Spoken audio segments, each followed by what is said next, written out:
Bismillahirrahmanirrahim.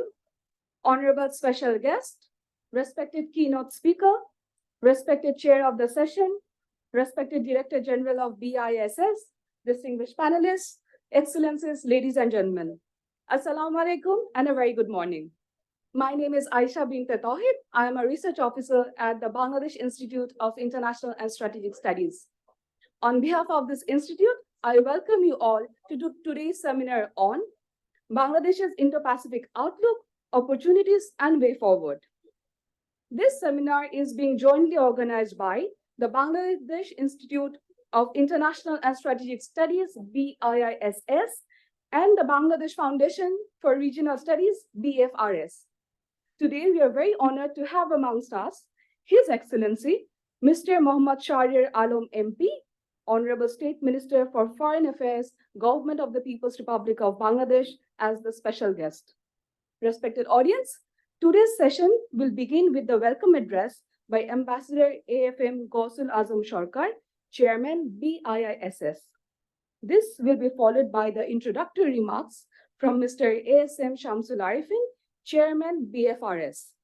Then Ambassador Masud bin Momen, Foreign Secretary, Senior Secretary of the Government of Bangladesh, shall deliver the keynote address. Next, Ambassador Pankaj Saran, Convener, Center for Research on Strategic and Security Issues, New Delhi, will share his remarks. Finally, the honorable special guest of today's seminar will deliver his valuable address. Distinguished audience, today's inaugural session will be chaired by Ambassador AFM Gausul Azam Sarkar, Chairman BIISS.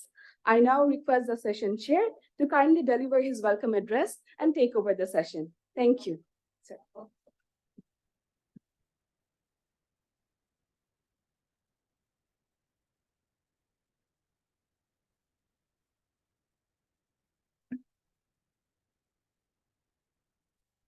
Bismillahirrahmanirrahim. Your Excellency, Mr. Mohammad Shahriar Alam MP, Honorable State Minister for Foreign Affairs of Bangladesh, and the special guest today, keynote speaker Ambassador Masud bin Momen, respected Foreign Secretary of Bangladesh, Excellency Ambassador Pankaj Saran, Center for Research on Strategic and Security Issues, and I recognize in this context many of our foreign guests and participants who are here. For the sake of time, I am not mentioning their names. Esteemed Mr. ASM Shamsul Arifin, Chairman BFRS, Honorable MPs and government officials, colleague DG BIISS, esteemed panelists and experts from prestigious think tanks and institutions, Excellencies, guests, participants, media friends, ladies and gentlemen. A very good morning to you all and welcome to today's seminar on Bangladesh's Indo-Pacific Outlook, Opportunities and Way Forward. We also extend our heartfelt gratitude to the Honorable Chief Guest, Dr. A.K. Abdul Momen MP, who will be joining the seminar in the closing session, and our honorable special guest, His Excellency Mohammad Shahriar Alam MP, who is gracing it now. I warmly welcome the scholars and distinguished panelists and personalities who are present here from our friendly countries. I begin by mourning revered memories of the father of the nation, Bangabandhu Sheikh Mujibur Rahman, and paying homage to him and those of his family members assassinated in the fateful night of 15th August 1975.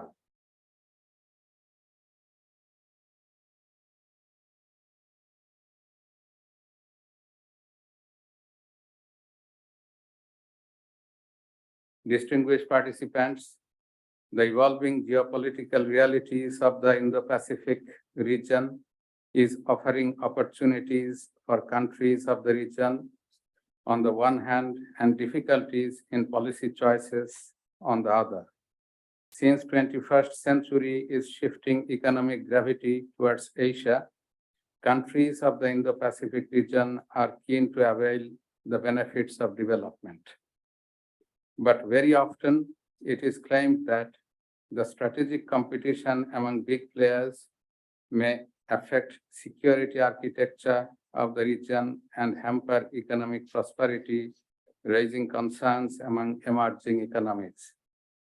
Here, Bangladesh has a littoral of the Bay of Bengal with significant location and responsible position in it, is coming up as a vital partner in the region, requiring a business-friendly environment to grow unhindered. Discourse, therefore, is how Bangladesh will act in such a given, emerging as an important economic power and arriving at a takeoff stage with sustained growth of 7+% for the last decade. Bangladesh aspires to be an economic hub. Set in the development highway, the resilient people of Bangladesh do not want to stagnate in this growth and development trajectory, so vigorously being pursued by Honorable Prime Minister Sheikh Hasina under Vision 2041 in realization of the father of the nation's dream of Golden Bengal, a developed and prosperous Bangladesh. Ladies and gentlemen, Bangladesh therefore unveiled its own strategic outlook as key direction for its journey in the Indo-Pacific region. Based on the central principle of father of the nation's Pacific foreign policy dictum, friendship with all and malice towards none, the outlook demonstrates Bangladesh's view on the Indo-Pacific as a space for opportunities rather than confrontation. It subscribes to the vision of a free, open, tranquil, secure, and inclusive Indo-Pacific. The outlook's core objective is attaining economic development in a kind of autonomy with which Bangladesh can engage all the stakeholders of the region in a positive sum approach. All these testify that Bangladesh does not want to take any position that compromises this approach. Bangladesh believes that identification of convergence of interests among stakeholders would facilitate cooperation and enhance culture of peace inherent in our millennia-old tradition. In the context of emerging challenges in the region, like the climate change, maritime security, developing and managing blue economy, especially in the Bay of Bengal, such open-ended cooperation and partnership can benefit all peoples of the region. Bangladesh's outlook is well encapsulated in the remarks of the Honorable Prime Minister's panel discussion at World Economic Forum in July 2019, when she mentioned any initiative in the Indo-Pacific should include the creation of an environment of peace, harmony, and stability of all countries, should focus on all aspects of sustainable development, engage countries based on mutual trust and mutual respect for mutual benefit, focus on wealth creation for all, where development must be inclusive, and lastly, create fair competition, not rivalries.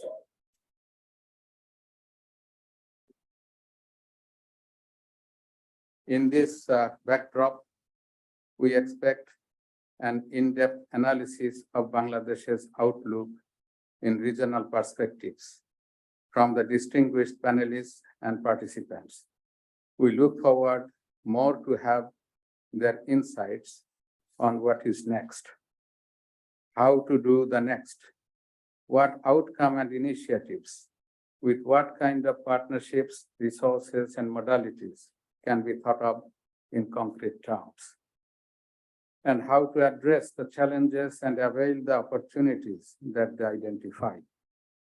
Therefore, the purpose of the seminar is to critically analyze and find out way forward. We are indeed keen to know and understand from the distinguished foreign guests how Bangladesh can find common grounds with all the stakeholders of the region through promotion of eternal values and principles of mankind, equity, justice, human dignity, and peaceful coexistence, on which Bangladesh's outlook is premised. Exploring new avenues of cooperation is always a goal worthy of pursuit. Thank you all. Joy Bangla, Joy Bangabandhu, may Bangladesh live forever.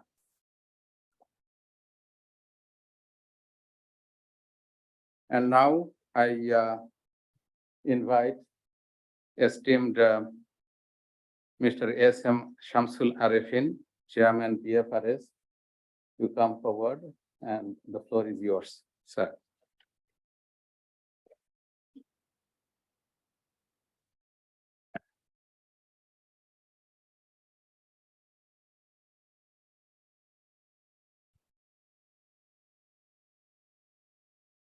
Honorable special guest, His Excellency MD Shahriar Alam MP, Honorable State Minister, Foreign Affairs, Government of People's Republic of Bangladesh, respected Chair of the session, Chairman BIS, Ambassador AFM Gausul Azam Sarkar, Excellencies, distinguished guests, BIS faculties, ladies and gentlemen, Assalamu alaikum and good morning to all. At the outset, I would like to pay my deep homage to the father of the nation, Bangabandhu Sheikh Mujibur Rahman, along with his family members, and to the brave freedom fighters of our country who made their topmost sacrifice during War of Liberation. Dear participants, as you are aware of, on 24th April of this year, Bangladesh declared IPO, which is a visionary and timely initiative prior to SPM Sheikh Hasina's visit to Japan, USA, and UK. The unveiled IPO answered many questions about Bangladesh's position on various issues while promoting peace, stability in the region. Bangladesh's vision is a free, open, peaceful, secure, and inclusive Indo-Pacific for the shared prosperity to all, and to realize her vision of being a modern, knowledge-based, developed country by 2041.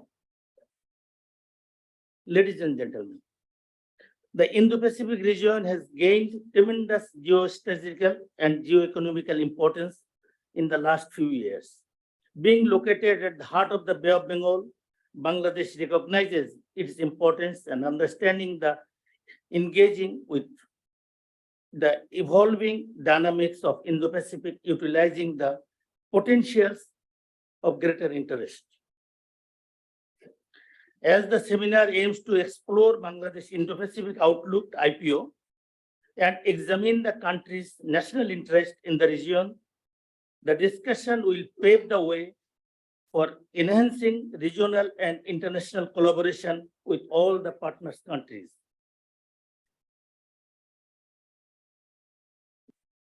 I hope the insightful discussion of the presenters and panelists will take a common vision and a step ahead, offering various windows and opportunities for the policy directives.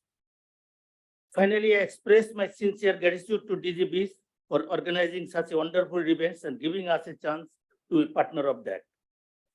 Thank you very much. Joy Bangla, Joy Bangabandhu.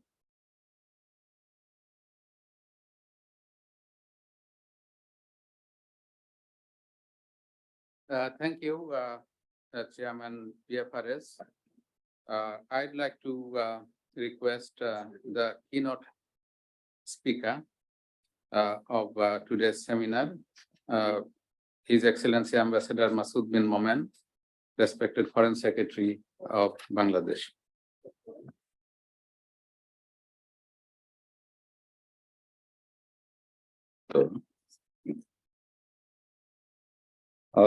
Mr. Chairman, Honorable State Minister, Director General of Peace, Chair of BFRS, Ambassador Pankaj Sharan, and other distinguished panelists and experts from home and abroad, distinguished guests and friends from the media. At the outset, let me remember with deep respect our father of the nation, Bangabandhu Sheikh Mujibur Rahman, and all the martyrs of our War of Independence, and also the martyrs of 15th August 1975. I thank Bangladesh Institute of International and Strategic Studies and Bangladesh Foundation for Regional Studies for convening this seminar. It is encouraging to have this constellation of local and international experts deliberating on the way forward for Bangladesh as far as the opportunities offered by the Indo-Pacific are concerned. Since its launch in April, Bangladesh's Indo-Pacific outlook has generated considerable interest at home and abroad. It reinforced our conviction that this had indeed been a right move to make. It was critical for Bangladesh to articulate its approach to Indo-Pacific in a concise manner in order to minimize the scope of unwarranted speculation. We are pleased that IPO has so far elicited positive response from all our major international partners for its thrust on shared prosperity for all. In the interest of time, I would like to focus on 5 issues that we felt deserve further clarifications. First, at its core, IPO is centered on our vision for a free, open, peaceful, secure, and inclusive Indo-Pacific, a catch-all formulation our Honorable Prime Minister had first used in an official communication in 2018. This broad vision is very much aligned with our time-tested foreign policy dictum, that is, friendship to all, malice towards none, bequeathed upon us by our father of the nation, Bangabandhu Sheikh Mujibur Rahman. Our founding father embraced this dictum in consonance with our 4 fundamental principles of state policy that form the bedrock of our constitution, the supreme law of the land. We perceive these principles and dicta to be all bound by a cohesive thread derived from the spirit of our independence struggle, culminating in the War of Liberation. We consider our IPO to be firmly anchored in this legacy, and thus a reflection of our abiding commitment to an inclusive, democratic, rights-based, and rules-based international order serving our national interest. Second, as its name implies, IPO is indeed focused on the geographic location that surrounds the meeting point of the Indian and Pacific Oceans. We have consciously avoided defining the perimeters of the Indo-Pacific in order to signal our readiness to engage with all actors that have launched their respective Indo-Pacific strategies with their own preferred delineations. What we find common to all Indo-Pacific strategies is their incorporation of the Bay of Bengal and its littoral states, including Bangladesh. We realize that thanks to our geostrategic location, Bangladesh holds varying degrees of relevance for different Indo-Pacific strategies, a fact that we need to espouse to our own advantage. In our conception of the Indo-Pacific, therefore, there is a combination of both terrestrial and maritime areas, despite the apparent emphasis on oceans and seas in the notion of Indo-Pacific itself. There cannot be any scope for assuming that our IPO takes a sea-bound focus at the exclusion of the landmass constituting the broader perimeters of the Indo-Pacific. Third, this brings us to the crux of IPO, with its obvious accent on inclusivity as a non-negotiable element for Bangladesh. We have all along insisted on preserving the idea of inclusivity, even in negotiated documents with our international partners, while referring to the Indo-Pacific. Bangladesh does not afford to pursue a divisive or exclusionary approach to Indo-Pacific as we strive towards collective resilience and prosperity in tandem with our own development trajectory. The fact that Bangladesh launches IPO in the same year as signaling its interest in enhancement engagements with BRICS is perhaps reflective of our conscious choice to associate with multiple configuration in a multipolar world.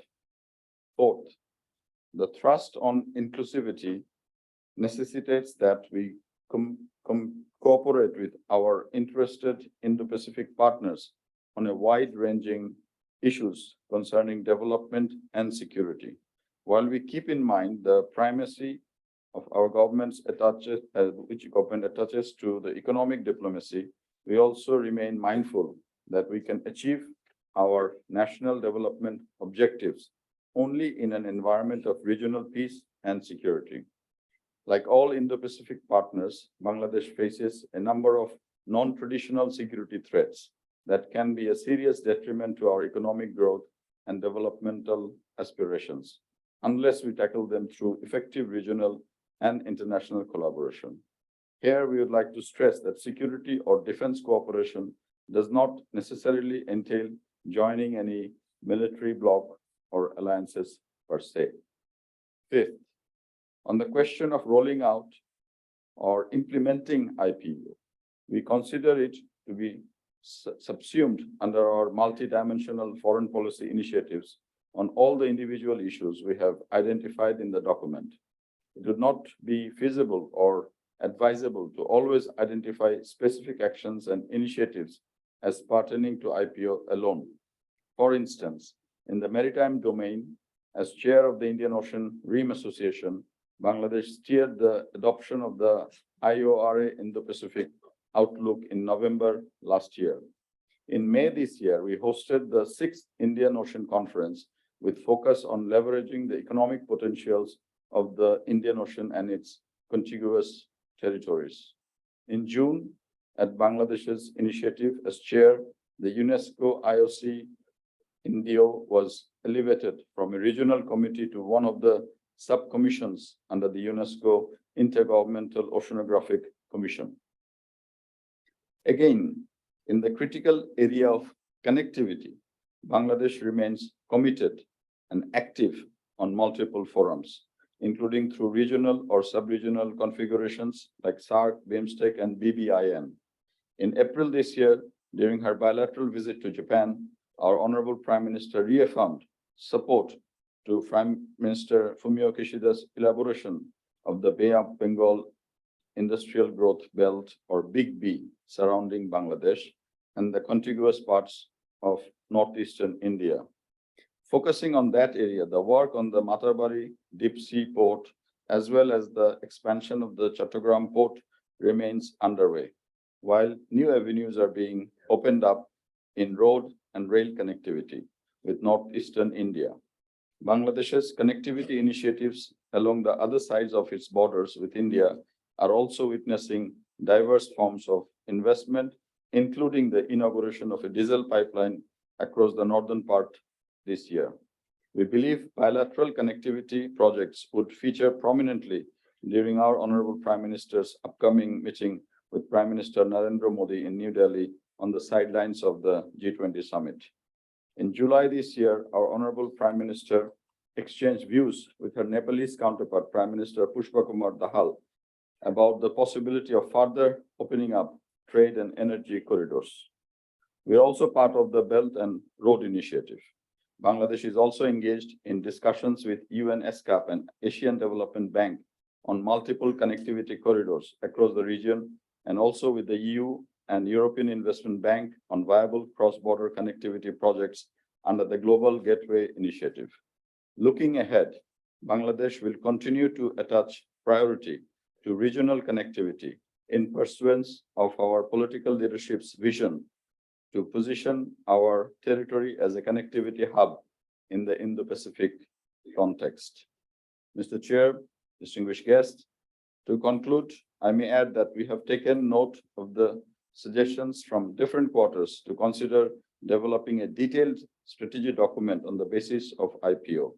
We remain open to such suggestions and look forward to our subsequent discussions today for forward-leaning ideas.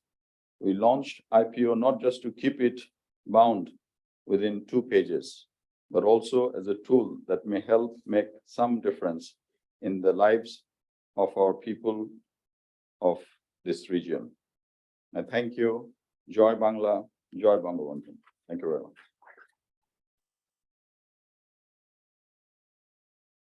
Thank you, esteemed Foreign Secretary, for really setting the tone of the meeting of the seminar today. And particularly thanks to you for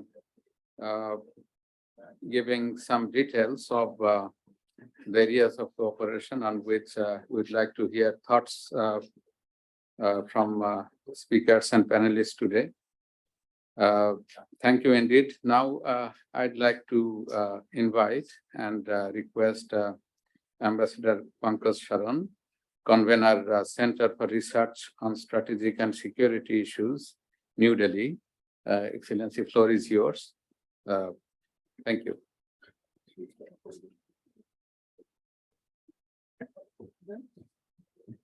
Good morning, ladies and gentlemen.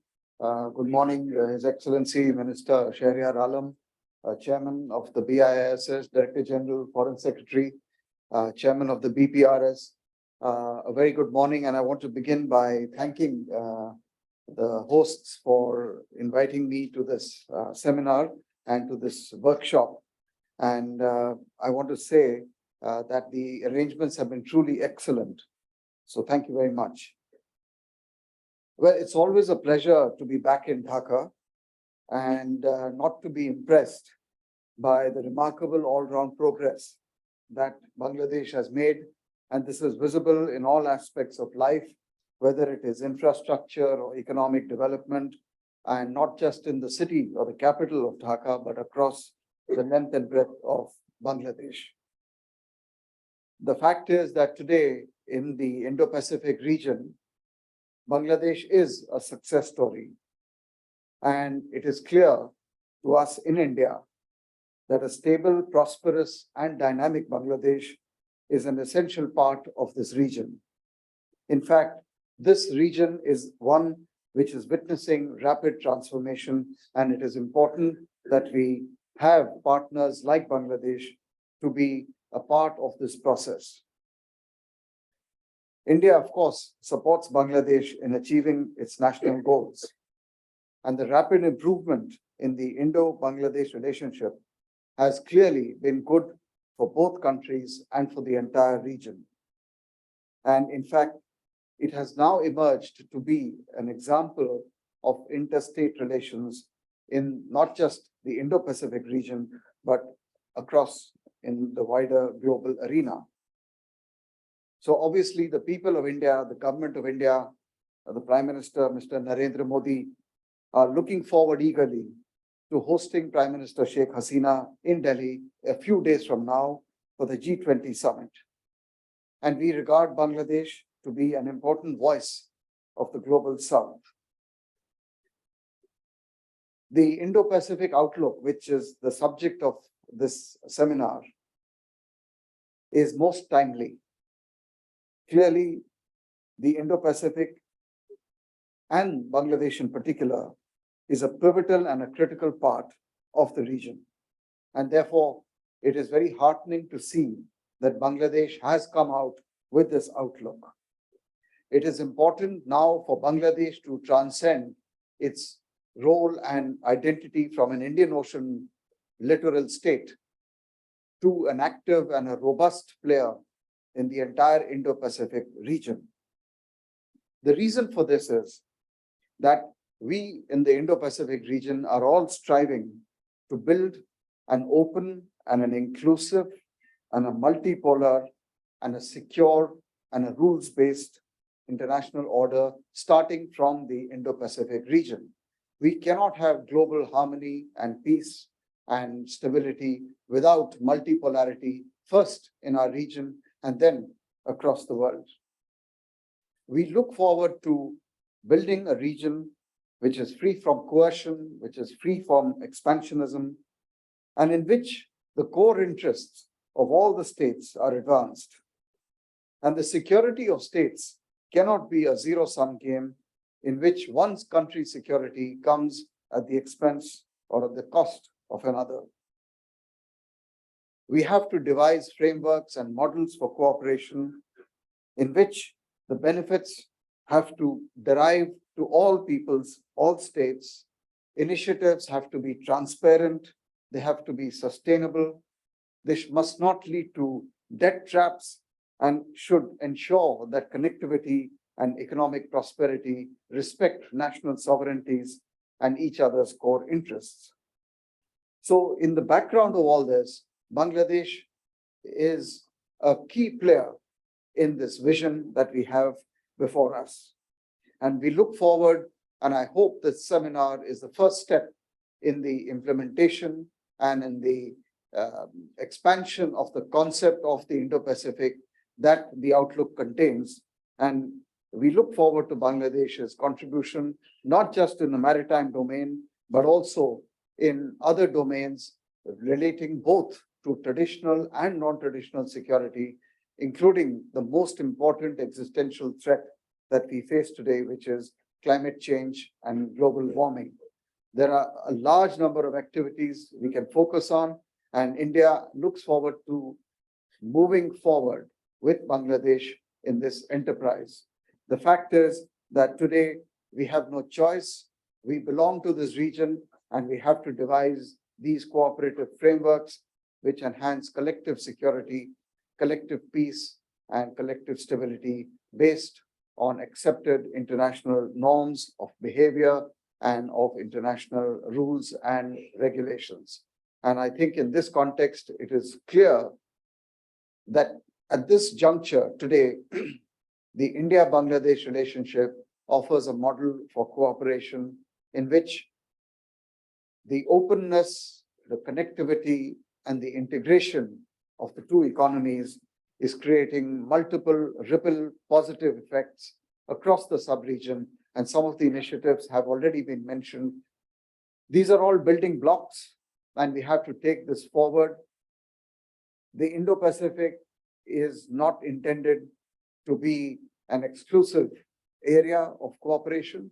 In fact, it is exactly the opposite.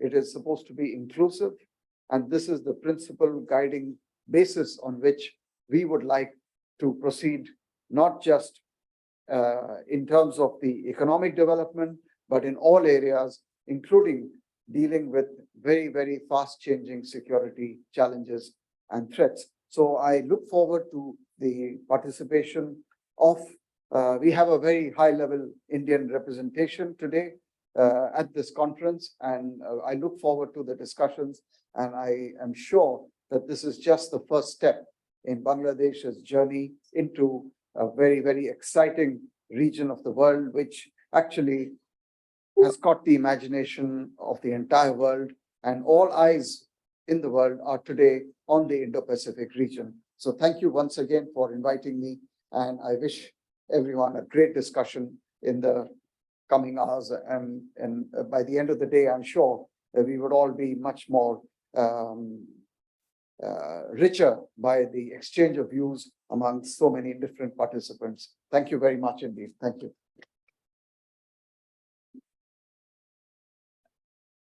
Thank you, Excellency Pankaj Sharan, for your particularly for your thrust point of collective development, collective security, and collective progress, and your emphasis on the model of Bangladesh-India partnership.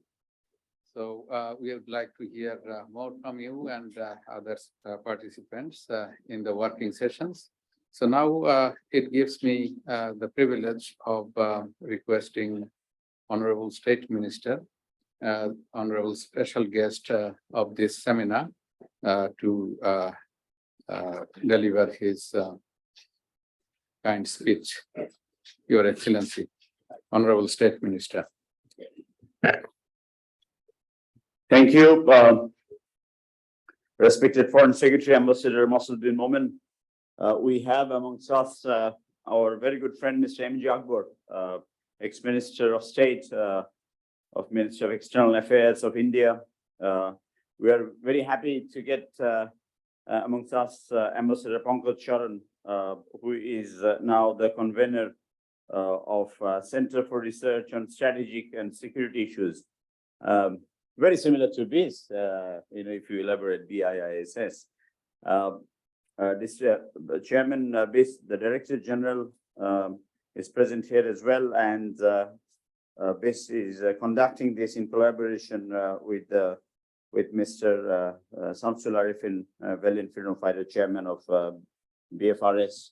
Excellencies, distinguished speakers from different countries, participants, our colleagues, ladies and gentlemen, Assalamu alaikum, adab, good morning, Shubho Shakal.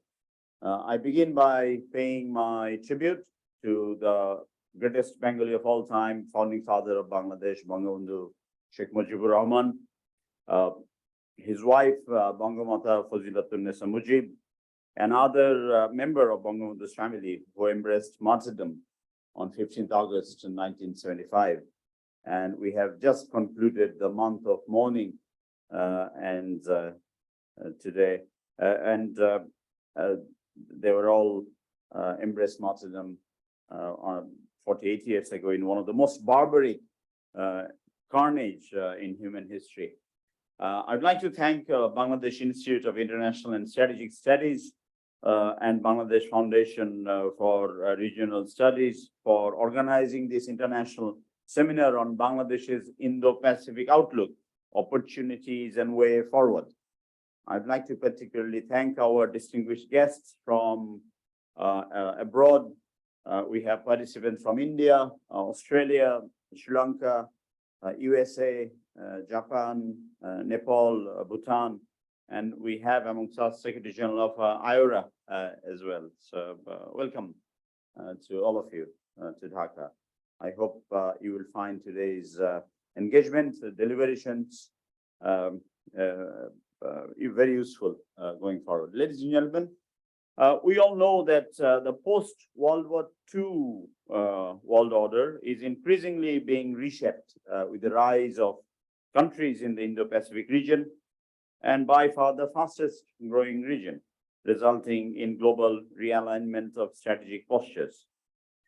As a demonstration of the world's renewed interest in the Indo-Pacific region, various Indo-Pacific strategies, visions, outlooks, guidelines have been introduced and advocated by countries and associations like the United States of America, EU, UK, France, Germany, the Netherlands, India, ASEAN, Australia, Republic of Korea, Canada, Czech Republic, and Bangladesh at different points in time.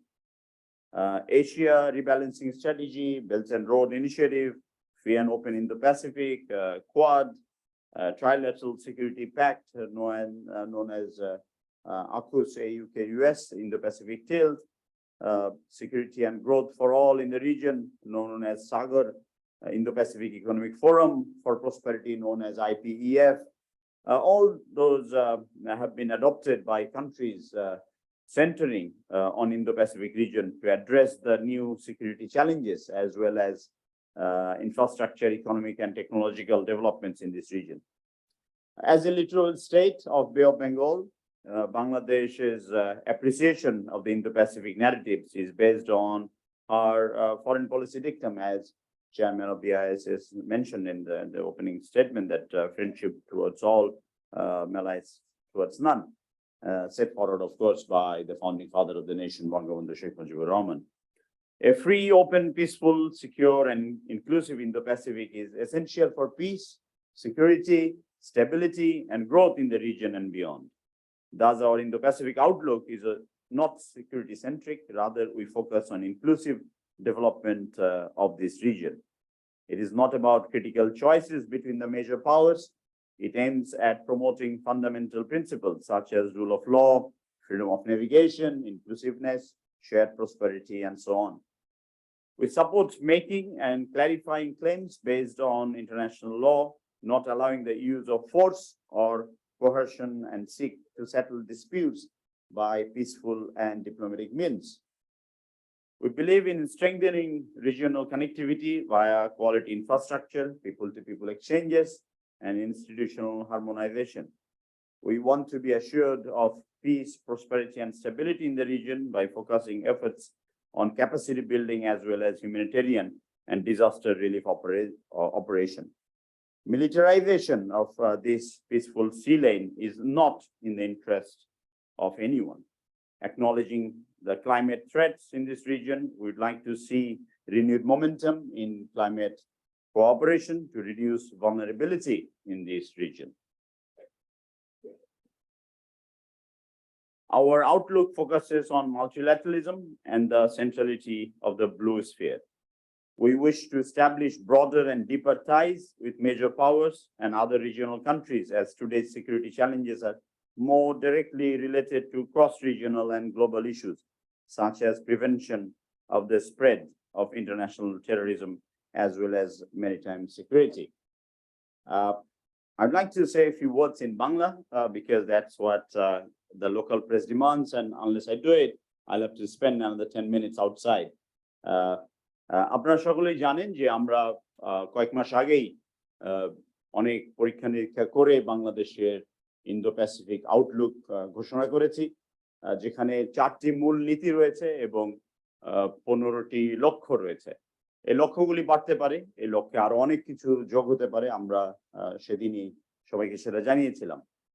আজকের আয়োজন, today's seminar, of course, will help us to listen from our friends in the Indo-Pacific region, and the inputs that we receive, of course, will help us to fine-tune and sharpen and better, and if there is anything left, to add few more on top of the 15 greater objectives that we think we can potentially achieve.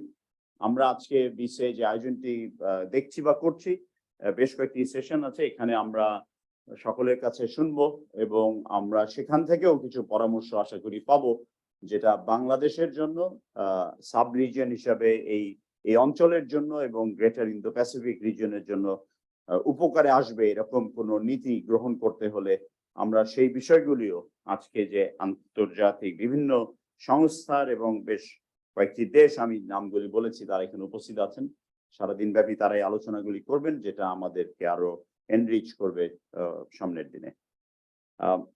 Excellencies and friends, Bangladesh believes that cooperation and collaboration among the countries of the Indo-Pacific region are essential for the shared prosperity of all. Therefore, our Indo-Pacific outlook is an attempt to tell the world that the region is for our common prosperity, not just for those who live in it, but also for rest of the world, or we can say the whole world. আমরা অবশ্যই মনে করি যে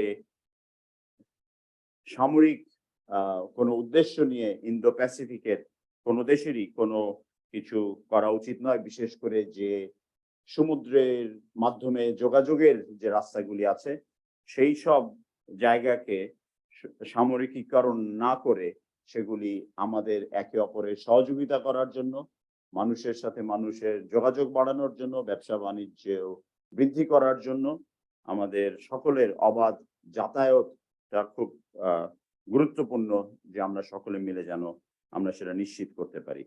এবং আমাদের আজকের এই আয়োজনটি আয়োজন করার জন্য এবং আমাদের সকলকে আমন্ত্রণ জানানোর জন্য BIISS এবং BFRS এর সকলকে আমি ধন্যবাদ এবং কৃতজ্ঞতা জানাচ্ছি। I thank you all. Joy Bangla, Joy Bangabandhu, may Bangladesh live forever.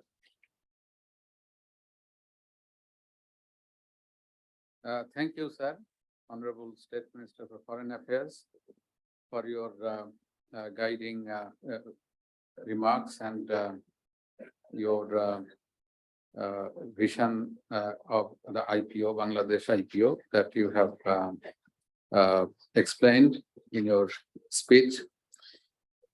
Thank you indeed for your kind and gracious presence. With this, we come to the close of this opening session. There will be tea break and the announcement will be here. And after that, we'll have 2 working sessions.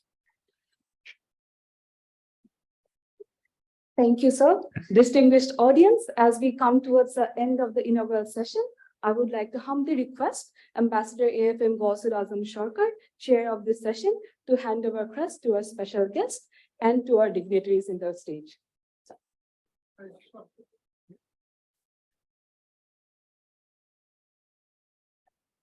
First, His Excellency, Mr. Mohammad Shahriar Alam, Honorable State Minister for Foreign Affairs.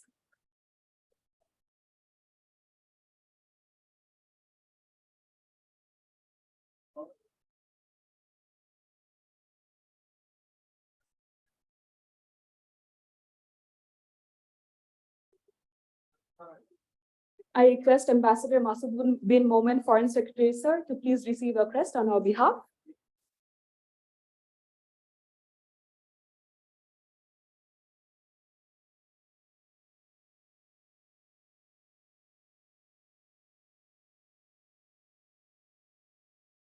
Ambassador Pankaj Saran, our distinguished speaker from India.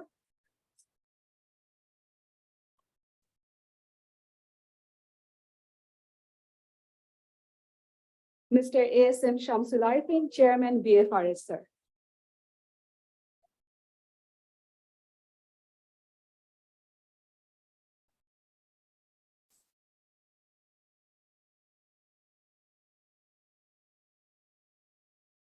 Now I humbly request the special guest to please join us for a group photograph with the distinguished panelists. And I also request our international participants to please come on stage and take a group photograph with the special guest, please.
With this, we have come to the end of the inaugural session of today's seminar. I once again thank our special guests and all our dignitaries for joining us.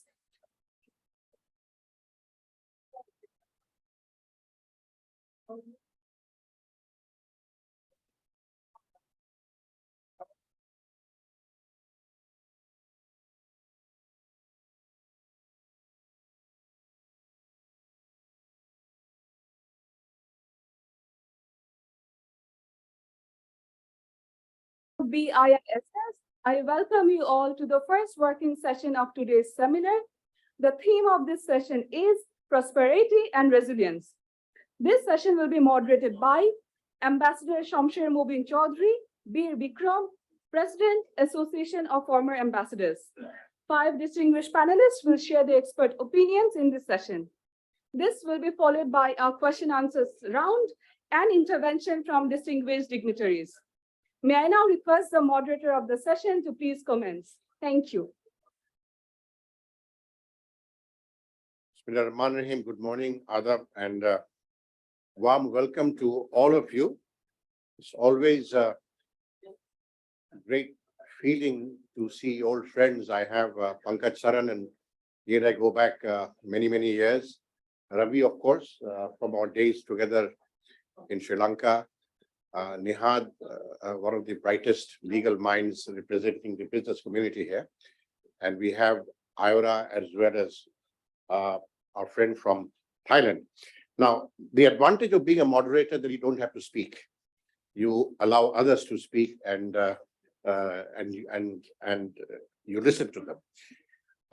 We are, by our standards, not that far behind time. We wish we were a little more punctual. Let me begin by giving the floor first to His Excellency Salman Farisi, Secretary General of IORA. We have all great interest in IORA because that is the real water body that covers Indo-Pacific. It goes all the way from Africa to the southern part of the world, touching Australia, New Zealand, and going right along us. So, Salman, you have the floor, and I think you also want to present a slide or something during your meeting. I will. Okay, Salman, you have the floor. Thank you very much, Excellency, Mr. Moderator. Indeed, I would like to extend my appreciation to the organizer for having this very important event happening.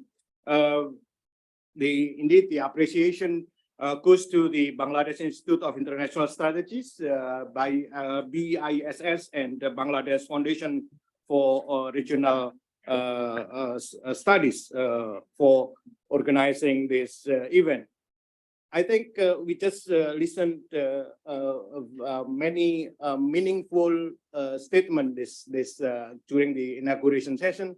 No need for me to repeat what is the importance of in terms of strategic, geostrategic as well as economic strategic of Indo-Pacific. So I would like at this stage to express some ideas, some views on the IORA outlook on Indo-Pacific before we talk about how we can synergize between IORA outlook and the Bangladesh outlook on Indo-Pacific.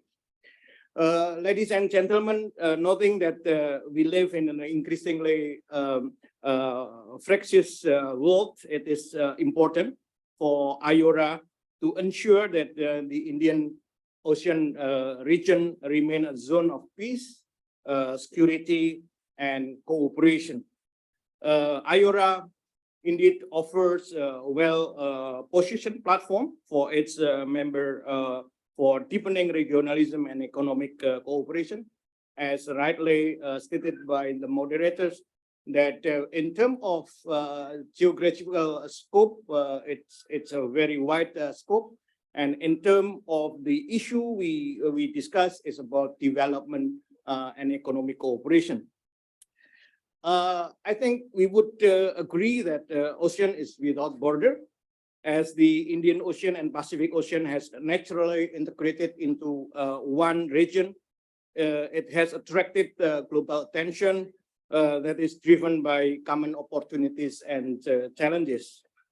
The large maritime area that spread across the Pacific Ring, Southeast Asia, South Asia, Middle East, and the Eastern and Southern Africa is home of about 64% of global population and contribute over 60% of the global GDP. This is alone is very important point to note.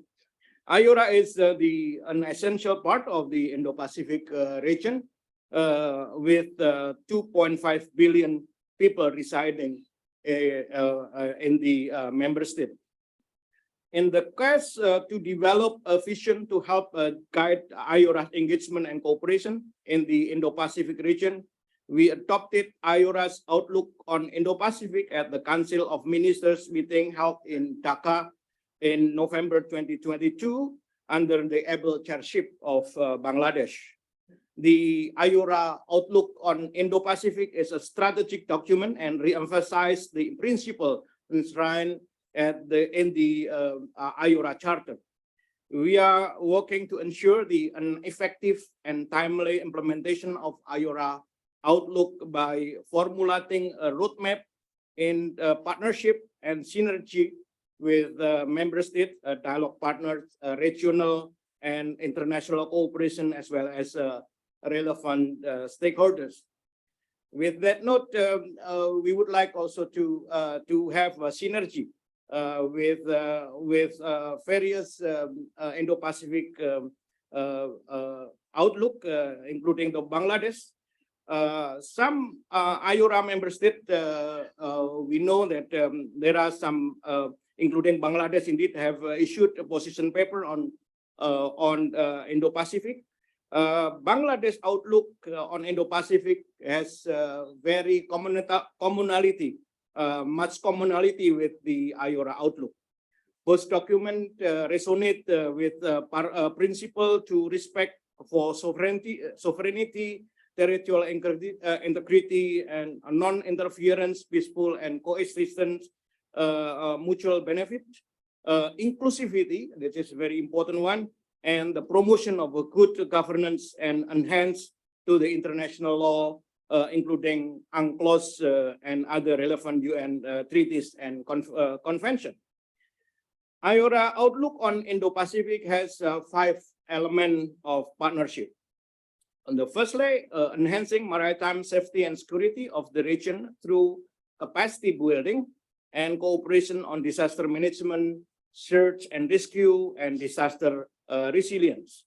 Secondly, promoting economic growth and shared prosperity through transparent systems and sustainable trade and investment to build a stronger resilience of regional and global value and supply chain. Thirdly, promoting conservation and sustainable management of marine resources and blue economy. Fourthly, enhancing connectivity, including physical, digital, technological, and people-to-people connectivity in the region. And fifthly, enhancing collaboration with other regional and international organizations to foster a dialogue and enhance complementarity. As we can also find these 5 core elements of our outlook is indeed it's in compatibility with Bangladesh outlook on Pacific. There are many opportunities to develop partnership in implementing both Indo-Pacific strategies. Based on the experience and comparative advantage of IORA, I believe that we can strengthen our effort on developing coastal economy or blue economy, which can be part of the lower hanging fruit of our joint collaboration. On IORA working group on blue economy and the core group on fisheries management, we have implemented many capacity building projects for member states, including in collaboration with the government of Bangladesh. We have also launched the IORA Blue Carbon Hub in 2019, aiming to build knowledge and capacity relevant to protecting and restoring blue carbon ecosystem throughout the Indian Ocean. To address the issue of maritime pollution, more specifically marine debris, IORA also has adopted the strategic framework of action on marine debris in the Indian Ocean. We have also example of tripartite cooperation, a workshop on maritime assistance and search and rescue, or SAREC, held in Chotogram, Bangladesh in September 2022, which was funded by Australia. So that is a kind of mechanism for cooperation that we might also explore in the future for the implementation of our two outlook. IORA has also a special fund mechanism, which is a pool of finance to support member state to implement project or projects. This can be also be a seed fund for joint project. So I think in this context, we can also see the possibility of using the special fund to have a joint project in this regard. Let me also touch on the regional international collaboration. I think one important core element of the IORA and Bangladesh outlook on Indo-Pacific is on regional and international cooperation. Both documents emphasize the importance of enhancing collaboration with other regional and international organizations to foster dialogues and enhance complementarity. From the perspective of IORA, this issue is significantly relevant as we are keen to deepen our link with various stakeholders to advance the economic growth in Indo-Pacific region. I wish to stress that sustained economic growth requires collective sufficiency and increased resilience of our people vis-a-vis the global challenges. In this context, collective sufficiency needs collective effort from all stakeholders in the region, including regional organizations. As the only regional organization embracing almost all countries in the Indian Ocean region, I believe that IORA is the right partner for Bangladesh to implement the Indo-Pacific strategy. As we are also strengthening cooperation with relevant stakeholders, including dialogue partners and international organizations, including the Food and Agriculture Organization, IOC, UNESCO, and International Seabed Authority. The cooperation with BIMSTEC and PIF in the Pacific are in the pipeline, and then we hope that in the near future we will have a sign. We will sign our MOU with them. IORA is now also strengthening its collaboration with ASEAN, the Southeast Asian Nation Association, to synergize the effort of both ASEAN association in implementing the Indo-Pacific outlook, including on the area of blue economy. On Monday, I will sign the MOU with the Secretary General of ASEAN in the sideline of ASEAN Summit, and will be witnessed by His Excellency Abdul Momen, Bangladesh Foreign Minister. Ladies and gentlemen, in closing, IORA will continue to emphasize that cooperation in the Asia-Pacific region must be approached in comprehensive manner, not only from the security aspect, but also from an economic development aspect. We acknowledge that many countries have an Indo-Pacific concept. This is where synergy is needed. And as IORA is now starting to implement its Indo-Pacific outlook, we stand ready to work closely with all relevant stakeholders to strengthen regional architecture, to support sustainable growth and balanced growth in the region. We need to enhance our partnership to strengthen regional cooperation in an inclusive manner to maintain Indo-Pacific as a global epicenter of growth. Thank you, Mr. Moderator. Thank you, Excellency Salman Farisi, for your very incisive comments and what IORA aims to do, and I'm glad that most of the things that IORA has spent match what Bangladesh itself seeks in the broader Indo-Pacific region. I'll come to that at the initial briefing. May I now request Professor Professor Hideki Shinoda from the Graduate School of Global Studies, Tokyo University of Foreign Affairs. Thank you for joining us. And would you like to speak from? You need a microphone. Or how could I use a microphone? a tabletop? ওখানে নেওয়া যেতে পারবে?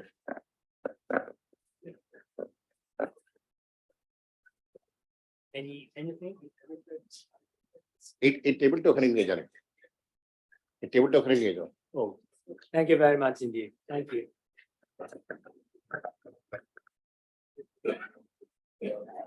Thank you very much indeed.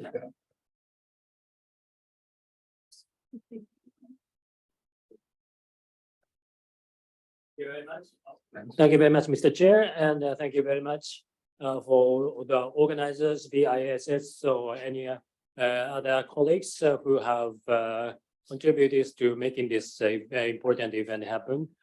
My name is Hideaki Shinoda. I'm a professor at the university called the Tokyo University of Foreign Studies in Japan. I have a great honor to participate in this event. Thank you very much. I'm also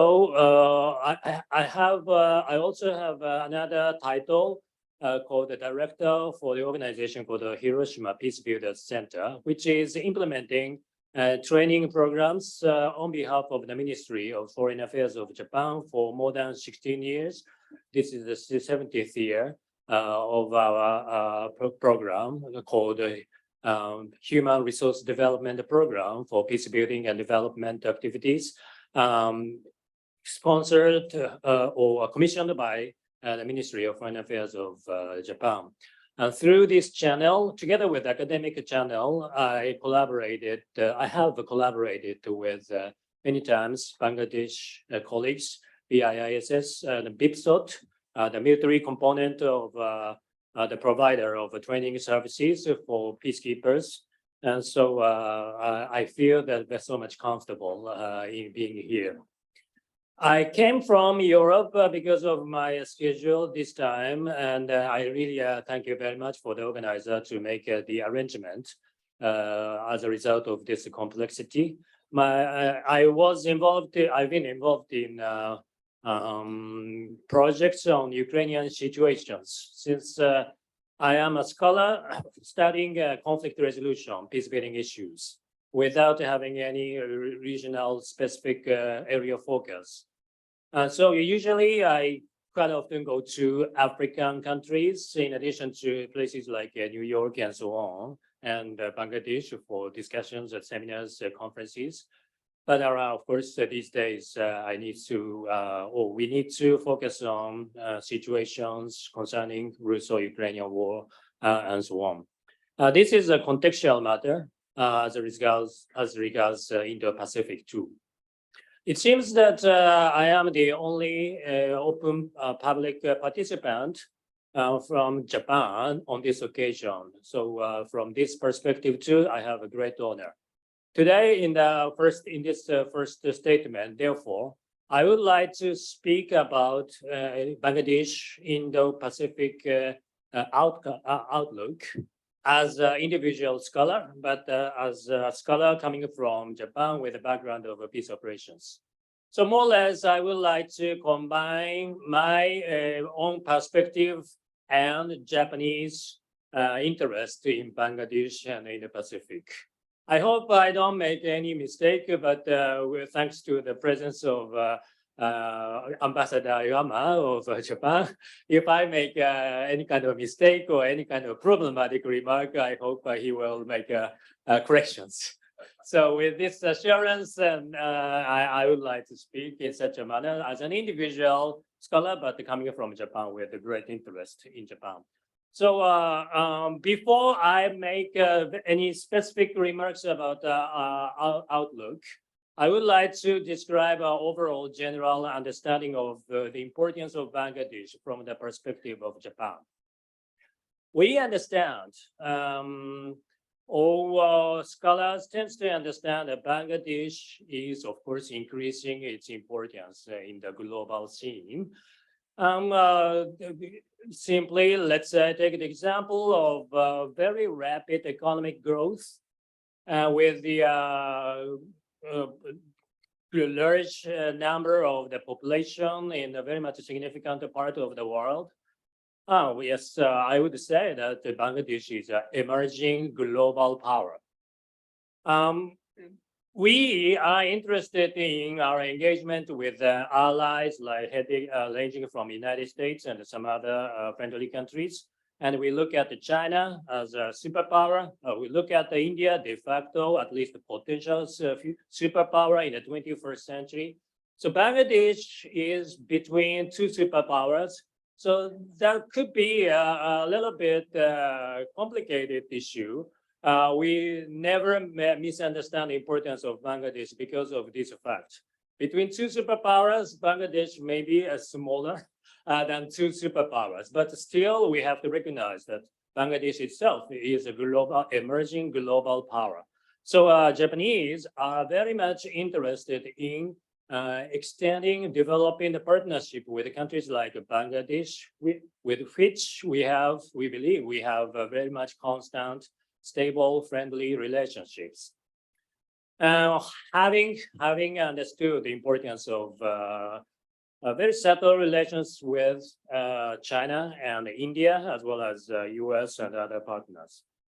From this perspective, if we read the in Bangladesh initiative of Indo-Pacific Outlook, there are many exciting points and which draw our attention, of course. And there are some overall thematic issues, connectivity. I don't have to mention that perhaps because it's a mainstream overall agenda. And then if our engagement with initiatives concerning Indo-Pacific promotes our economic activities, that's everyone's benefit. Everyone is interested in economic activities. So by talking about these issues, we are all able to share the same common interest, although there are some technical issues that we need to overcome. So in order to enhance economic activities, perhaps Japan would like to seek the partnership with the emerging global power like Bangladesh. But take the example of connectivity, even behind the scene of this obvious point, there are subtle elements. Like connectivity means we connect something, some multiple components that exist separately in different parts of the world. And that's what we understand as Indo-Pacific initiative or orientation. Sometimes we say that the Indo-Pacific is a regional affair, regional agenda. Maybe true because Indian Ocean, Pacific Ocean, these are the geographical names. And so we need to focus on very specific areas of the world. But it's very exciting, large area. So it goes beyond our normal perception of the region like East Asia, Northeast Asia. Indo-Pacific is really, really larger than this kind of a normal perception of the region. So in the idea of Indo-Pacific symbolizes already, in essence, inter-regional perspective, almost like a global perspective. Global perspective with focus on very specific areas of inter-regional connectivity. And so that is the reason why I put emphasis on our understanding of Bangladesh as a global power, because we're talking about Indo-Pacific with a keen interest. A country doesn't have to be a very tiny regional country. It needs to have a very larger, wider scope to discuss global issues. Japan is an island country. It's not necessarily a very big country, but a somewhat significant country in the world. So we want to be humble, modest, though still we would like to have a global perspective. So from this perspective, we can collaborate with Bangladesh in order to enhance the global agenda through Indo-Pacific channels. That would be so much desirable for us, and we are so much interested in advancing this direction. These are the general remarks, and then from now on, in the remaining time, I would like to pick up 3 points that draw my individual particular interests. These are the 3 points, and not the general themes, but I find in the document of the outlook. And I would like to put more significant emphasis on these 3 points because of the context I have described. And then I would like to end my fifth statement, how we can develop these 3 points together with the partnership in the context of the partnership between Japan and Bangladesh. Number one, I really would like to highlight the principles of Indo-Pacific outlook. Already, the government of Bangladesh makes it clear that Bangladesh has been, will be committed to UN charters. When we talk about principles, it's very much clear and very concrete. We are talking about Bangladesh is talking about principles of UN Charter in the context of existing international law. It sounds quite obvious, but it entails a lot of controversial issues ranging from Russo-Ukrainian war, how we should approach this problem through the lens of international law and so on. So it's very, very significant. We never underestimate the importance of the reconfirmation, re-emphasis on our commitment of the principles of UN Charter. These principles should be the foundation of any kind of talks, development of ideas about security, economic cooperation, and so on, and any other additional issues. Of course, government of Bangladesh has already emphasized these points, but because of the commitment of Bangladesh in the past to UN activities, I should feel that we should focus on the importance of these Bangladesh commitments to these principles, ideas, furthermore. Secondly, there are some specific technical areas Bangladesh has illustrated more than some other nations may have done. From the perspective of Japan, these are very interesting points. I would like to highlight 1 point, climate change. While we are talking about climate change, the impact of climate change is somewhere in many parts, in many areas, but if not all the nations talk about climate change in the context of Indo-Pacific, Bangladesh has clearly illustrated that in the context of the Indo-Pacific, you are interested in talking about the impact of climate change. I think it is very, very important and it's very fair. And the government of Japan has been engaged with issues of climate change impacts in many ways by collaborating with, let's say, Pacific Island countries and so on. And of course, Japan would like to present itself as a nation which has experienced many, many natural disasters. And we believe that we try to accumulate our knowledge, experiences to respond to natural disaster responses to natural reductions. So if we talk about disaster risk reduction in the context of a partnership in the Indo-Pacific outlook, because climate change is a global impact, it's not a small issue that could be contained by one country.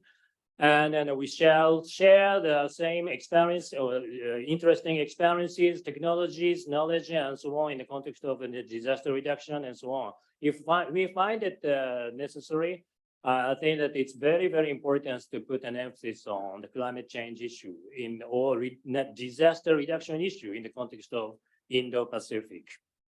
Thirdly, I clearly illustrate the fact that the government of Bangladesh never forgets to include the agenda of peace operations, peacekeeping, peace building in the context of Indo-Pacific outlook. And then Bangladesh has the moral power to emphasize this aspect because of the great record of its contributions to UN peacekeeping operations, in addition to some other UN activities.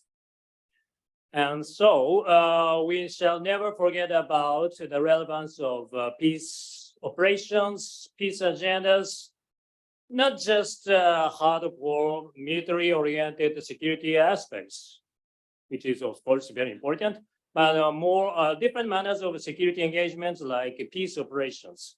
That should be the agenda of Indo-Pacific too. I clearly support this standpoint of the government of Bangladesh.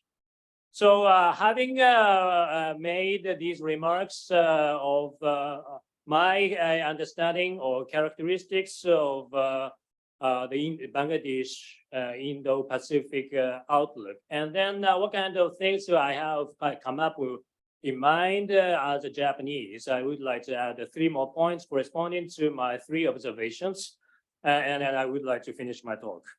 UN principles. We Japanese, or government of Japan, talks about Indo-Pacific or free and open Indo-Pacific always in the context of rule-based order. We interpret FOIP, free and open Indo-Pacific, as the vision of rules-based order, international order. And that is the reason why recently government of Japan has been engaged with Ukrainian issues so intensively. As the chair of G7 meeting, or G7 forum, as well as UN contributors and so on. We find it very serious to look at the situation in Ukraine, Russia-Ukrainian war. So we would like to enhance our engagement with this point from the perspective of our interest in rules-based order. So we would like to encourage government of Bangladesh to promote these areas more strongly. I think that Bangladesh has been really strong in the past, but if they can even more enhance its commitments to rules-based order promotion, together with Japan, thanks to the friendship of Bangladesh, Japan would like to welcome the kind of partnership with Bangladesh for the sake of rules-based order, a value-oriented, free and open Indo-Pacific. And that's the area we really would like to cultivate in the future. And disaster management, as I have already said, the government of Japan always describes itself as the nation which has experienced many natural disasters, ranging from tsunami, typhoons, and so on. And we believe that we are very serious about accumulating our knowledge, technologies, preparedness against natural disasters. There's no perfect point, but we would like to continue to study it. And if there are international partners with whom we can together study how to respond to natural disasters, we highly welcome it, of course. And we would like to share the knowledge, and we would like to develop something useful together. Perhaps the impact of climate change as regards the natural disasters in Bangladesh may be somewhat different from Japan's case as regards its experiences of natural disasters. But that's the obvious point. Only if we can share knowledge that we should share and develop partnership for the future, we highly welcome those initiatives together with like-minded states like in the Pacific Island states, together with Bangladesh. Why not? We would like to develop this kind of partnership, perhaps in the future. Thirdly, peace operations. If Bangladesh puts an emphasis on its engagement in peace operations in the context of Indo-Pacific outlook, it's rather surprising, if not surprising, but a little bit puzzling that it doesn't mention Africa. Many UN peacekeeping operations to which Bangladesh made great contributions are in Africa. And the African eastern coast faces the Indian Ocean, of course. And we have economic activities as well as shared security concerns and so on.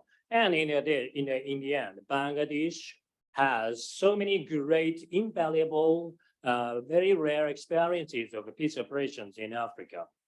We are very much interested in your experiences as the nation which has keen interest in promoting international peace operations, while our actual engagement on the ground is more limited than the Bangladesh engagements.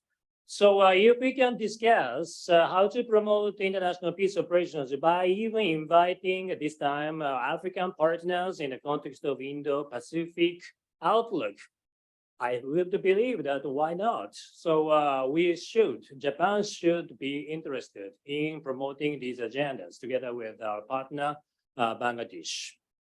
Thank you very much for allowing me to speak in this way. Thank you.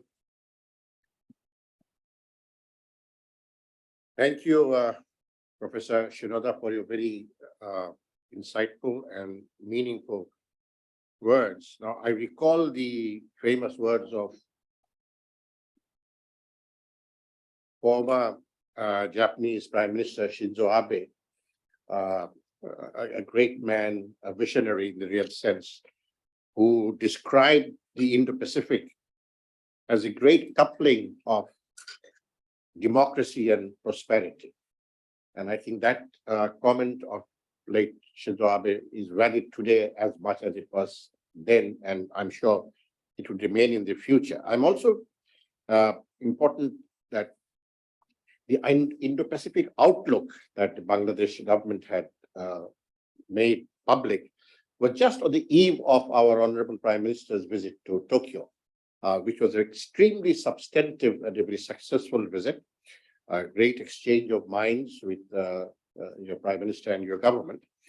And also, I thank you for recognizing Bangladesh's role in peacekeeping. And I'm sure the likes of General Bilal and the serving and former military personalities who are here today would be very happy to know that we have done remarkably well in keeping peace in different parts of the world under the United Nations. That is something very, very important. You also stressed on rule-based order, and I agree with you fully. My point here is who makes the rules.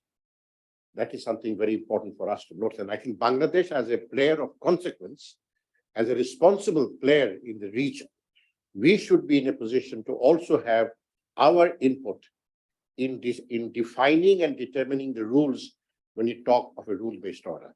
Thank you once again, Professor, for your very valuable comments.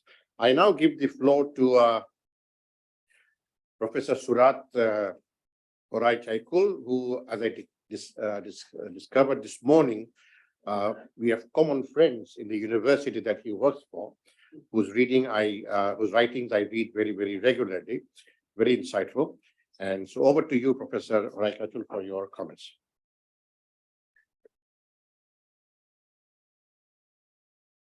Good morning, everyone, and I would like to first express my sincere gratitude to the government of Bangladesh, especially the Bangladesh ambassador to Thailand, who have invited me here, and with all full support, taking care very well since yesterday. So once again, thank you very much. Firstly, I think I need to explain who I am first. You know, this is something I need to do it all the time. So when people ask me where you're from, I said I'm from Bangkok. Well, you migrate to Thailand or something like that? No, I'm Thai, okay, of Indian origin. My citizenship is Thai. And this is, again, you know, the common perception that Thailand is predominantly some other kinds of face. No, Thailand is a pluralistic society. You have different groups of people residing in Thailand for a long, long time. My great-grandparents migrated before the partition. Okay? And this is how I end up like this. Okay, my accent is also very Thai and not very South Asian also. But again, you have to accept that a person like me exists in this part of the world also. Okay, so please cope with me for a while. I belongs to Department of International Relations, Faculty of Political Science, Chulalongkorn University. And that's why we have a common friend called Professor Thitinan Phongsuthira, who is also my colleague. At the same time, I also run Indian Study Center of Chulalongkorn University, and the Ministry of Foreign Affairs of Thailand assigned us to be the BNPTT leaders for Thailand part, which is the BIMSEC network of policy think tank, okay, as well. And we are under, the center is under Institute of Asian Studies, so we have Department of South Asian Studies as well. So basically, what I'm trying to tell you is that we're trying to, make noise about South Asia all the time in Thailand, okay? And this is largely because our political, international political history has made us far away from each other, despite geographical proximity. In the name of Cold War and others, bipolar politics move us far away. In fact, Bangladesh is nearby Bangkok, like we travel to Hong Kong, 2 hours something. So we are also neighbors, with India, Bangladesh, and others on maritime front and others. So we have a lot of things in common. We have a lot of things in connection as well. Okay, but for so long, South Asia was not seen to be quite something within that part of the world, especially when you live in different camps in the name of the Cold War and so on. So this is roughly about me first. Okay. Last year we launched, I think last year we launched a book on Sheikh Mujibur Rahman biographies in Thai language. So our team did that. Okay. And of course, Embassy of Bangladesh in Bangkok also. While translating the book to Thai language, we found that, Sheikh Mujibur Rahman is quite a universal man to us. Because what he thought was also applicable to us. For example, Thailand seeks no enemies. Okay, we only seek friendship as well. There's a number of common things among us which can actually link with each other. So in the panel discussion after the launch of the book, we actually found so many common themes that we can work together and so on. Okay, so this is something quite important, and the book, when it was launched in Thailand, was quite popular among students and youngsters as well. And this is roughly what I want to say at first. Now, when you talk about prosperity and resilience, and then the next session you talk about inclusivity and so on, I think the organizer might have a very difficult time organizing the theme of session, because in fact they overlap each other. And I think we need a holistic paradigm to understand these kind of things as well. Okay? And just to also inform you, we will have a new government soon. I think it's already done. The cabinet ministers have already been appointed and so on. Okay, so the recent elections also in Thailand also tell us a lot, about youngsters' mindsets, youth perspective on a number of things. Okay, and undoubtedly prosperity, resilience, inclusivity, and others are so popular topics there. This is what they demand. Okay, so we are not talking about free and open navigation alone. Okay, the trend in Southeast Asia is also to seek for more free and open society, how to work with each other. Okay, and on a number of issues and so on. So undoubtedly, we have a number of common themes and we can work together on various things. So when the outlook is one thing, undoubtedly. And the previous speakers have mentioned a number of things and so on. And I think when you are committed to UN Charter, it's also about, being with the world. How do we shape this? Okay. And how do we compensate the loss of time during the Cold War, in the past? How do we compensate that? How do we strengthen the bond between people to people? How do we strengthen the bond between academias and others? Right now, my former students, who is right now professor at Ubon Ratchathani, is running a BIMSTEC program, inviting all BIMSTEC member countries to send 3 delegates, in Ubon Ratchathani, on northeastern part of Thailand, so on. And I think, these kinds of programs benefits more. People learn from each other more. The thing is that Bangladesh has changed dramatically in economics term. Undoubtedly, you have more income now, the prosperity you have seen, but the gap between reality and perceptions remains. So this is what I wrote in congratulations message on Bangladesh National Day, that I think on Bangladesh part, you have to do more also on strategic communications and so on. So this is, of course, undoubtedly how to put the outlook into practice as well. Okay, this is something we have to make sure that South Asia and Bangladesh is also visible in our part of the world as well. At the same time, of course, countries in Southeast Asia will have to work also harder than before, okay, on strategic formulation to understand how this have changed and so on. Now, I see not only the outlook, but I think Bangladesh can play a very important role.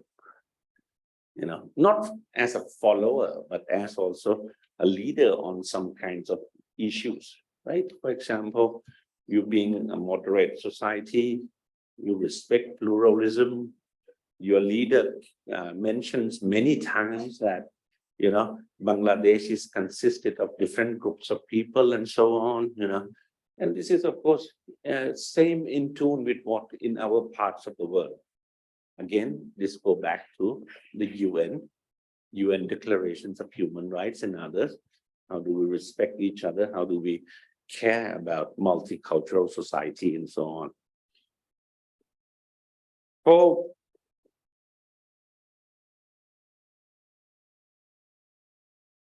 I think we can discuss about outlook, how it's written, how it reflects the views of Bangladesh and others. But I have not heard the word COVID in this room yet today. I think COVID was a lesson for all of us. We all close our borders. We all say that what we can do for our people, and that's it, right? And eventually it impacts economic, supply chain and other kinds of things. So I think, again, when we talk about outlook, we should also think also that we will not let the kind of COVID tragedies to come and only every single country pursues their own business as such in the past before. So we have to think of mechanism where we can cooperate more, right? And in this, I think it's very important that when your foreign minister in the morning mentioned BIMSTEC, I think, how do you situate BIMSTEC in this Indo-Pacific concept? That is something very important. And the theme of this session, which is prosperity and resilience, also coincide with what Thailand's called BIMSTEC summit this year, BIMSTEC's concept this year, prosperous, resilient, and open BIMSTEC. The meeting, the summit, will be held in the end of November in Bangkok, as Thailand is the chair for BIMSTEC. Right? So again, there are a number of platforms which we can work with each other, okay, to make sure that this outlook is actually transformed into practices and be with each other and so on. So I would like to end it here. And once again, thank you very much for inviting me here. And if there are questions or comments later on, if the chair permits, then I will go ahead with that. Thank you very much. Thank you. Thank you, Professor Horakachul. And first of all, at the very outset, I'd like to say that the translation of the book on Bangabandhu, Father of the Nation, in Thai language is yet another manifestation of the universality of the values that he represented, and the fact that he is one of those very few people in history who actually helped found a nation, a state, giving us an identity. I agree, and I've been talking to the BIMSTEC division in the Thai Foreign Office at length during my last visit, and I saw Thailand's very aggressive role in promoting BIMSTEC and giving resilience. And I think the theme of this event that we are holding, BISS and BRS is holding together, is to show that the Indo-Pacific not only offers opportunities, but we have couched the word challenges into way forward. And that I think is very, very important for us to all to realize. And the beauty of the relationship between Thailand and Bangladesh, that we both have plurality, pluralism built into our DNA. We both are extremely, we embrace diversity in its totality. Thank you once again, Professor. I now give the floor to my very good and longtime friend, Ravi. We have worked together on very challenging issues, bilateral issues and regional issues in my days in Colombo. And nice to have you here, Ravi, and the floor is yours now. Thank you very much, Ambassador Shamshir. And it was a great delight when I saw you chairing this. It brought together a lot of memories, and there are other colleagues from Bangladesh who over the years I have engaged with, Ambassador Hanan being one of them. And it's delightful to be here. And I also want to pay tribute and thank the BIISS and the BFRS, together with the Foreign Ministry, for putting together this very sharp but very focused event with such a large number of participants. I am here presently representing the Lakshman Kadirigame Institute, which is International Relations and Strategic Studies Center in Sri Lanka. And it is in that capacity that I'm engaging in this discussion. But I hope what I would be bringing would also be the sense of countries like Bangladesh in the region and smaller developing countries and how they feel about developments. Now, in approaching the issues relating to the Indian Ocean, or today as we more broadly call it, the Indo-Pacific, I can't be faulted for looking back with some nostalgia to 1971, when then Sri Lankan Prime Minister introduced, together with non-aligned and South Asian country friends and colleagues, the concept of the Indian Ocean as a peace zone. And even though that idea did not kind of see light of day as we would have liked, through institutions like the UNCLOS and developments through the law of the sea, at the time, the IOMAC, which looked at seabed resources and development, those ideas were pushed forward through other means, and then it took its own momentum through the development of maybe SAARC, BIMSTEC, the IORA, and many other regional organizations. So over 50 years, while much has changed in the geopolitical environment, we are continuing to struggle to achieve that vision and to ensure inclusive security for growth and development and prosperity for our people, showing resilience amidst what possibly is the worst economic crisis the world has seen in our time. Now, many visions for this region have been proposed, and in that context, the government of Bangladesh, through its Indo-Pacific outlook, which is the focus of today's discussion, has led smaller developing countries or economies in projecting what countries, including my own, see as priorities to ensure stability, energize development, and to bring greater peace and security to our region. The Bangladesh Indo-Pacific outlook reflects the acknowledgement of the global and regional geopolitical environment and realities that confront countries which are necessarily not of our making, but at the time cleverly navigates through this maze, focusing on what is important to us. It subsumes within it a determination not to get drawn into the polarized debates and confrontations, but to charter one's own course of respectful engagement, sensitive to the major players, operative in the region's affairs, but placing the interests of the people at the center. Above all, it prevents being subsumed and in some sense being appropriated, and makes a determined effort to assert its own identity. Now, these I find are the hallmarks of this report, which much detail has been talked about, and we all have read the report and are familiar.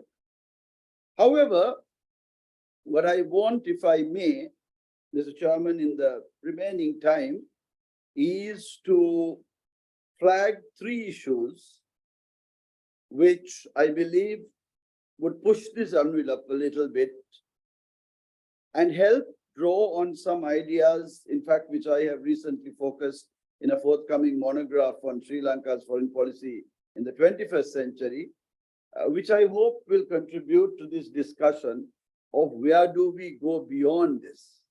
And the first point I want to make, and I think we all understand this well, that how do we operationalize these intentions?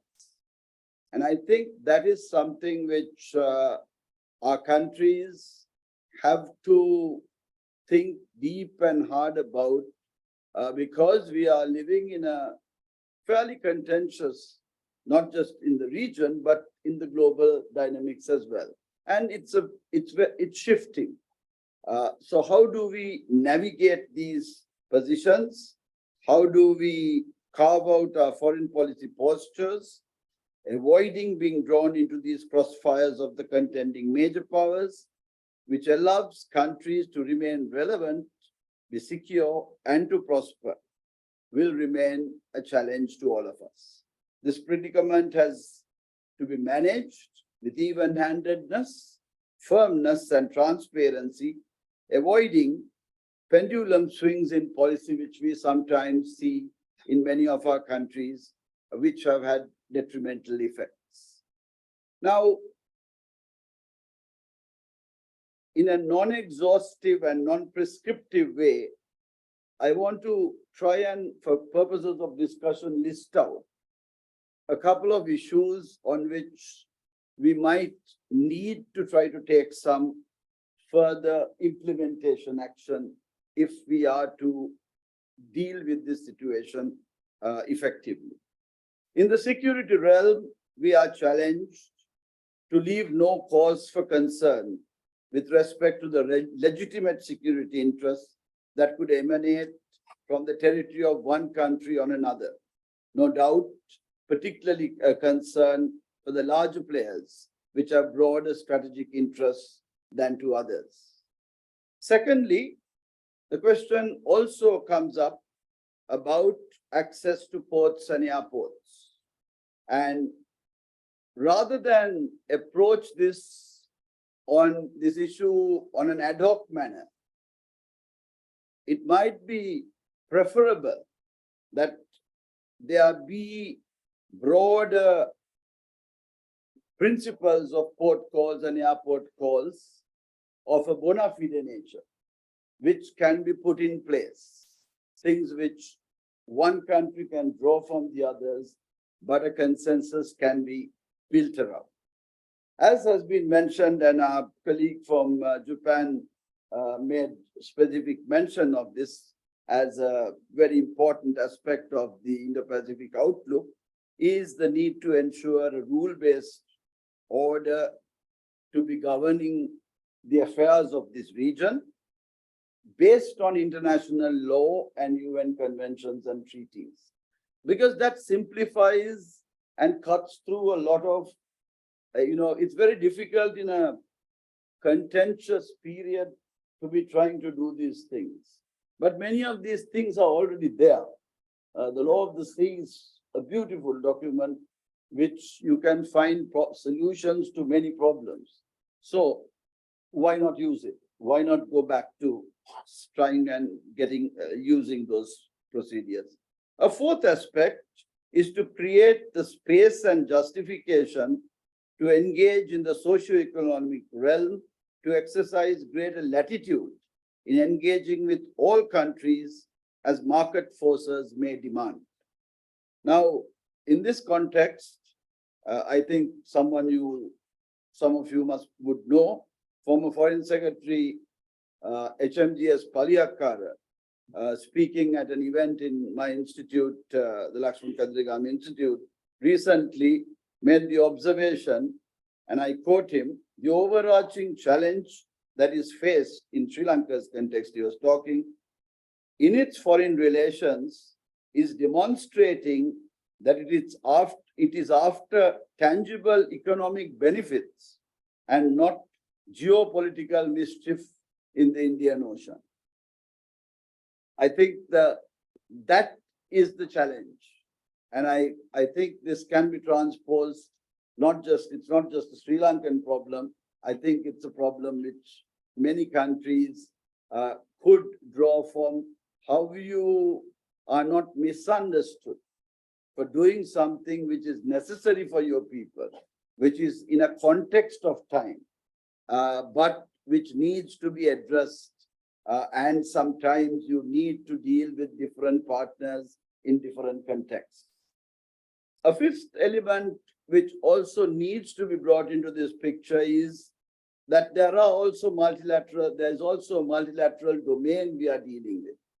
And in that multilateral domain, be it not necessarily high security issues, but there are non-traditional security issues, climate change being one, and also other issues like human rights and other disaster management, where sometimes power politics gets in the way of doing what is the rational, sensible thing.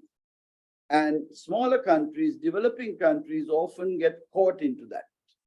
And so you can't have a broad policy about a region unless you also take care of some of those issues which tend to be multilateralized. And then your partners you can't have partners for one thing and not for others. And I think this bridge, this gap could be attended to and made better if we are to move forward. A final point in this regard, in operationalizing, I see, is the danger of one's territory being used by third parties in violation of the normal diplomatic practice of being non-critical of other countries. And I think I have seen that that has been also something which has been a concern in recent times in many countries. Now, the second aspect I wish to throw into this mix in a going forward sense is that in the face of mounting pressures due to these power rivalries, particularly in our region, that even on occasion when countries are strictly neutral, that is not good enough sometimes. And as it was mentioned earlier today, there is the perception that what we are having to play is a zero-sum game.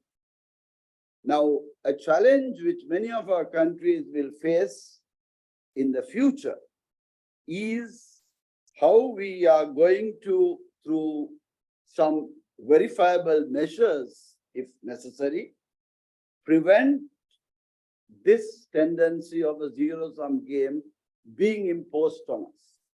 Because if we do not do that, there will be some winners and some losers, and that's a dangerous game to play, particularly if you are small, vulnerable, and developing, because you can't afford to play that. You can't have one or the other, and you have to find and you need a good understanding with all your interlocutors to be not pushed into that corner. And I think that is very, very important that we understand that. The last point I want to leave you with in this context is that as we focus on our immediate region, how do policymakers respond to the dramatic conceptual and institutional changes that are taking place at the broader level? Some we must contend with, but others we can also take advantage of. Something very recent, which I understand might be of particular concern to Bangladesh, since you have already applied, is the recent sudden trajectory BRICS has taken. Now, what does that mean to countries, to the Indo-Pacific outlook, and in dealing with these issues of our times? Because that is not something which is only relating to the Indian Ocean, but that is a much broader global phenomenon, which has to be taken not simply as an interstate issue, but in the broader realm also involving the global community, be they non-state actors, diasporas, and all these parties which come together. So I think I'd leave my comments at that, and I hope that as we are respectful of policies in dealing with some of these issues we face, we also need to look at how we go beyond and make them implementable. Thank you, Mr. Chairman.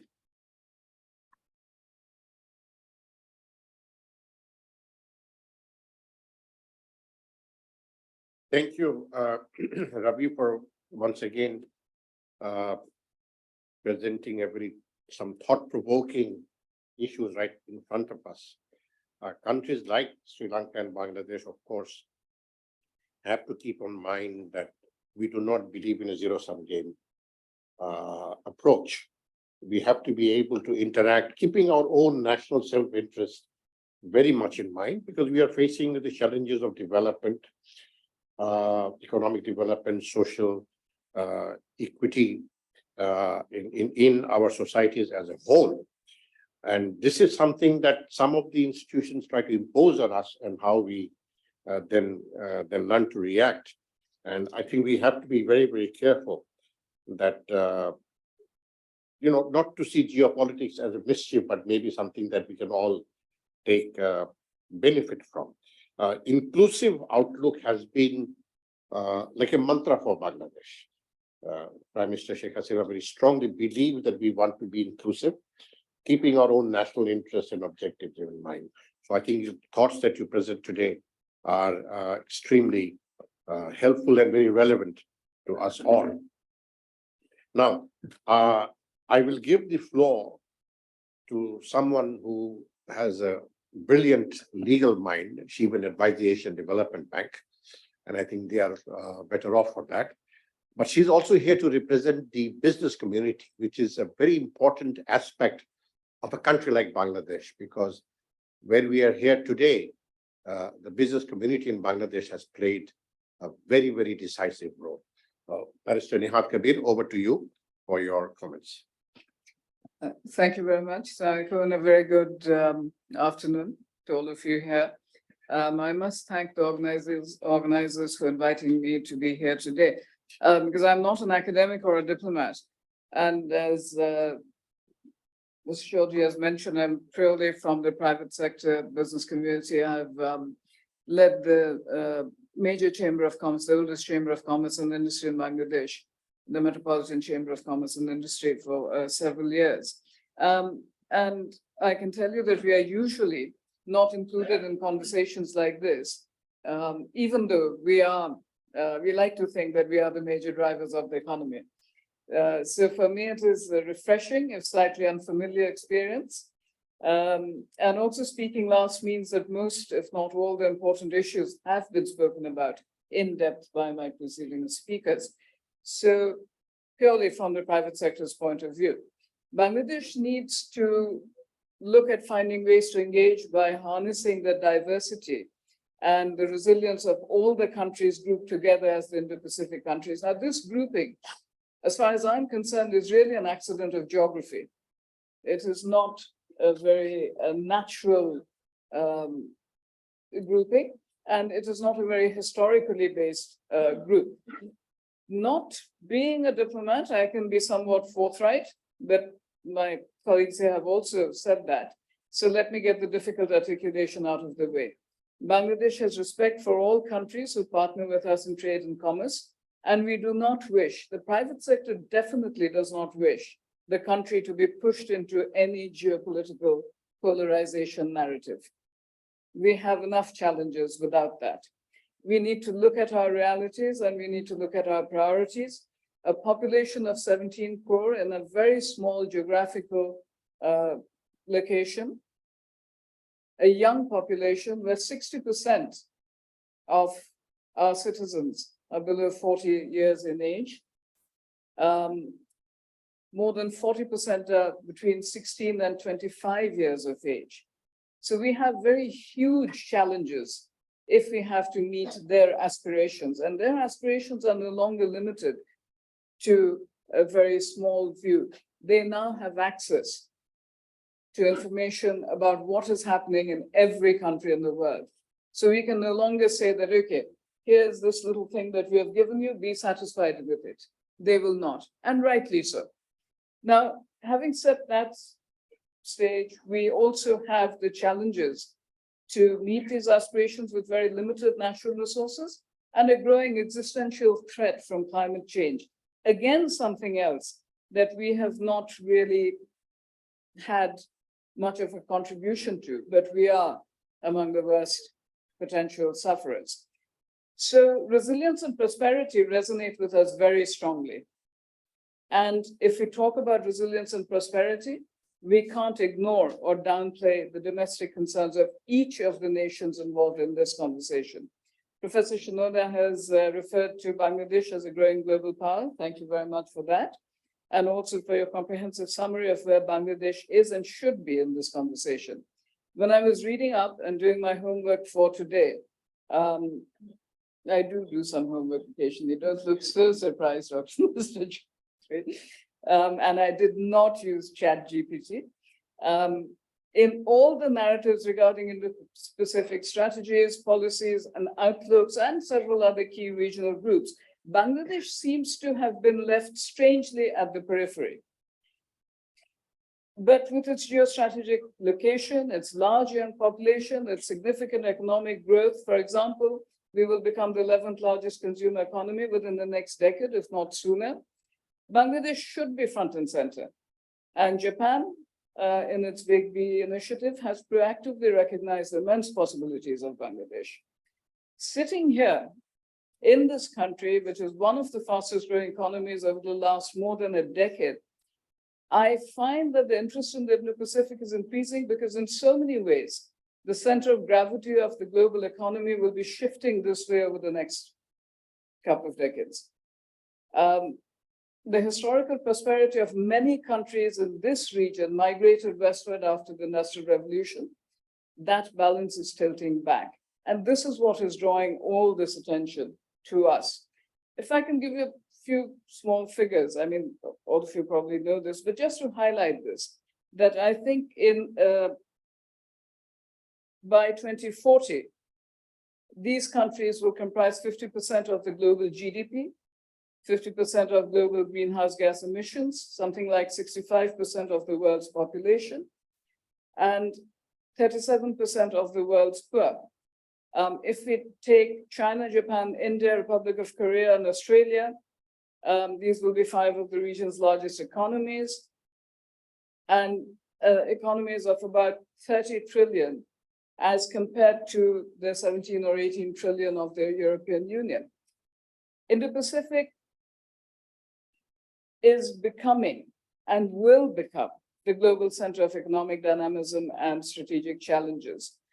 We will have challenges of national security, we will have challenges of economic growth,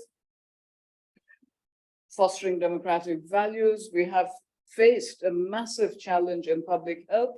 Recently, environment goes without saying, the rights of women and children. It's very, very important. And these will be shaped by the relationships we build with each other. We have built and we will continue to build. The economic opportunity that will come, and obviously from the private sector, I'm interested in that, is that the Indo-Pacific today makes up more than 1/3 of all global economic activity. I've already mentioned the 3 of the world's largest economies are in this part of the world. This region will account for twice the share of the United States economy in another 10 years or so. So if we look at that, by 2030, we will be home to 2/3 of the global so-called middle class with disposable income, having lifted millions out of poverty. And Bangladesh has done a phenomenal job, I think, of lifting people out of poverty from more than 40% less than 15 years ago. It is now down to below 20%. So we are home to a huge population and massive natural resources, but we have not received the benefits in commensurate measure. We contain, this region, this Indo-Pacific grouping contains countries with populations of a few 100,000 to the 2 largest in the world. We have GDPs from a few $100s to more than $50,000 in this one group. So how do we encompass all that in one narrative? That narrative really has to be very, very nuanced. And this is where what my preceding speakers have said is very important. One size will not fit all. So the global powers can't try to push us into one mold. We have our diversity, and that is our strength, and that is what we need to continue to maintain. So what we want is to highlight trade and private sector activities as the driver for development and growth and collaboration and partnership, leading to prosperity in this region. The conversation should not focus on national security as a military matter.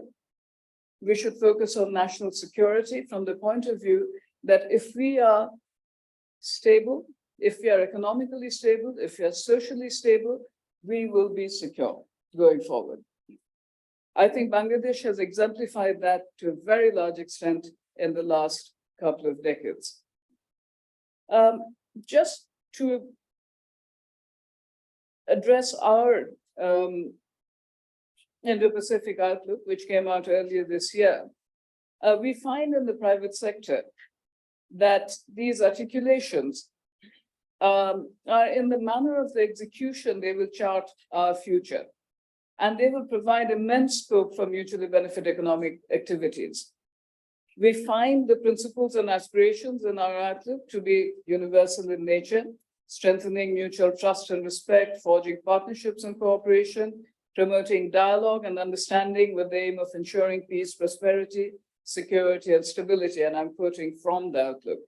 I don't think there is anything here that should be perceived as either a threat or any sort of backsliding by any country in the world.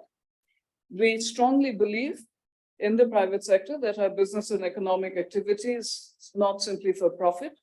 It is not an activity in isolation. We work to contribute to the vision of our country of going forward, not leaving anyone behind.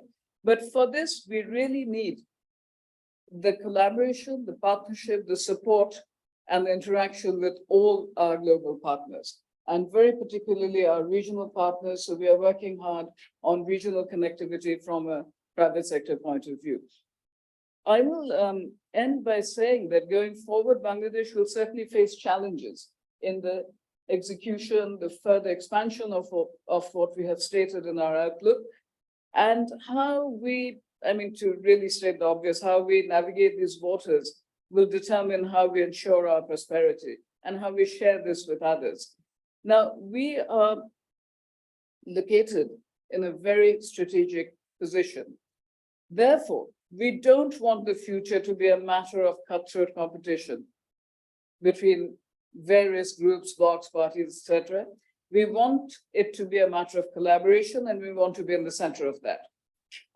Japan has again expressed it as wanting Bangladesh to be the node and the hub in this sub-region at least. So let me end by saying that I believe that enhanced trade and economic partnerships will be the way for us to go. This will be much more important in sustaining the inclusive growth and agenda of all the countries in our region. We need to combine together and work seriously to do away with various artificial barriers. We need to work to open up trade and commerce within all these countries. And this will foster much more trust through the regular interaction that we have. And this, I think, I would submit, that will be the building block of a lasting security and prosperity for all our countries. Thank you.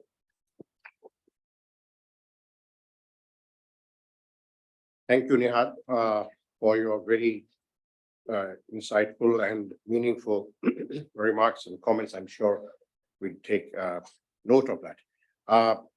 Indeed, we have come a long way in Bangladesh.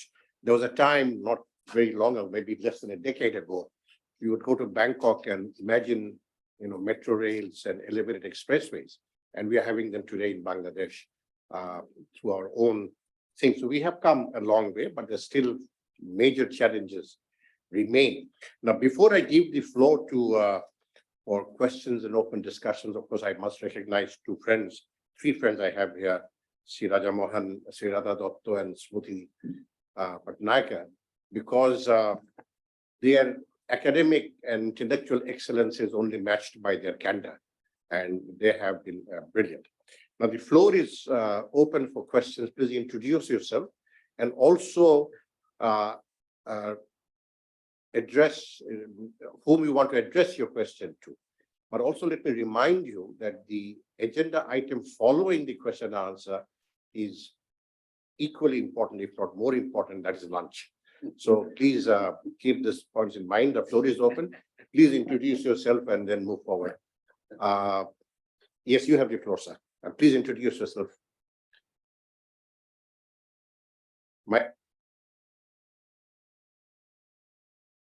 Thank you, Chairman.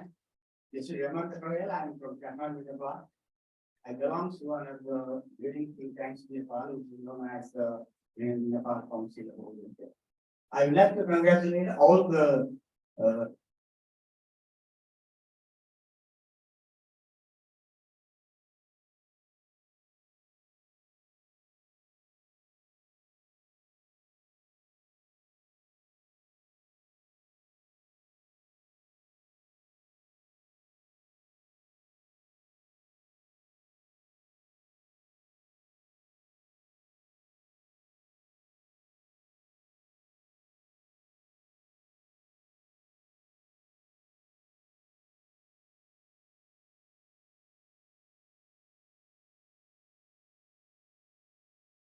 It's not a simple thing like, the economic development or the infrastructure development. We are talking about much more the well-being of people. So in that sense, the issue that I've been facing by Bangladesh and the countries of this region are very serious, like we do not have sufficient inflow of the resources in the country. That is FDI. And second one is, as you know that our health condition is not so good. The private sector are not that much encouraged to invest in this country. They are looking for better country where they have the better benefit. And you know that the most of the young guys, they are unemployed. So keeping all these issues in this region, the outlook proposed by the Bangladesh is excellent. Ideally, that's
are decreasing.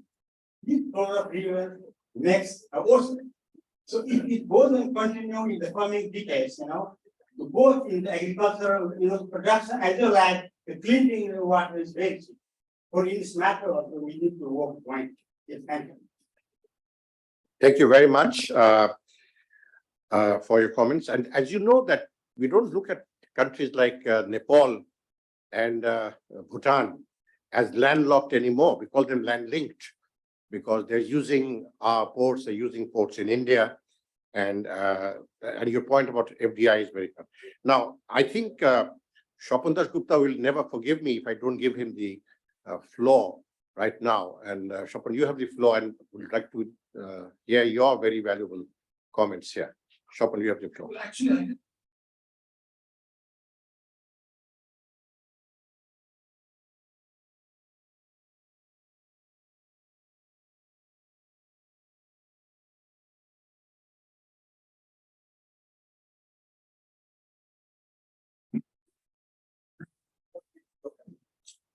well, you said that.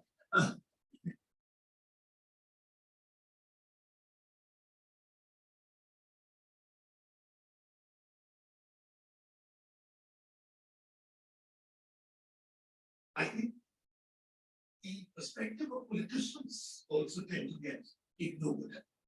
And I think the politicians have a very, very different perspective from all this. And may I just give a perspective based almost entirely on my experiences in politics, in on this question of the Indo-Pacific approach. The first thing is that the attitude towards Bangladesh in India have undergone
some a larger.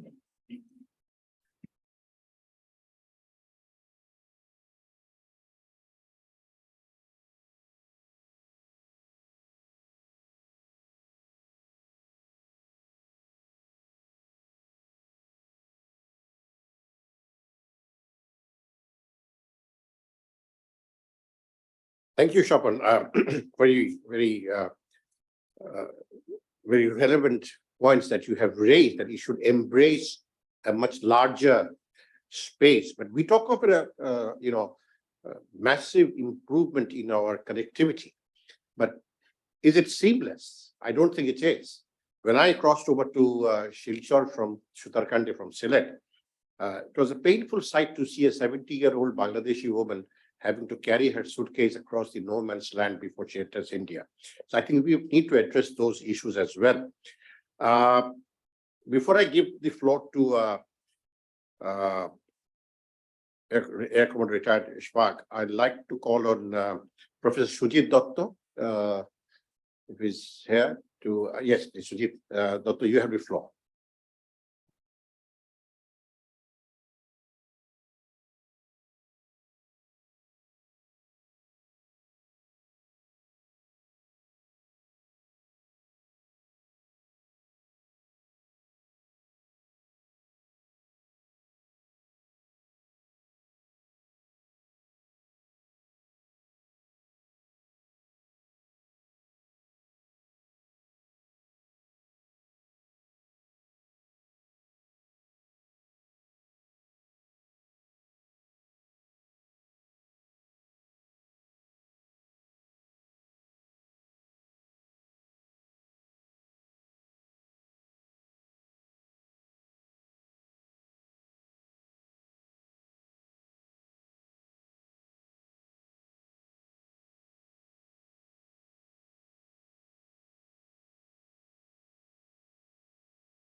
Society faces religious and issues, linguistic issues that need to be overcome some manner by having common understanding and normative order in terms of how to deal with these questions in terms of the relation between politics and faith.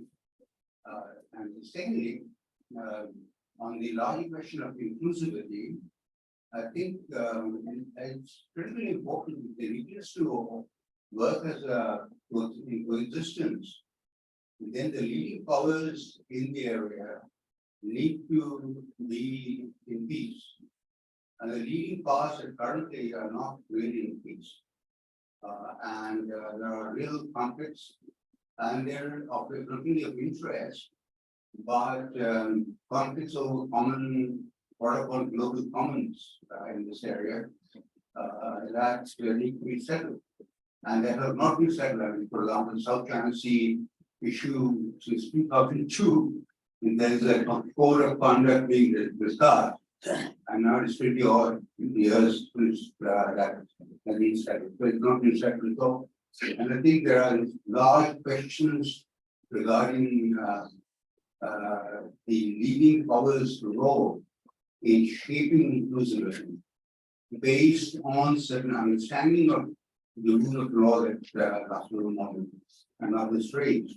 Because the rule of law itself will have to be rediscussed in terms of what would be required for a stable and peaceful region. And I think many of the countries in this region have historical civilizational ties around which these innovative new thinking can be built. But we can't even think of a situation where the leading powers will not have their own role, their own say, and therefore competition is built into this process. And that is a huge challenge. I think how China deals with many of these questions in particular would be a major challenge to us. Because China is deeply integrated into the region, everyone deals with it. At the same time, its understanding of many of these Norwegian questions are very different, and its approach to common, what's called common global commons, etc., is also very different territorially. So sovereignty questions here are important.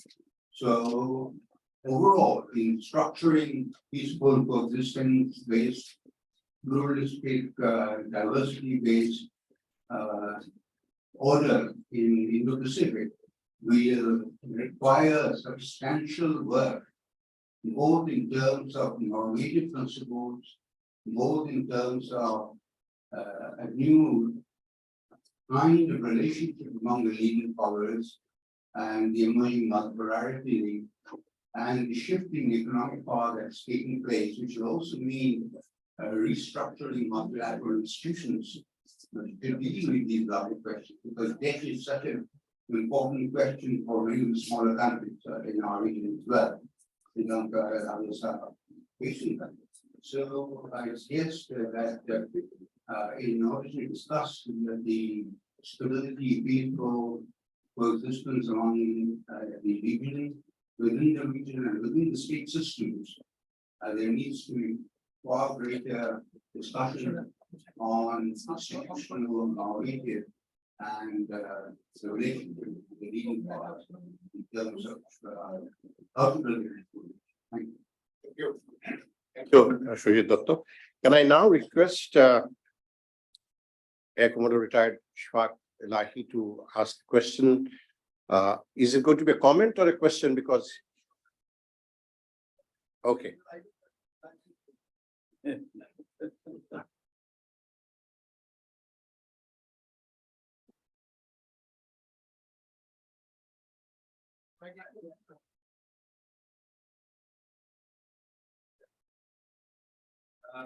First is the question, both to Professor Hideki, Shinoda, and also Professor Surab. We are talking of Indian Ocean, Indo-Pacific, and then you came particularly to deep state. Now, all these things encompasses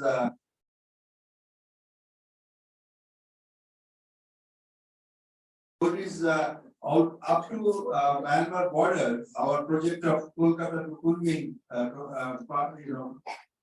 joining them up as a part of the Asian highway is now bogged down in Myanmar border, because you see they would permit. And you see this row, I mean, we are all discussing this thing, Myanmar is missing, you see. So how to bring this country out of its self-imposed isolation and into the world community, both Indo-Pacific and IUR and all this, we should try how best we can do that. And that will of course impact positively on our economy and all that. And so that is one question. And my second one is the observation of, if I'm not wrong, Mr. Shopon, was it? Yeah, you talked about our new relationship, India, the emphasis of economy. Actually, that economy always has been the factor, but it remains, reminds me of the just few years back when we are having the NRC and MP in India, and there was talking of millions of Bangladeshi infiltrators coming onto India. Now, how things have changed because of our economic progress. Now it is the Chief Minister of Tripura, Chief Minister of Assam is now looking forward to how to, use our port facilities, our transshipment, our communication. And we are, today I strongly believe that India continues to remain important to us, but we are more important to India just because of the, the whole situation. And what's the situation with China? They are, more the relationship with China and India, what says the importance of Bangladesh is grown even more and more. So thank you. Thank you, Ishwak. Would Shopon like to respond to that, or would you let it pass? Shopon Dasgupta, would you respond? You don't want to respond. Okay. Can I now request Dr. Shahab Enam for his comments? Shahab has a habit of not looking at watch when he's commenting. I hope he will today. Thank you. Thank you very much. That was a very interesting discussion. Few quick points. The first point I believe is that we really need to broaden our discussion, as Air Commander Ishwak Iladi has mentioned, that unless we really bring Myanmar into the entire discourse of Indo-Pacific, probably in the interest of Bangladesh's economic and security outlook, we will not be able to really come to a solution. Executing Indo-Pacific outlook would require two distinct problems. The first one is the harmonization among all these countries over the issues of security, because we can't really bypass the multipolar equation over Myanmar with different countries. And the second important issue is, while we are in an impressive economic growth trajectory, we really have to work with other countries in expanding our market. And that's, I think, one of the key issues we should be focusing on the coming months. And I'm quite happy to see Nihalapa here. And her presence itself is a testament that we are looking into the Indo-Pacific beyond the security mindset, which allows us to grow and develop faster and partner. And the last point, sir, I think what was very impressive over the past few months from Bangladesh's perspective is to really look forward to an inclusive regional economic system, which is essentially missing. Michael is here, and we were discussing that we still have intra-regional trade below 5%. And that tells us that if we really want to make sure that Indo-Pacific picks up, in that case, we really have to come up with a tangible solution. I'm looking forward to, after this event, a tangible solution, how we can improve that 5% to 10% over the next at least or maximum 5 years, which is. Thank you, sir. Thank you, Shahab. Myanmar also has to do its part if they really want to become part of the Indo-Pacific. I mean, even ASEAN member countries are having problems dealing with Myanmar. We hope that things will change and Myanmar will become part of it. May I request Dr. Shammi Ahmed, International Affairs Secretary and Central Working Committee of the Awami League. Shammi, if you are here, if you'd like to say something. Is she here? This morning. Shammi.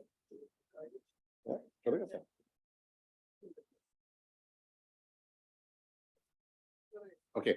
I use my discretionary powers as the moderator to invite Ambassador Farooq Sobhan to share some thoughts with us. Unique among his many other credentials is that he has served as our ambassador to China and High Commissioner to India, and has been the Foreign Secretary as well. So if I may request you to, and he's a guru to all of us in the Foreign Service. We look up to him like that. Mic for Ambassador Farooq Sobhan, please.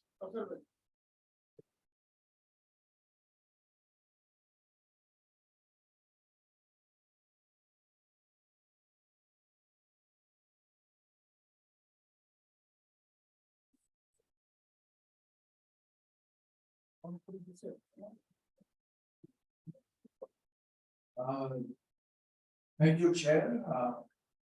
I came here to listen and, however, just a couple of thoughts. One is certainly the need to Bangladesh. We talk about an Indo-Pacific outlook. Clearly, trade and economic cooperation must figure very prominently in this whole process. What we have seen happening as tensions have increased between the US and China, and also India and China. This has had a profound impact on global trade and also on investments. So we need to see how we're going to be able to address some of these challenges. And of course, coming out of COVID and now with the Ukraine war going on, severe stress has also been imposed on the economic groupings that exist. So this, I think, requires a fresh effort and whether within the Indo-Pacific framework, we can come up with some new initiatives. I think this requires us more than ever before to strengthen the interaction and cooperation between governments and the private sector. I think we see the G20 as a good opportunity to perhaps put on the table certain initiatives. But we also need to see what we call the South can play, perhaps in trying to bridge the gap and reduce the tension that stands in the way of economic progress and development. Thank you. Last question, because we are really running out of time. Huh? Okay. Pema is later, sir. Okay, okay. Before I give the floor, Ms. Pema Shoki, Center for Bhutan United Studies. You are here from, you've come all the way from Bhutan. You have the floor. I'm trying to speak from Bhutan's perspective and our stand on the Indo-Pacific outlook. Bhutan bases its advancement processes around cross-national happiness, also known as GNH, a benevolent idea right from the throne to prioritize GDP over GNH. Therefore, our view on prosperity and resilience is heavily influenced by it. Each and every citizen is bonded deeply to a safe and supportive community where trustworthiness is high and fear of victimization is non-existent. Thus, we hope the Indo-Pacific countries will deliver the same to one another for a free, secure, and peaceful Indo-Pacific region. Bhutan is also guided by pillars of good governance, preservation and conservation of culture, environmental conservation, and good governance. At the same time, we are also focusing on stabilizing our economy, especially after the pandemic. Currently, our country's foreign revenue is highly dependent on a few sectors, of which one is hydropower. Using astral aquifers to generate electricity. While this renewable energy contributes to clean energy development with very less negative impact on the environment, its sustainability and resilience is a great difficulty. The nation's target to achieve 10,000 megawatts of electricity by 2020 was challenged by geological, administrative, and financial problems. With climate change, it has put us in a vulnerable position where we stand at a point in time to really rethink our economy's security and prosperity. However, Bhutan is taking measures to address these issues through domestic and international interventions. All of us are aware how interdependent and connected the world is. As neighboring nations, we need to come together and join hands to battle whatever threats and obstacles that lie in front of us.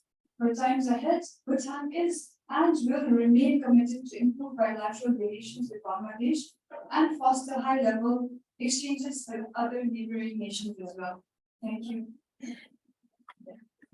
Thank you, Prema, for really also talking about the state of Bangladesh-Bhutan relationship, which is extremely deep and mutually beneficial. And we look forward to continuing our relationship, our contribution, among other things, to Bhutan that your Prime Minister actually studied in Bangladesh.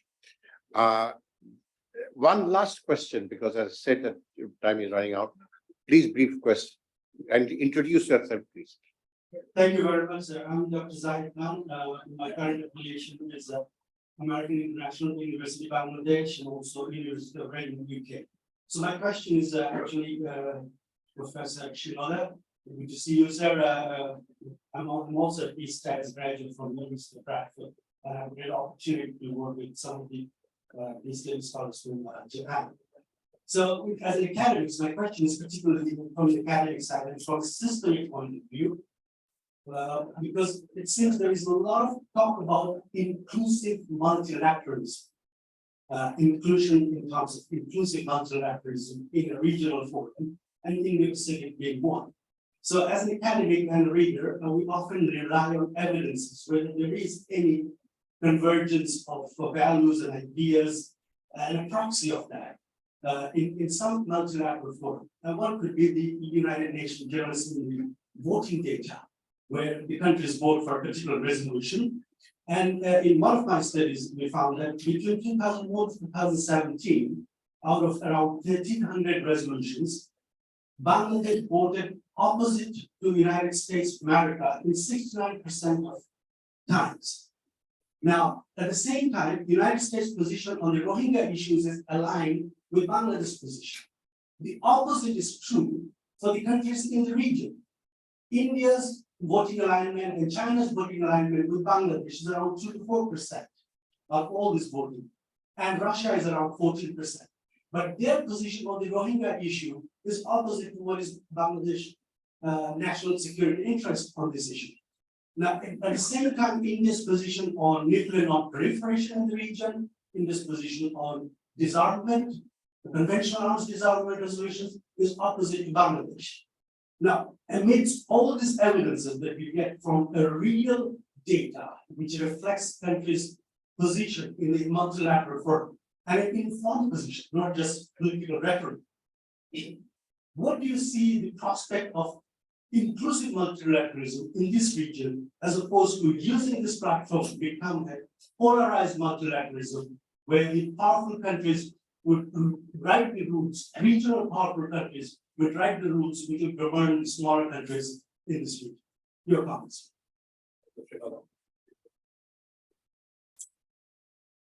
Thank you very much for the question. Combining some of the elements in the previous questions, I would like to make a very brief statement as in the form of an answer. Although it's very just impossible to answer these difficult questions in a full manner, though I would like to make a response. First, I would like to make a remark about Myanmar. In the past, I was at the BISS to talk about the Rohingya issues in the context of Indo-Pacific and so on.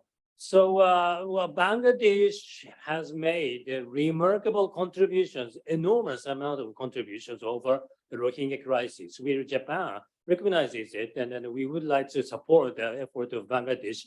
Although, of course, from the outside point of view, we try to make contributions, so we can never compete. We equate our effort with the effort of Bangladesh. So after the Rohingya crisis, which has not been solved at all, although thanks to the Bangladesh effort, the international committee has been maintaining some kind of relative stability, but we don't call it a solution. And then in 2021, the coup d'etat took place, and then another political or even more enormous political crisis dominated the scene of Myanmar, and which hasn't been solved at all yet, and then rather it's getting more serious and serious. So now we understand that ASEAN takes the lead role in mediating political situations in Myanmar. Although Bangladesh needs to have say, that's a very general comment. Japan wouldn't claim that it can play a significant role, but if there is any kind of role, perhaps Japan should be involved, and they're very much happy to be involved. So in this kind of manner, natural recognition of the great role of Bangladesh over Myanmar or in the by the way, Myanmar faces Indo-Pacific too. And so in the context of Indo-Pacific, we could promote the partnership of Bangladesh and Japan over Myanmar crisis and so on. And then as a result, if we can promote multilateralism, more multi-layered multilateralism, if we can enhance the cooperation, the partnership between Bangladesh and Japan over Myanmar crisis and so on, we can visualize very much multi-layered manners of multilateralism. Thanks to the question about academics, I really would like to say that even in Japan, we are heavily dependent upon our partnerships with academics through European and US, North American perspectives. I myself took the final degree at the LSE and in Britain, and it was very nice, and we continue to be engaged. However, perhaps there is great room for academic cooperation, joint research between Japan and Bangladesh institutions. I have constant relationship with the University of Colombo, for instance, and African institutions. So there is a great possibilities in these areas. Of course, we are very happy to invite some other universities in Europe and North America. But more inter-regional cooperation, bypassing or together with the European and North American academics, but between the various regions within Indo-Pacific areas. We need to furthermore develop these cooperation as a proof of more like a multi-layered multilateralism in academia, in intellectual engagements, and so on. I understand this seminar itself is set in the context of such an effort, but we would like to promote it more. Thank you very much indeed. Professor Shinoda, you're a professor, but your response was far more diplomatic than many other diplomats would be able to do. Let me end here with one comment that Bangladesh is promoting public diplomacy, and events like this are part of that whole process. But it's important to have take the public diplomacy to the domain of the media. There is interaction among the medias of the whole Indo-Pacific region that can provide a major input into policy making. Somehow, we do not see much activity in the field of media engagement in this. Thank you very much, all the panelists here, for your very incisive, very thought-provoking comments. We hope in the next session, we'll have something from the military from the floor, and General Bilal would make a comment at that session. And now over to you for the rest of the program. Thank you. Thank you, sir. Thank you for this very wonderful session. I'm sure everyone in this auditorium have gathered a lot of important insights from a diverse group of experts. At this stage of this working session, I humbly request Major General Sheikh Pasha Habibuddin, OSP, SGP, BAMS, AFWC, PSC, Director General of BISS, to please come on stage and hand over crest to our moderator and distinguished panelists. First, the moderator, Ambassador Shamsher Mubin Chaudhry, sir.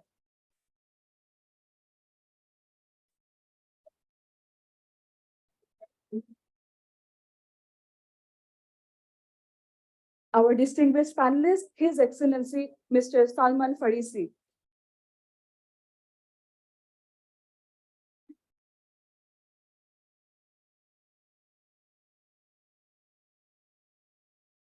Professor Hideki Shinoda, please.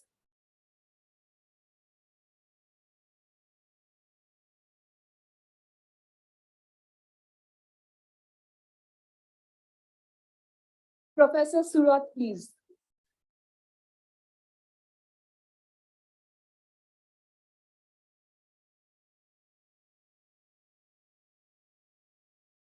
Ambassador Ravinatha Arya Sinha, sir.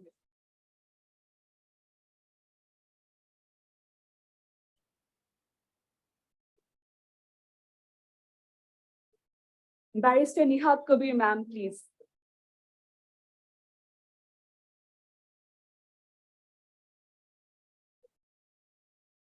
I also request 3 of our distinguished foreign participants to please come and receive the crest from our DD sir to take back as a memory of this seminar. I invite Professor Sujit Dotto, Dr. Shapun Dasgupta, and Ms. Pema Tashoki to please come on stage.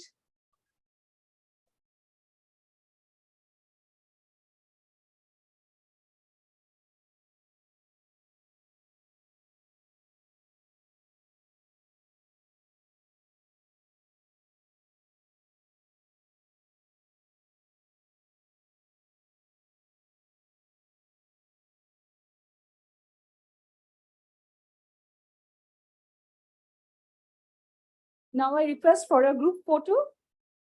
Yes, after Ms. Pema, please.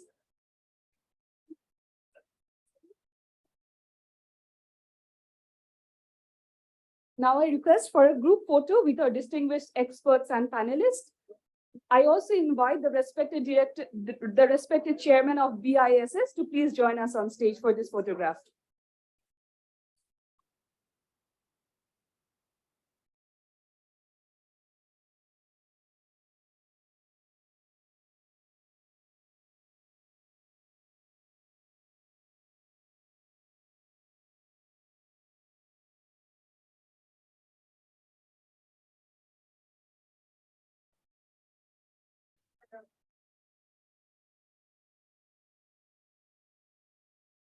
Respected audience, I welcome you all to the second working session of today's seminar.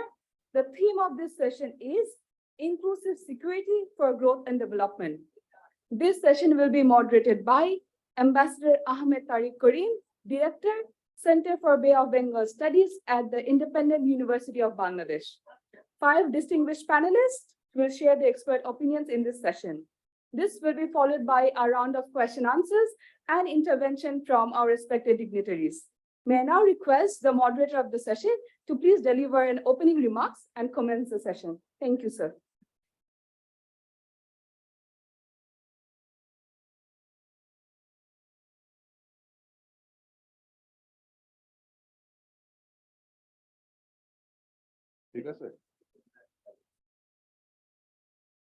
Good afternoon, everyone.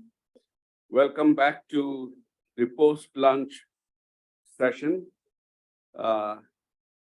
Post-lunch, most people tend not to be very attentive, but we'll try and make it a lively session with 5 distinguished speakers here. They are, in fact, all old friends. Admiral Karambar Singh, whom I met when he was the Chief of Naval Staff, Iqbal Singh Sivia, the Director ISAS, Michael Kugelman, with whom I've done a couple of panel discussions earlier. David Brewster, again an old friend, and Professor Lailupur Yasmin, one of our brightest in the IR firmament here. We have heard many speakers from the first session and onwards, particularly in the opening inaugural session, what Bangladesh's Indo-Pacific outlook is. I think you also need to understand why or how Bangladesh evolved this outlook, because it's necessary to understand the frame of mind which led us to come to to say that this is what we are, this is how we look at the world. And if you understand that better, then perhaps that's the best explanation that we can have as to why this is an outlook, why we call it an outlook. People may call it strategy, policy, but this basically is both strategy and policy, but this is how we look. What were Bangladesh's imperatives?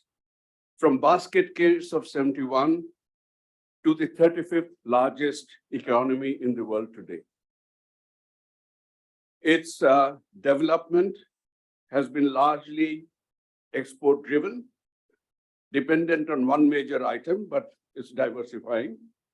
Now, if you keep in mind that 90% of global trade uses maritime routes, with 80% flowing through the Indian Ocean, of which about 40% through the Bay of Bengal, that is what is relevant to us.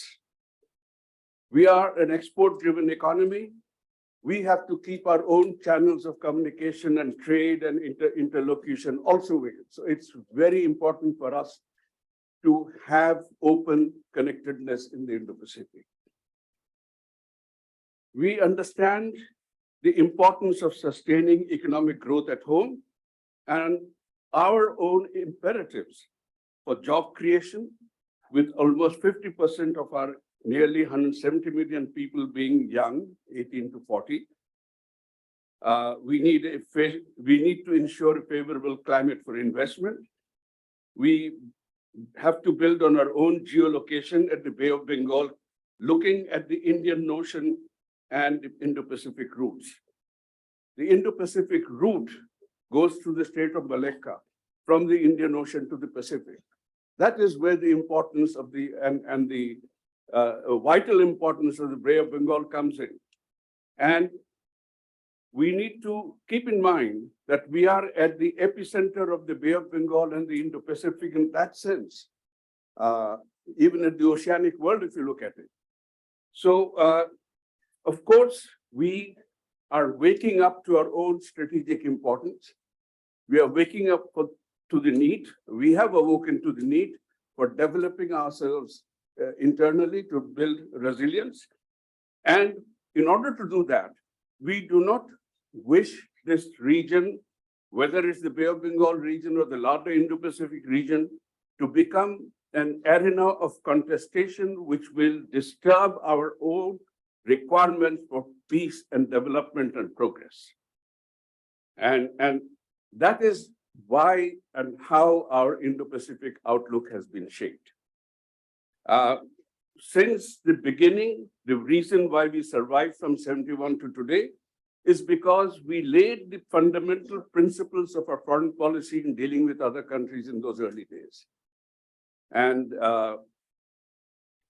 following them now, when we were born, it was a divided world. It was a world already in turmoil to a large extent. It is still a divided world today, perhaps more divided it is today than it was at that time. There's more turbulence today than it was at that time. Our immediate neighborhood in those days, Afghanistan was peaceful, Myanmar was peaceful. Both countries, neighbors to our west and east, are imploding. The Middle East was in turmoil then, it is still today. East Asia had problems then, it still has today. So we cannot deviate from the policy which made us survive those early periods and come to where we are and deviate now to get into problems where, being under pressure from various powers, we have to develop our own internal resilience to be able to stand up to them. And therefore, development, economic development, trade, investment, these are of fundamental importance. And in that context, the Indo-Pacific is important to us. And we want to maintain this as a multilateral Indo-Pacific. The principles have been laid out very clearly. And there will be contestations. There are contestations, and there will be increased contestations. We have friendly relations with the countries engaged in contestations. We do not want to become part of that contestation. We have relations with each of them in our own strands. We don't want them to bring their contestations inside our home. So with those words, I will open up the floor. I'm told that because we are starting late and constraints of time, I have to try and end by 3:30. Even though the time stated is 3:45, I have to try and end by 3:30. So I'll request each speaker to try and keep the remarks to between 12 to 15 minutes maximum, and then we can have some interventions from the floor. I have great pleasure now in inviting Admiral Karambir Singh to start with. Thank you so much, Excellency. So, namaskar, everyone. I'm deeply honored to be part of this afternoon's panel. And I think I've been positioned here to add this maritime tadka to these deliberations. As a former Navy man, I was pleasantly surprised. I've read the IPO and with interest, and quite heartened to see a deal of commonality between the IPO and India's vision of Sagar, which is security and growth for all in the region. So I'll just pick out a few nuggets and then discuss them with you. You know, the IPO stresses on stability and prosperity in the Indo-Pacific as being crucial, and the ambassador just mentioned that crucial to Bangladesh in achieving its Vision 2041 goal of being a developed country. India too sees Sagar as absolutely critical to its becoming a $5 trillion economy by 2025 and a developed nation by 2047. And stability and prosperity, especially in the seas around us, is crucial for aspirational nations such as ours, because we are heavily dependent on the seas for trade, resources, energies, markets, and flow of commerce. As far as India is concerned, 95% of its trade by volume is through the seas. And I dare say Bangladesh is approximately 90%. So that is the criticality. In the IPO, there's a stress on adherence to UNCLOS. And this is very aptly brought out in the IPO. And here I think both Bangladesh and India stand on a firm footing. Because given the fact that we resolved our international maritime boundary issue through international arbitration. Compare that with what is happening, the kind of explosive situation we have in the South China Sea. There's disregard for the PCA ruling. There is also, the principle of might is right, I think, is prevailing. But having said that, I also feel that we, meaning Bangladesh, Myanmar, and India, will need to show the same amount of maturity when resolving the continental shelf issue, which will come up shortly. The IPO statement on regional and international cooperation is certainly refreshing. Regional cooperation has an important bearing on regional security, and Bangladesh has walked the talk in this regard. I remember when Bangladesh Navy held the presidentship of the IONS, we had the maiden IONS HADR exercise. A lot of great work was done. All these things were a great success. Similarly, Bangladesh's active involvement in IORA, BIMSTEC, the Colombo Security Conclave, which they have joined recently, and other areas, add to its already high credibility in the area of regional and international cooperation. So there is credibility in the IPO, in each statement of the IPO as we read it from an Indian perspective. It's also very refreshing when you see that mention of the Sustainable Development Goal 14 in the IPO. This, to my mind, is something of great importance. if you wish to leverage the true potential of the blue economy for growth and development, we will increasingly need to turn to sustainable exploitation of the seas. And in this respect, the enunciation of Bangladesh's Delta Plan 2100, and India has also come out with the Maritime India Vision 2030. These are important steps. Our two countries, I think, can additionally cooperate on making a robust marine spatial plan, which is also a mandate of the SDG 14. Some of the countries in the Indian Ocean region have already done that. And I think we should exchange best practices there. Also, best practices in MSDI, which is the Marine Spatial Data Infrastructure, in which the National Hydrographic Office has, India's National Hydrographic Office has good expertise. Of course, finally, it's been discussed quite a bit in the previous sessions. The IPO envisions a free, open, peaceful, secure, and inclusive Indo-Pacific, which is almost identical to India's vision of free, open, prosperous, and inclusive Indo-Pacific. And like it has been stressed in the past, the word inclusive is extremely important, and because it is crucial for us to aspire for collective growth in this region. And this is truly the essence of Sagar also. And here I think it'll be apt to quote our External Affairs Minister, Dr. Jaishankar. And I quote, he says, India will grow with others, not alone. Now, having said all these wonderful things, I also want to bring out a few realities and ask this question of all of us, that are these principles of free, open, and inclusive Indo-Pacific under threat or under strain? And my feeling, or my view is, yes, they are under stress and strain. Because under normal circumstances also, being a Navy man and other naval people would know, ensuring free and open oceans doesn't happen on its own. It takes effort, or day-to-day policing. But of late, because of COVID, the Ukraine conflict, the ensuing financial crisis, several flashpoints, especially in the Indo-Pacific, and all these exacerbated by a fierce geopolitical confrontation, have left, I think, no country untouched. And sadly, it is the developing economies of the South that are really feeling the brunt. And all these things put together, puts them in a danger of internal strife and open to geo-economic coercion. The free and open seas, that have underwritten and are crucial to our common prosperity, are today in the danger of being converted into contested and closed seas. The very antithesis of prosperity. You look at what's happening in the Black Sea, the Straits of Hormuz, South China Sea, and it gives you a pointer that this is the direction that we do not want to go, but unfortunately, there are signs that we are heading there. So my proposition is, what do we do in this fracturing, uncertain world? How do we navigate this mistrust that is being brought onto us?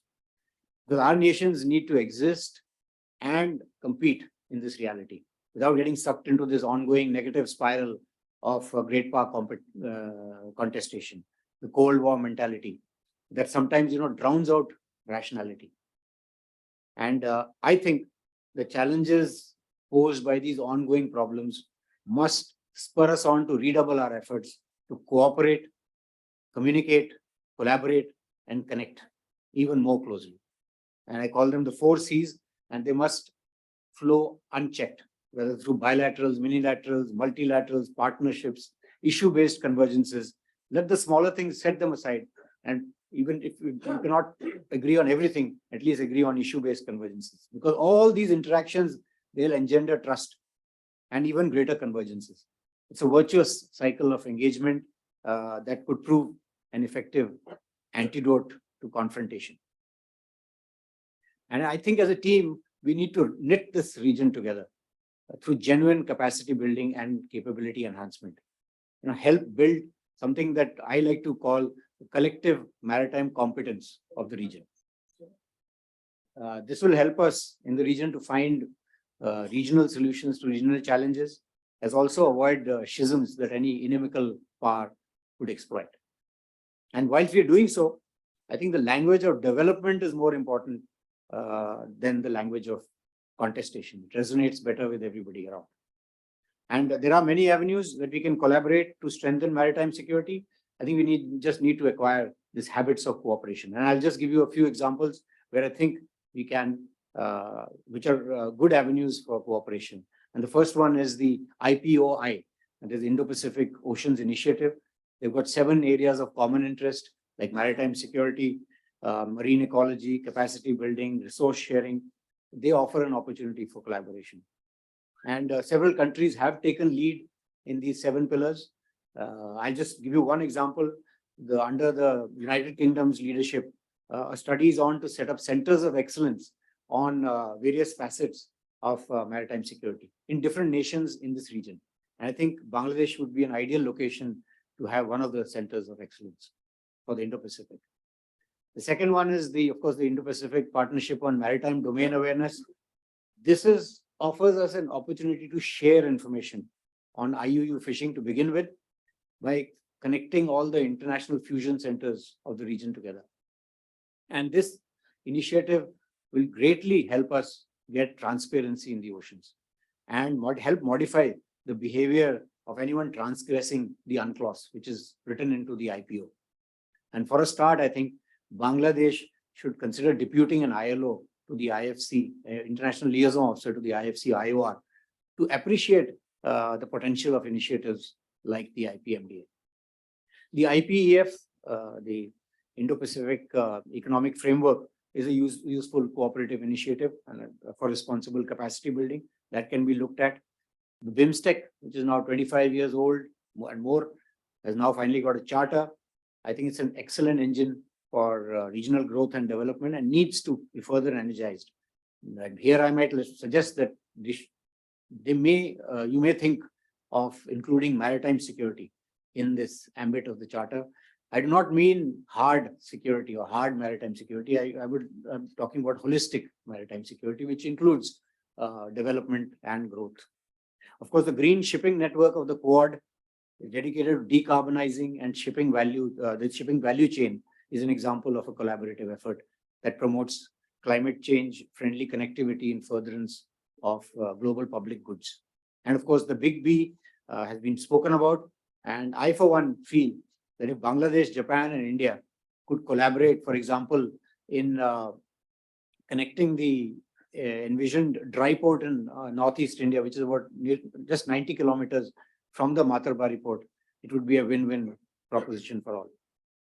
So I think in conclusion, I'd like to submit that in today's rather vexed and complex geopolitical landscape, it presents several challenges, such as great power rivalry, divergent perceptions on key security issues, intransigence or some in accepting a consensual approach, and the lack of capability and capacity among some important stakeholders in the region, especially the Indian Ocean region. And I think here, the maritime domain is well suited to overcome these challenges because the seas unite, they don't divide. You don't have to cross borders and look at the internal problems of a country. Considering the wide expanse, complexity, and transnational nature of challenges, we all know that no one can do it alone. And therefore, the maritime domain could become a medium to lead the region and indeed the world out of this present situation through cooperation, communication, collaboration, and connectivity. Because connecting trade routes, infrastructure, institutions, and most importantly, people and ideas is sure to create an enabling network conducive to promoting peace and prosperity in these difficult times. Thank you so much.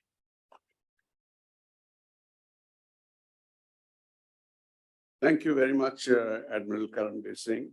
As you rightly pointed out, we are all very heavily dependent on seas. And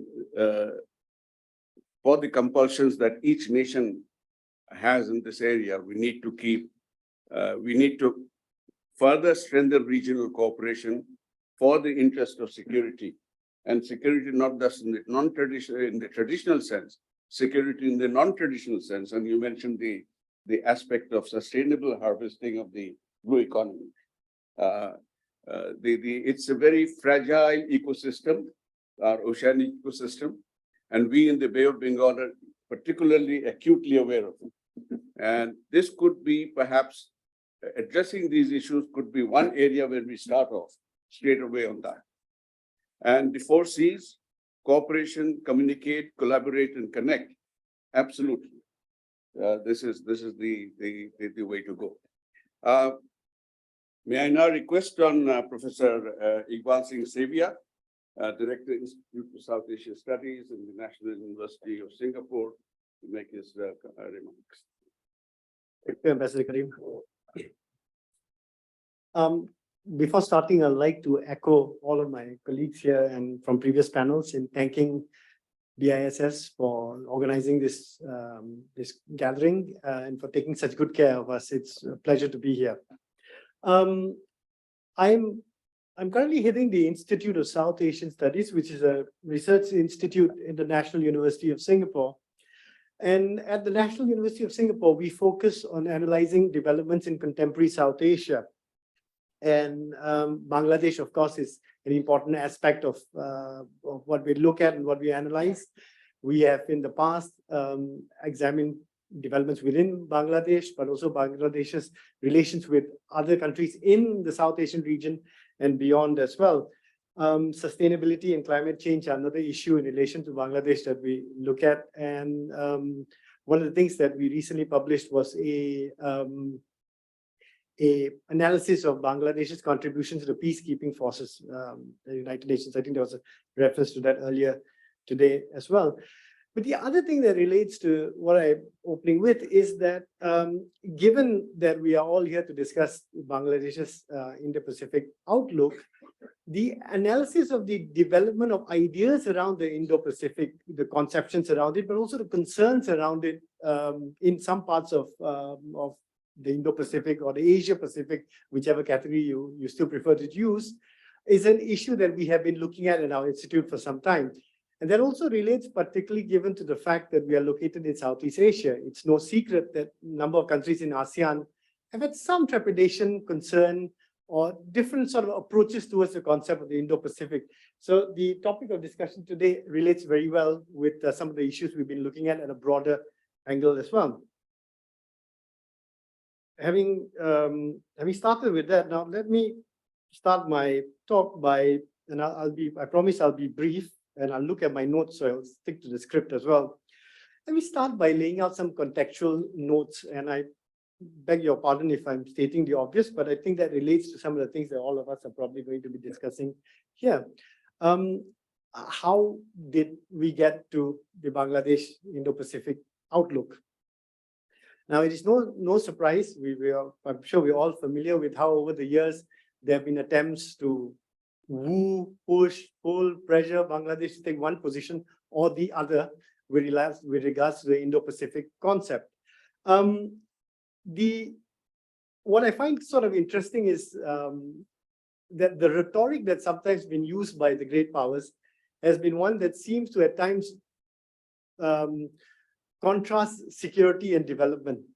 And Bangladesh has always taken a position where it has to take its decisions with regards to the development agenda. And here we relate this, I relate this to the theme, two of the key words in our discussion here, development and inclusiveness of this panel as well. Now, Bangladesh, as we are all familiar, has taken took the wait and see approach towards this issue.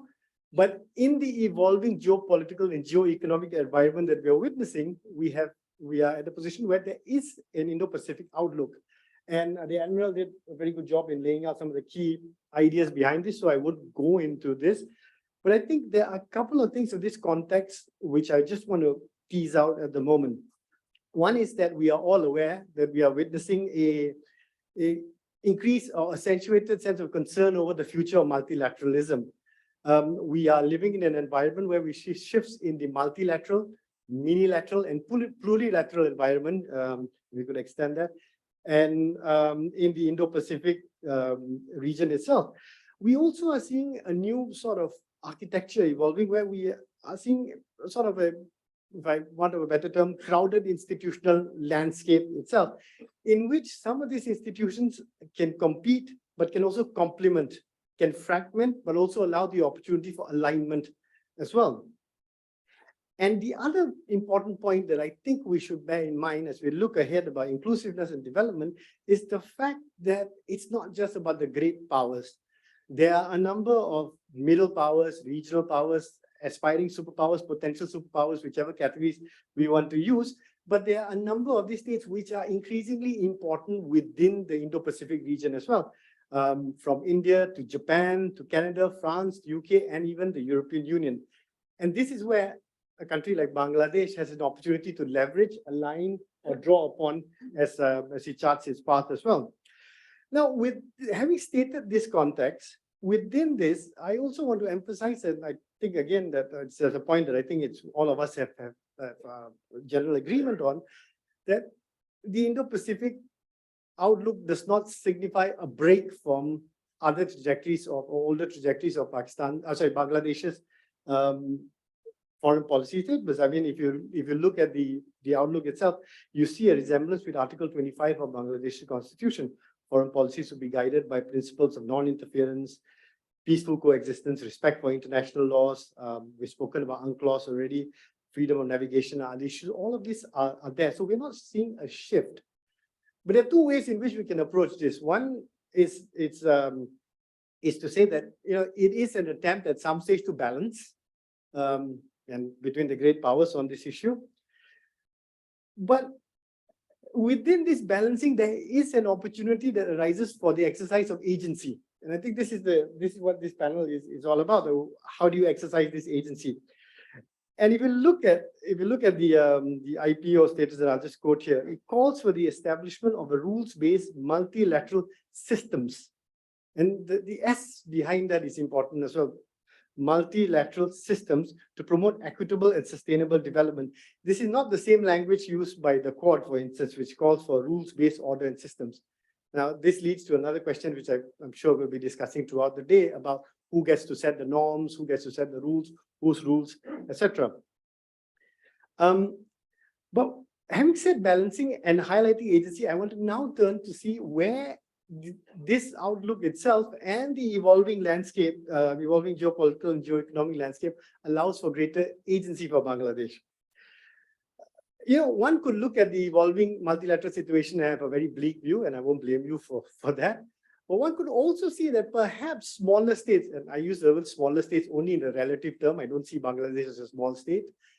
One could also see that smaller states are perhaps having a greater chance to negotiate, get a deal, position themselves, negotiate their own standing in this fragmenting or realigning global arena. And this is where the middle powers play an important role.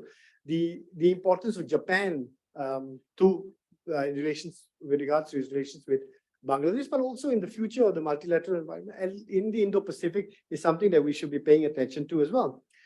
But the other thing we should do is pay attention to, as we've done already, to the priorities listed within Bangladesh's outlook, but also how it has positioned itself and embedded itself in this issue itself.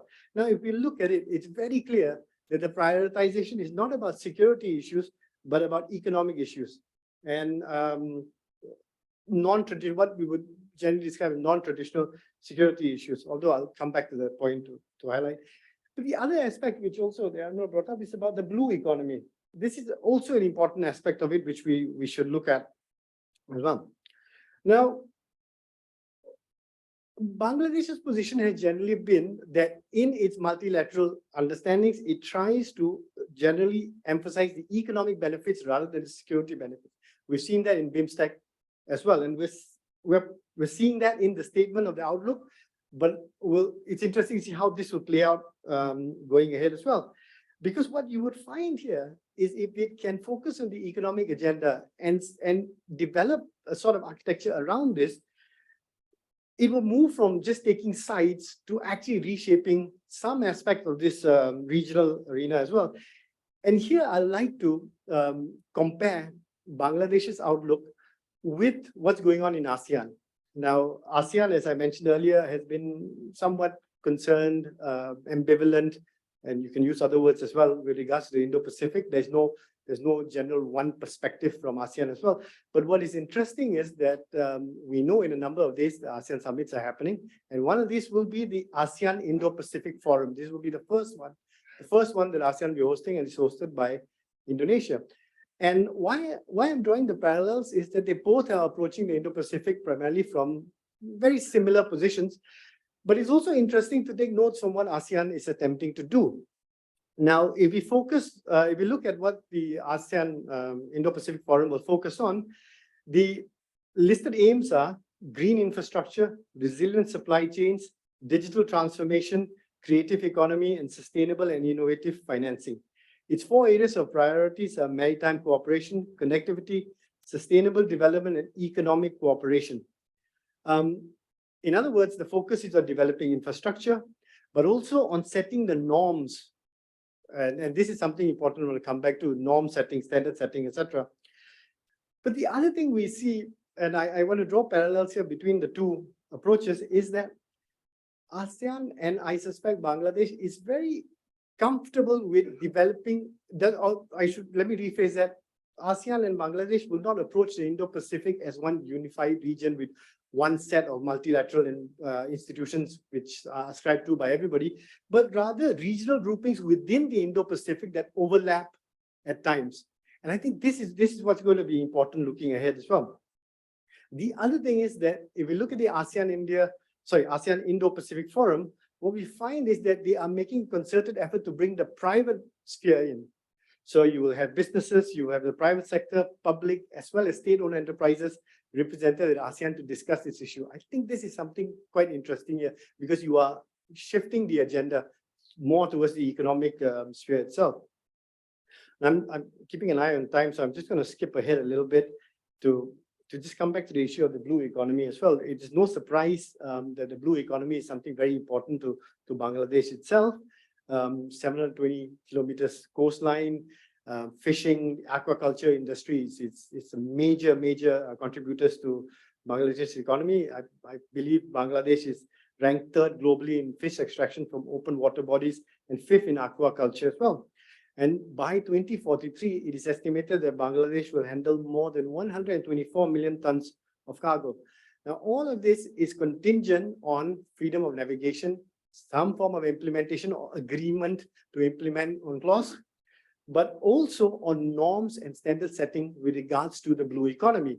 One of the things here, Admiral mentioned the idea of the Center of Excellence, setting up one in Bangladesh itself. One of the other things to note is about this norm setting and standard setting. And I think the discussion also needs to focus here, not just on stuff that we are already doing in the blue economy, but things that we are going to be doing in the blue economy. Deep sea mining is one of these issues here. Now, we know that there is potential of sulfur, of other forms of critical minerals in waters of Bangladesh. These are issues in which participation in the Indo-Pacific is going to be beneficial for Bangladesh. Bangladesh has an opportunity to also be part of establishing the norms as well. And I'll just end by saying that Bangladesh's imagination of the Indo-Pacific will also be important as well. Because one of the issues that we have to also bear in mind is, where is the Indo-Pacific? What exactly is the Indo-Pacific? There are different ideas about this. For the South Asian region, for instance, the West Indian Ocean is as important as it's incredibly important. Whereas from the US perspective, that's not really necessarily the case. So if you look at this issue of the imagination of the Indo-Pacific and how these regional architectures are going to map onto each other, I think Bangladesh has an important role to play going ahead. But there's also this point that if we look at the Indo-Pacific in this way, we also find that Bangladesh is not just located as a hub in terms of maritime, and we've already dealt with the issue of the ports, etc. So I won't go into that, the Matabari port and its connectivity, because for Japan, the Matabari port is about not just about Bangladesh, but connectivity to India and elsewhere as well. But the other thing to note is that if we look at it in the expanded scale, and Bangladesh is an important hub of the Indo-Pacific, not just for the waters, but also for the inland areas as well. So I'll stop there. Thank you very much. Thank you very much, Iqbal, for your very clearly elucidated points over there.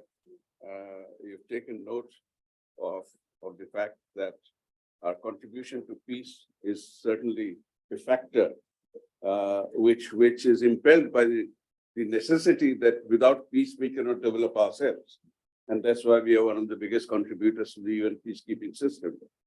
And yes, the question is, how is this multilateralism playing out or reconfiguring at the moment? And we ourselves are engaging with that. We are trying to shape that ourselves. When Bangladesh said that we are having projects, infrastructure being laid out by China, it's not a zero-sum game. The Padda multi-purpose bridge, the Padda bridge, the railway link is being built by China, but it's not a bridge to nowhere. It's not a dead end. In fact, it links India with the West through us. It makes our own cost of production and travel and everything so much more competitive. So we are trying to act as a bridge also between the different players, not just the big powers, but the middle powers and the rising powers in the region. And I think that is a role we will keep on trying to do because our IPO is not something different from our fundamental foreign policy precepts. It is just giving it a new dimension and a new look at it. Thank you very much for your intervention and for your enlightening remarks. May I now request Michael Kugelman, Director of South Asia Institute of the Wilson Center, if you make your remarks. Thank you very much, Ambassador Karim, and thank you to BIS for the honor of participating in this important conference with such a distinguished group of experts and officials. So I'd like to situate the Indo-Pacific outlook against the backdrop of intensifying great power competition in Bangladesh and South Asia more broadly. Indeed, it is a very particularly intense geopolitical moment for Dhaka and its neighbors. And I know that we've discussed today already the importance of Bangladesh not getting locked into zero-sum geopolitical polarization narratives. But it's important, I think, to understand the rapidly growing risks of getting caught up in geopolitical rivalry. The scale of those rapidly growing risks are quite significant, and that's what I plan to discuss here briefly. So I would argue that Bangladesh and the region have become battlegrounds for not one or two, but three great power competitions. One, of course, India-China competition, which is perhaps the most enduring. It's arguably intensified since the deadly Ladakh border clash 3 years ago. Tensions are high between New Delhi and Beijing, so the stakes of their competition have increased. Then there's US-China competition, which has perhaps never been as sharp as it is now. I would argue that the US has come in from the cold in South Asia. It is more present now than it has been in quite some time. It is increasing high-level engagements with countries across the region beyond the usual suspects of India and Pakistan, which had been part of a default focus for the last few decades. And of course, there's no more war in Afghanistan. Washington's motivation for this stepped-up engagement, I would argue, is to ensure that it has enough of a relationship with most countries of South Asia. Afghanistan is excluded here for obvious reasons. Ensure it has enough of a relationship with most countries in South Asia so that they do not become completely dependent economically on Beijing. Then there's US-Russia competition, which I would argue is the newest entrant to this recent phase of geopolitical competition in South Asia. And this has, of course, emerged since the Russian invasion of Ukraine. The Biden administration knows that Russia really has no enemies and it has a few friends in South Asia. It knows that Russia's soft power and cultural influence in parts of South Asia is considerable. It knows that half of the SAARC countries have at one time or the other abstained from UN resolutions condemning the invasion.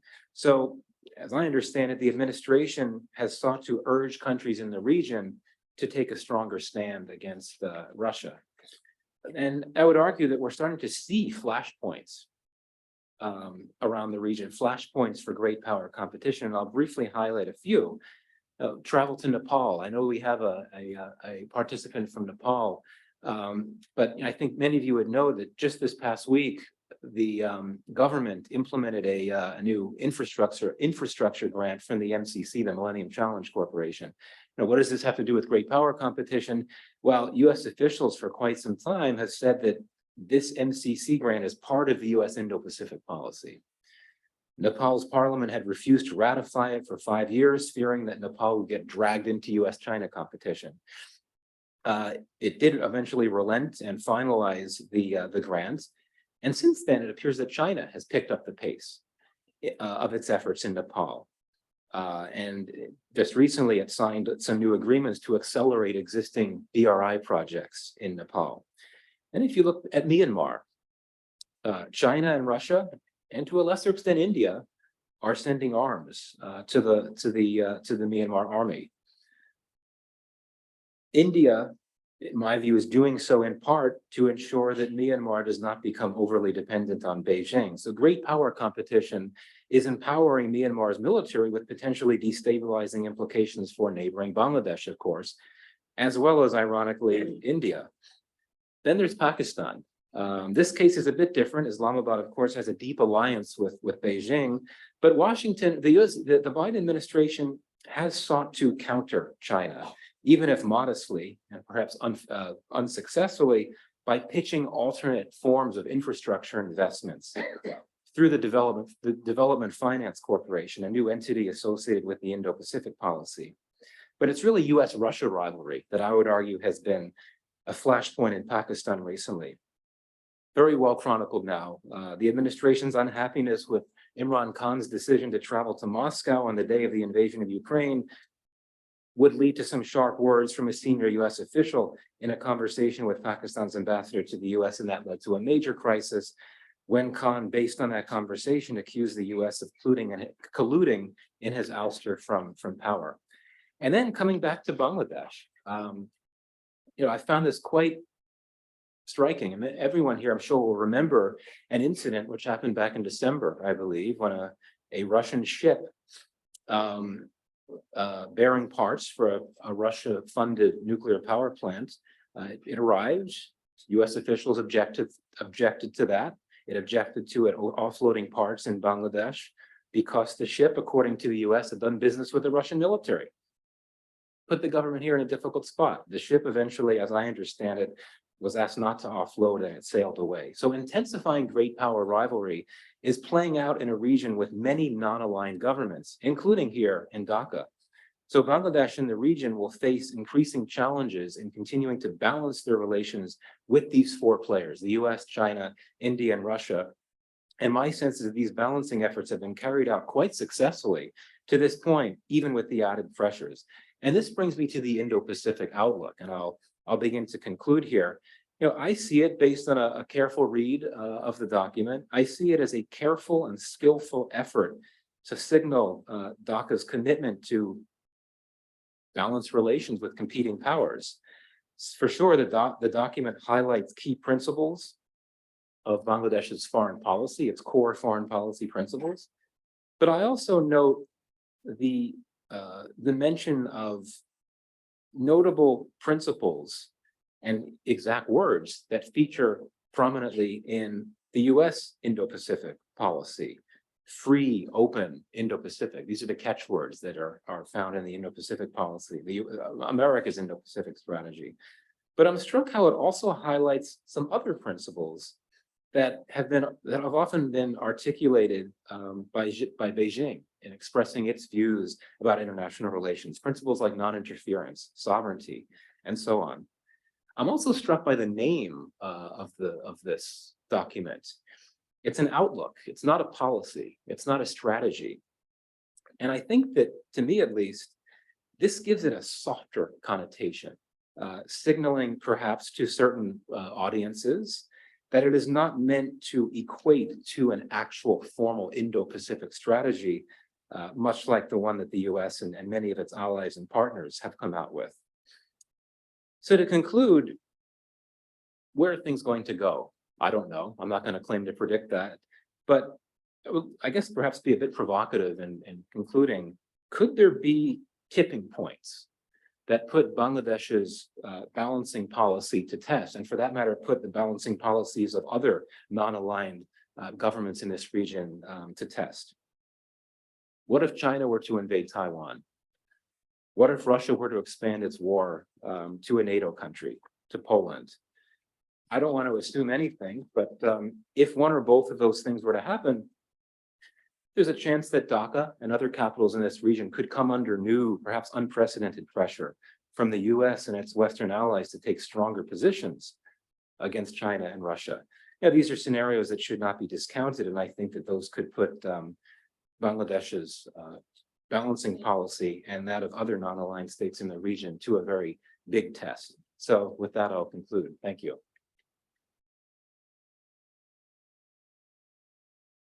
Thank you, Michael, for keeping it short and sweet, but very, very telling. I think I thank you for taking a nuanced approach or a view of our IPO, which is what it is meant to be. It is nuanced. We are playing the same balancing game that we have been playing for the last 50 years, because we cannot afford to play any other game. And yes, I think the point you mentioned that there could be tipping points is something that our policymakers need to keep in, because policy should be one of anticipatory thinking and how we'll react to it. I suppose we'll look at that when it comes, but we should be looking at these tipping points well before and see how we can do to keep stressing that we need peace in the region for cooperative development. Thank you for your intervention. And may I now call on Dr. David Brewster to make his points. Thanks very much, Tariq, and assalamu alaikum. Good afternoon. It's a great pleasure to be back in Dhaka as always, and I really thank very much the organisers of today's event. I think it's really exciting opportunity to be talking about these issues as Bangladesh considers its way forward in the region. So I'm going to be talking about how Bangladesh's Indo-Pacific outlook could or should be an important step in repositioning its regional posture, and in particular, an important step in its emergence as an important middle power in the Indo-Pacific. So since independence, Bangladesh has understandably focused almost exclusively on internal development and the problems of its immediate neighbourhood. But as it develops to become a large middle-income state, I think there's not only the opportunity, but indeed the imperative to take a more active role in a broader region, and in particular, to take a more active role in shaping that strategic environment in a way that suits Bangladesh. So rather than just being a receiver, if you like, of whatever is happening in the broader strategic environment, being proactive in shaping that strategic environment so it looks like the sort of environment that Bangladesh wants. And in particular, I think not only from Bangladesh's perspectives, but from the perspective of other countries in the region, Australia and others, I think we see that Bangladesh could become an important player in regional stability and in supporting international norms that benefit us all. It's worth taking a minute to think about the history of the Indo-Pacific concept. If you go back 15 years or more, the countries that were initially pushing the Indo-Pacific concept was, first of all, Japan. Obviously, many of us here would know the speech, Shinzo Abe's speech to Indian Parliament in 2007, which was enthusiastically taken up by Australia. And indeed, Australia became the first country in the world to officially endorse the Indo-Pacific as its concept of the region. And indeed, it was the big powers. I'm not going to say great because I don't think they're necessarily great, but they're big. It was the big powers that were slower in taking up this concept. China, in adopting its One Belt, One Road, and then renamed to be the BRI concept in 2014.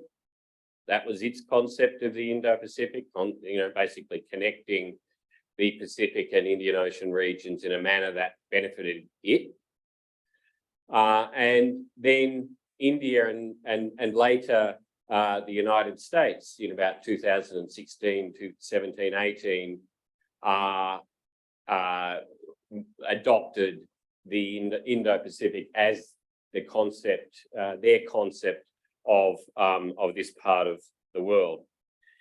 And I say all that, I give that little history as an important lesson that oftentimes it's the middle powers that can be what we call norm entrepreneurs. They actively shape the strategic environment to benefit their own interests. That's precisely what Japan did and precisely what Australia did, because both those countries saw the concept of a broader Indo-Pacific region as being beneficial to them and the region as a whole for a whole lot of interests. And so even though the big powers may have material power, it's often the middle or lesser powers that can wield the power of ideas. And the power of ideas is frequently much stronger than material power. Notably also, all of these countries have rather different perceptions of what the Indo-Pacific is about, reflecting their own history or geography or economics. And that's fine. There's no particular standard or document to sign up to. Every country will perceive the Indo-Pacific in ways that suit their own histories or interests. And now we're seeing other countries and organizations adopting their own versions of the Indo-Pacific, whether it be France or ASEAN or other European countries, or IORA, for example. And now Bangladesh has adopted its own outlook towards the Indo-Pacific, and inevitably it's focused on economic development, as it should be. But we shouldn't also ignore the importance of international norms. And I'm very happy to see that the outlook includes a particular focus on UNCLOS and other international norms. And to me, that is one of the markers of a middle power. Middle powers are willing and able to make statements that support international norms, because international norms only exist by reason of you stating them and restating them. They will not exist if you only think about them and don't state them. So, for example, we need to state it is not okay for a large country to invade and try and dismember a smaller neighbour. It's not okay for a large country to lay claim to vast amounts of international waters for its own purposes. And as I said, it's only by standing up and stating these rather self-evident facts that you give force to international norms. I think another important factor that we're seeing in this region that could be and should be relevant to Bangladesh's thinking is the emerging web of middle powers in this more multipolar region. And that was, I think, mentioned a little earlier. And so we're seeing over the last 10 or more years, middle powers developing partnerships with other middle powers, whether they be, and some of them reflect sort of traditional alignments, but often they also reflect very much new and non-traditional alignments. So for Australia, for example, Australia has focused on building middle power partnerships with countries like Japan, with France, but also with Indonesia, not a country that historically Australia has been, closely aligned to. And I would add that I personally hope that in coming years we could see a much closer partnership between Australia and Bangladesh, reflecting their shared interests in our shared maritime space. And these partnerships are certainly not alliances in any sense. What they are is a reflection of shared interests and a reflection of a mutual interest to take action to protect those shared interests. And I think this growing web of middle power partnerships is extremely important for a number of reasons, because it not only empowers the middle powers by grouping together and talking about what their interests are and how they should be furthered, but they also, I think, in coming years, we'll see them playing an important role in mitigating some of the more adverse effects of major power competition. They'll act as a brake on some actions that some of the bigger powers might otherwise take. They'll provide voices for caution, voices for potential moderation. So I think the Indo-Pacific outlook is an extremely valuable and important document, but one important missing piece from it is that although I think it provides a valuable checklist or listing of objectives and principles that Bangladesh would like to see in the Indo-Pacific. The thing that's missing, in my view, from this document is really a roadmap of how Bangladesh is going to get there. Is it just a wish list of how Bangladesh would like to see the region existing in the future? Or is it is it or should it be provide the guidelines for how Bangladesh will act to achieve that future? How will Bangladesh shape its strategic environment to suit itself so that its strategic environment will more or less reflect some of these principles? And in my view, ideally, I would like to see Bangladesh a confident and strong Bangladesh not being afraid to identify itself as an emerging middle power right across the Indo-Pacific, and being willing, in conjunction with partners, to take whatever actions are appropriate to achieve its objectives and principles that are set out in this document. So I'll leave it there. Thank you. Thank you very much, David. And you stated a number of very interesting and very telling points, I think. You refer to the fact that the middle powers that are emerging are forming a web which is based on mutual interest as well as interest that they share. And their power is the power of ideas, which they are able to play more effectively than the big ones, because it doesn't come forth as something you cudgel the heads of others with, but saying that this is, guys, listen to this is good for you as well as for me. Versus the big powers which have the clout, and therefore they more often than not use the hammer to try and drive home the point, which now, frankly, as you said, the web is not just the middle powers, the web is also of emerging powers like us.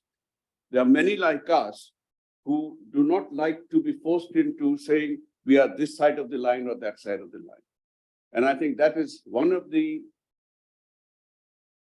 impetus, that is one of the forces that is driving them towards this point, and where perhaps it will also lead to the shaping of the new type of multilateralism that is emerging, and the new configuration of the world order that will emerge out of this. You mentioned about the missing piece, and yes, I agree. Perhaps it needs to be fleshed out. But as the State Minister mentioned in his comments yesterday, this morning, the IPO has 6 main areas laid out, and he listed there are 15 pathways to which we have spelled. Perhaps, yes, we have not yet spelled it fully out, fleshed it out, but these will be fleshed out as we take note of all the opinions coming forth from this meeting, and also as it will fit into our national interest going forward. Because ultimately, what will drive us forward will be how our national interests come in and coexist with the competing national interests or complementary national interests of others. Thank you for your remarks. And now I go on to the last, but certainly never the least for me, Dr. Lailipur Yasmin, and just take it that it's not because you are the last, because you are of the other gender, but that we are treating you same as the other genders, and therefore it should not be taken in that way. Not at all, sir. Thank you very much. And thank you very much for inviting me here, and certainly in a very esteemed panel.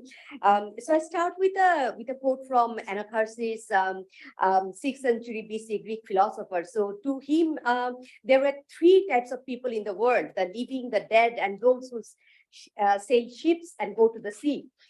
So literally, sea is coming to us in this maritime century when we look at the Maldivians, who literally were living underneath the water. We look at Kiribati, the first country in the world who had to purchase land from Fiji to ensure the survival of its people, its nation, its culture, and its tradition. So here we are talking about IPO, and under the sort of overarching theme of inclusive security for growth and development for all. So I would like to point out several sort of areas of Bangladesh's IPO's characteristics. So far, 13 countries of the world, they have laid out certain Indo-Pacific strategy, Indo-Pacific outlook. Bangladesh is one of them, and one can notice a very interesting area that only Bangladesh and France probably are the 2 countries who have inclusivity in its laid out feature. So Bangladesh envisions a free, open, peaceful, secure, and inclusive Indo-Pacific. The word inclusivity is included only in 2 countries, IPO, IPS, however, or Indo-Pacific policy, however, we point out. So here are several points that I would like to point out why Bangladesh pointed out, or what is the need for, or what do Bangladesh mean by inclusive security.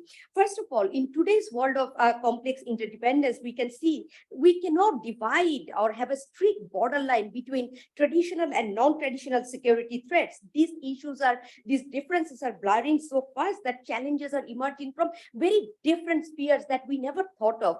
In one of the first sessions, one of the speakers pointed out about COVID. Yes, look at how COVID, which was a black swan event, and how it had a trans-border implication, and countries were completely at a loss about how to cooperate with each other, or whether to cooperate with each other, or shut the border and just stop working.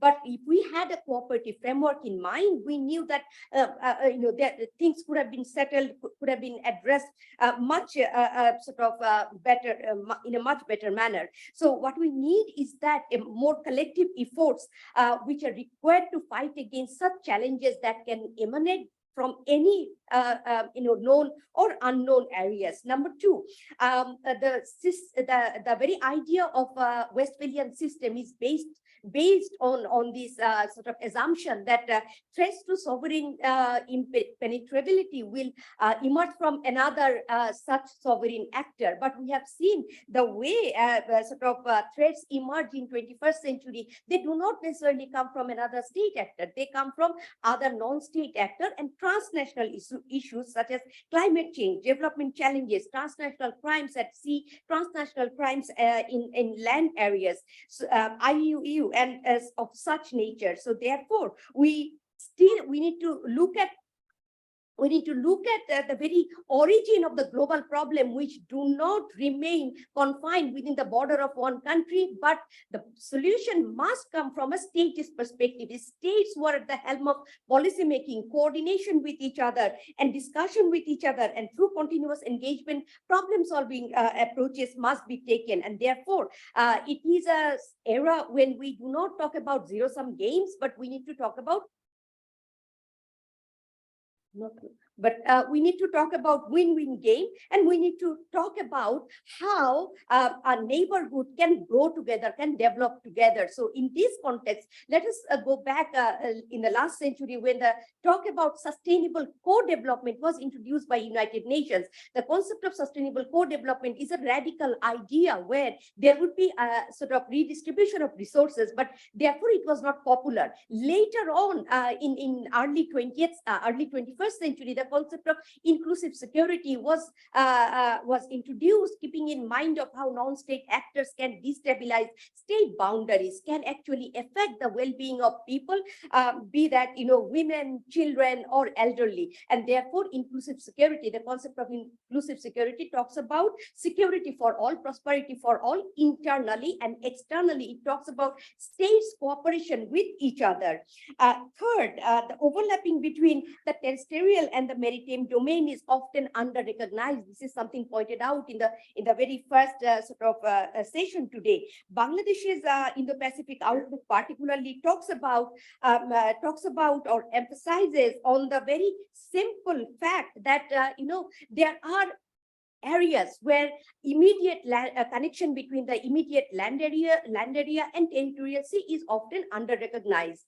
For example, if there is a fishing resources depletion happen in the territorial sea, it will lead to joblessness of the fishermen, and therefore they would be more prone to get engaged in law-breaking activities in the nearby land-based regions. A good example would be, as David often points out, that how Maldivian youths are being recruited by violent extremists because of joblessness situation occurred due to sea level rise. Therefore, we cannot but separate immediate land areas with a sort of connection with the job opportunities of people living in the coastal areas. So, and another example would be maritime mixed migration. How maritime mixed migration is happening due to climate change, due due to political instability in Myanmar, and how people living in Cox's Bazar in Bangladesh, they're directly suffering from those particular issues. And then number 4, we need to understand that Bangladesh, for ensuring an inclusive security, is talking about ensuring an inclusive security not only for itself but also but also in the regional context. So often Bangladesh it used to consider itself as a landlocked country, in the sense it did not have unfettered access to the Bay of Bengal. But since 2012 and 2014, when Bangladesh started having unfettered access to the Bay of Bengal, Bangladesh has been able to transform itself as a from victim of geography to the blessing of geography. And Bangladesh now can work as a regional hub of promoting development and promoting growth for land-linked countries of Nepal, Bhutan, and Northeast Indian part of Bangladesh. See, in 21st century, we need new languages. We don't call it a landlocked, we don't use the word landlocked, as also pointed out previously. So this is the term first I learned when I went to Japan last year from one of the scholars back there in last September, that we don't call landlocked anymore. So new century, new approach, new kind of expression, which gives you a positive outlook. So landlocked itself tells you that you are helpless, but when you call land linked, you sort of provide a new kind of hope to people, to the country, and for the region. So Bangladesh, as with the assistance of Japanese, how Bangladesh can actually, the Matarbari deep sea port, and how Bangladesh can transform itself as a regional center for connectivity hub. Parag Khanna rightly pointed out that connectivity is the arms race of 21st century, and this is something has a sea-based connection. We often forget, because look at the geography of this part. In the Bay of Bengal, there are very few deep sea ports. So Matarbari will be a game changer for different countries located in this particular region. And Bangladesh also is ready to engage with all the actors within the region as well as beyond the region to ensure a stable and secure future for Bangladeshi populations, 170 million people, as well as people living in this region. Here we can see that IPO number 5, that IPO illustrates the need for a comprehensive outlook, and therefore it also identifies a number of issues. Is David pointed out that what are the actually the issues. So we are talking about WPS, women peace security. We are talking about countering violent extremism. We are talking about health infrastructure, regional as well as beyond the region. All of these actually tells us that we need to look into how to create coordination among different ministries inside Bangladesh, and how this can be transformed at the regional level and can go to beyond the region at the global level. Therefore, we need for proper redistribution of our internal resources, and we need to work alongside our development partners. And that is where I'd like to point out that how Bangladesh as my Kukelman pointed out, that Bangladesh will have to learn to balance with Bangladesh, with America, Russia, China, all of these actors in the coming geopolitical tussle that might hit Bangladesh and such emerging middle power countries. But I would rather like to see the point from another point of view, that these countries also need Bangladesh, and that is where they are coming in Bangladesh, and that is why the world was looking towards Bangladesh's position on the Indo-Pacific region, and Bay of Bengal is a getaway, as Sir pointed out so many times, that Bay of Bengal is the epicenter. Bangladesh is at the epicenter of Bay of Bengal, and Bay of Bengal is the gateway to Indo-Pacific. So this is something we often forget. And another point I would like to just finish very soon. Another point I would like to make, that for countries like Bangladesh who are emerging, who are need to look into the prosperity and development of 170 million people, we also need to look into some of the critical issues in the era of fourth industrial revolution, that is about technology transfer.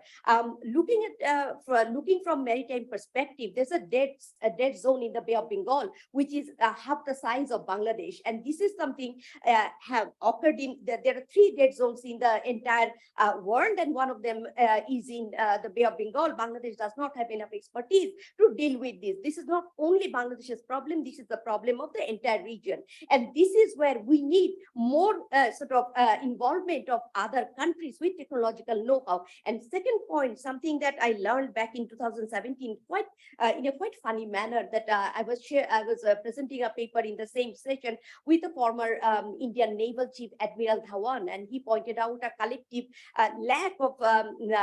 lacking of sort of South Asian region, that we do not have deep sea fishing capacities. So he very funnily pointed out that fishes in the Bay of Bengal are dying out of old age because we cannot catch them. We do not have the capacity to catch them. So this is something, again, South Asian countries can collaborate together. We can learn the technical know-how from other countries, and we need to see that how, North Sea and the seas around Japan, they have a depletion of fishes due to over catching of fishes. And this, on the other hand, in the Bay of Bengal, we have enough resources that we can actually sustainably now address to. So this is another area. Last but not the least, the idea of inclusive security is nothing new, as I pointed out, that if we look at the UN Charter, in the preamble of the UN Charter, it consistently talks about, we the people, we the nation. It seldom talks about states. So with the onset of the Cold War, with the onset of the strategic rivalry, we forgot why the UN was established. It was supposed to talk about human security, but human security as a concept emerged only in the 1990s, after the end of geopolitical tussle of the big geopolitical tussle of the 20th century. So we need to see that we are who the concept of security for. Are we talking about state security? Are we talking about people security who are living within states? So there are various perspectives, and that is why inclusive security provides us a broader guideline, and therefore Bangladesh has included the word inclusivity in its Indo-Pacific outlook. Yes, we have a long way to go. This is just the beginning, and then gradually we are going to point out what are the actionable agenda based on our primary national interest. Thank you. Thank you very much, Lilufar, and you made a splendid case of explaining ourselves to how we have come to formulate these points. I think to be well noted by our own policymakers. I like the point you make about security, not just for itself, but for in the regional context. Bangladesh has always been a regional player. It believes in regional security in its own interest as well as for others. And you also pointed to the ecological risks in the Bay of Bengal, which should be a powerful impulse for the regional countries to come together, because it's not just Bangladesh which will suffer, everybody else is going to suffer in this. So thank you for those points. Now, 3:22, and I was asked to wind up by 3:30, but I think we will exceed maybe another 10 minutes or so before the next panel. We have a few interventions, a request for interventions from the floor. I request each person to take about 2 minutes, if possible, to keep your marks pointed. And I'm sure that they will enrich to the context of whatever all that we have been discussing since the morning. First, may I see the name of Dr. Shruti Patnaik. If you'd like to make your points, microphone for her, please. Thank you.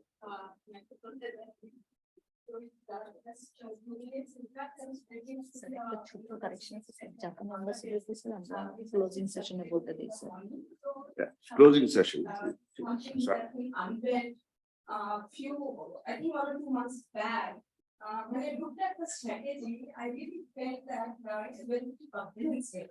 And Bangladesh, as a middle power, size country, it provides a lot of hedging space to look at. 15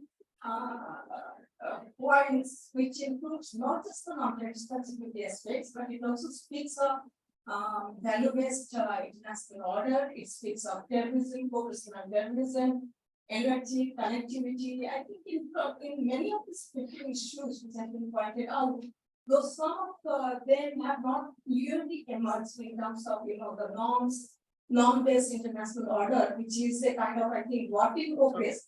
But when I look at some of the aspects like physical connectivity, energy, digital, and human connectivity, I think within the region, these are some of the areas where already the work is on.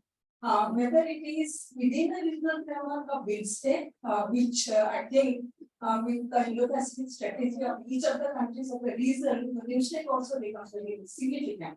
But it does not come up with a Indo-Pacific strategy as a regional cooperative mechanism, because I think that's a lot of speaking about the ASEAN and its Indo-Pacific strategy, but I think that will become one of the significant issues, because since that will be meeting in November, perhaps the member country can focus on having out of so many things, each of the country have this strategy. So can we, in a sense, concentrate on few of the things and say that this is the kind of strategy which the countries of the region, especially the state members, can work on? I think very significant, and in fact, in many strategies I see is very, very similar to what India's has been also speaking of.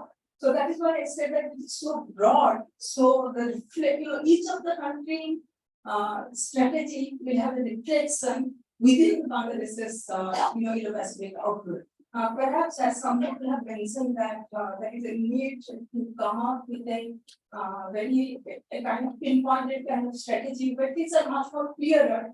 But I think from within perhaps the same also, because it appears to me that there's a lot of thinking on the Indo-Pacific strategy, so therefore they will take a little bit of time to in fact come up with a very clear-cut strategy which will benefit Bangladesh. And I'm sure the kind of written points which has been given, that actually provides a kind of mechanism within which already some progress is taking place, both bilaterally and also in multilateral forum. But I think, the IRA member, the Colombo Security Conclave, so there is a lot of coordination within the parameter of non-traditional security. So that is actually the threat, as I was also mentioning. So I just end here. Thank you.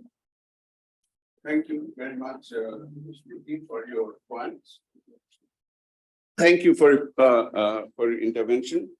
And as you're pointed out, this is work in progress.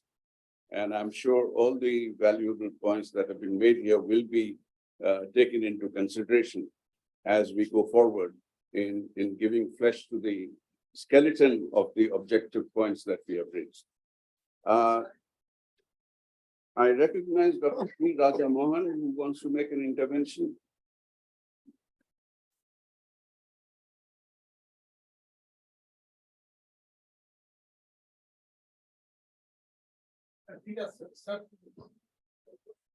Thank you so much for inviting me here. It's really been very enlightening to listen to the Bangladeshi discourse on the Indo-Pacific. But I might be pardoned, I sound slightly discordant note on what I thought in response. One, I think that the need for Bangladesh's intervention in the Indo-Pacific is very well known, has been long overdue. So therefore, I think it's really a step. But I'm somewhat disappointed by the framing that, look, this does not mean anything changes in our foreign policy. I'm very familiar with this debate in India. You keep saying whatever happens, we are the same. But I think the reality is change is inevitable. Countries have to adapt to fundamental changes in the circumstances. What I would say is that today that change is acquiring a very, very rapid traction around us in the Indo-Pacific region, if you will. And those of us who can't adapt, I think we have a high price to pay. And I think that is the reality we have to come to terms with. So quickly, the very use of the term Indo-Pacific implies recognition of change. It's not a mere geographic distance term, because our Chinese friends think it is a political concept. It's a loaded concept. It's about a specific geopolitical idea of the need for a different balance of power. We can disagree with that. There is a very strong view And I think we got to note that this is not just an abstract notion that we just simply say that this changes nothing, but the recognition of the geography itself. Second change that is taking place is the geopolitical reality. All the panelists talked about it, David talked a lot about it, that for 30, 40 years, we have the major powers in harmony with each other. Today, they're not. There's a major war in Europe, a potential war in Asia. Therefore, if there is a great power conflict and rivalry, here I come to Dr. Iqbal's point that there is actually agency that we need to explore. To say, I don't make choices. I don't have nothing to do with this. Our ASEAN friends have said that for a long time, but I see a lot of them are actually making choices, or whatever they might publicly say, they're not making choices, but they're actually making choices. Second, I think, is on the economic side. For 30 years, we thought globalization was irreversible.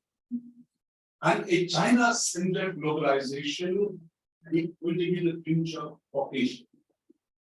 What we've seen in the last 2 years, the China-centered globalization is not inevitable. Much of the strategy is on how to decenter, to decentralize the globalization which we thought would be centered around China. And I think what the US is doing with China, what Japan is doing with China, what India has done with China, I think the economic structure in which Bangladesh must operate over the change. Finally, I would say institutional landscape is fundamental change. Previously, we thought all you needed was to go to ASEAN meetings, show your hand, and we say you're part of the Asian architecture. We're not. Today, there's Quad, there's AUKUS, there is Northeast Asia Trilateral. There are all kinds of new institutional formats that are coming, and I think we've got to recognize that institutional change.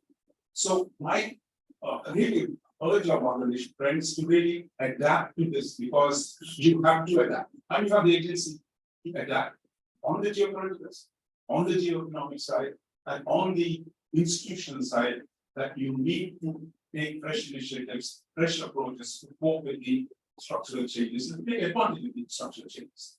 And finally, I would say it's a pity that our American friends, I would say the Biden administration has played such a sophisticated hand in India, in Japan, in East Asia, but somewhere along the line they seem to have dropped the ball in Bangladesh. From what I hear from the American friends, it's a very, very good strategy. I see this is the same old, kind of moralizing, and I don't see a strategic perspective.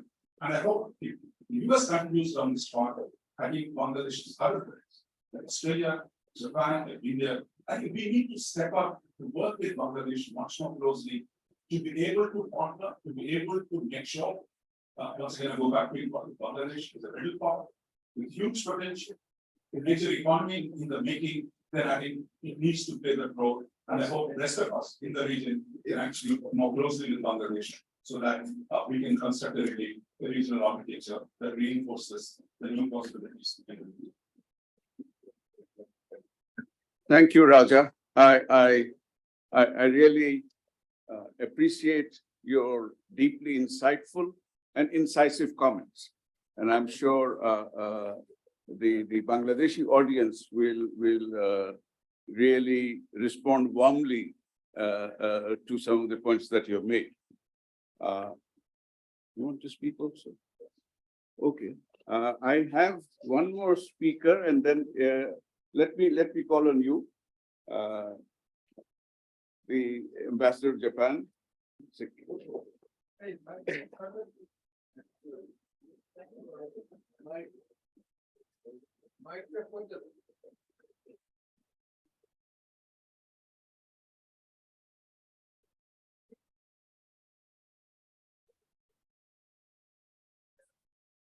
His Excellency, Mr. Kiminori Iwama. Thank you very much. And today I was in the listening mode that in the second session there was so many mentioning about Japan. And as an ambassador, I have to respond more or less in very short remarks. And not as questions, but observations or comments. In 3 points or so. And half of them is, as you can imagine, that the public relations on the Japanese side, but half of them is my own idea. Yeah, first of all, about terminology. So the some of the speakers has mentioned about the inclusiveness. Inclusiveness is a very not a common words for the Indo-Pacific initiative strategy and so on. But yeah, and the speakers from Australia has mentioned about that the Japan initiating or that they Prime Minister Abe advocated so-called Indo-Pacific ideas. But the first point I would like to say is that our Indo-Pacific idea is evolving, just as other countries. And if you take a look at the our Prime Minister Kishida's speech in March, there's one important keyword for inclusiveness. And he mentioned how the Indo-Pacific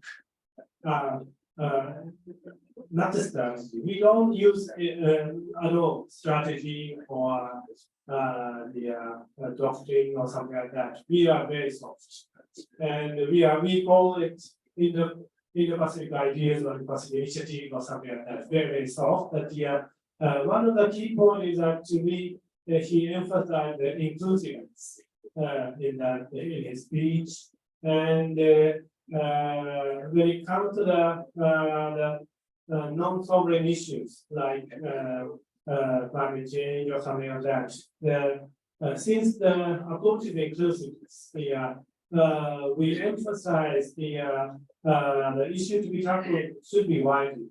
That's what our current strategy is, and I think not only just Japan but also other countries evolving their ideas, and I think in the course of discussion, we should take a look at each and every country's Indo-Pacific ideas thoroughly. That's one remark. And secondly, many people have mentioned about the Matabari, and the people of Bangladesh always say to me that Matabari is a game changer. I'm very proud of it. But if you take a look at closely, the Matabari development is a very huge project, and we have just finished the beginning phase of the digging of the ports of Matabari, and in order to change the game, we have to expand the port.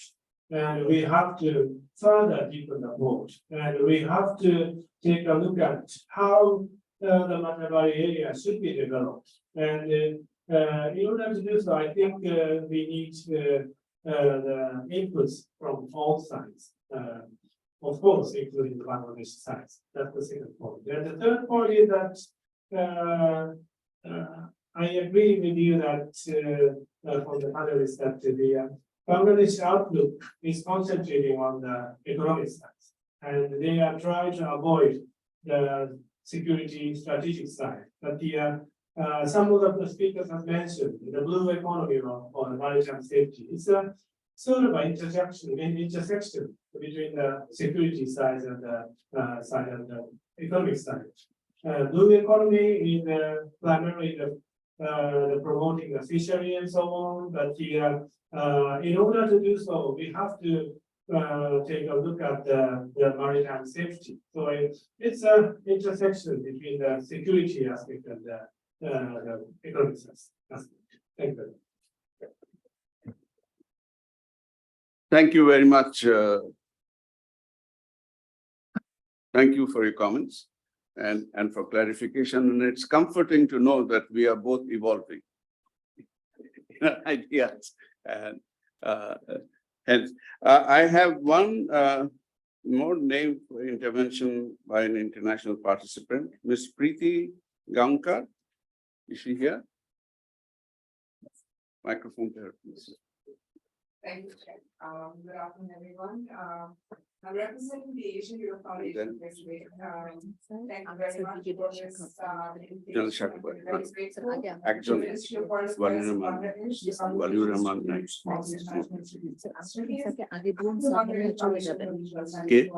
inviting to this important seminar. I'm going to stick to my script, so I will try and finish within the next 2.5 minutes. We are very humbled with a very kind and generous hospitality which has been offered to us. So thank you once again to the organizers. For me, it has been a day full of very interesting and insightful remarks, but also what was special was that there was a space for us to listen to each other and to listen to very different views and ideas. And that I think was really important at this seminar today. For colleagues who have gathered here and who may not know about ASAP, the Asia Europe Foundation, I'm going to do a very quick introduction to the organization and our mandate.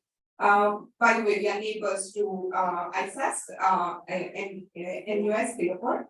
ASAP is an intergovernmental not-for-profit organization. We were established by the leaders of the Asia Europe meeting, ASEM, which is an informal dialogue, political dialogue process comprising 51 member states, along with the ASEAN Secretariat and the European Union.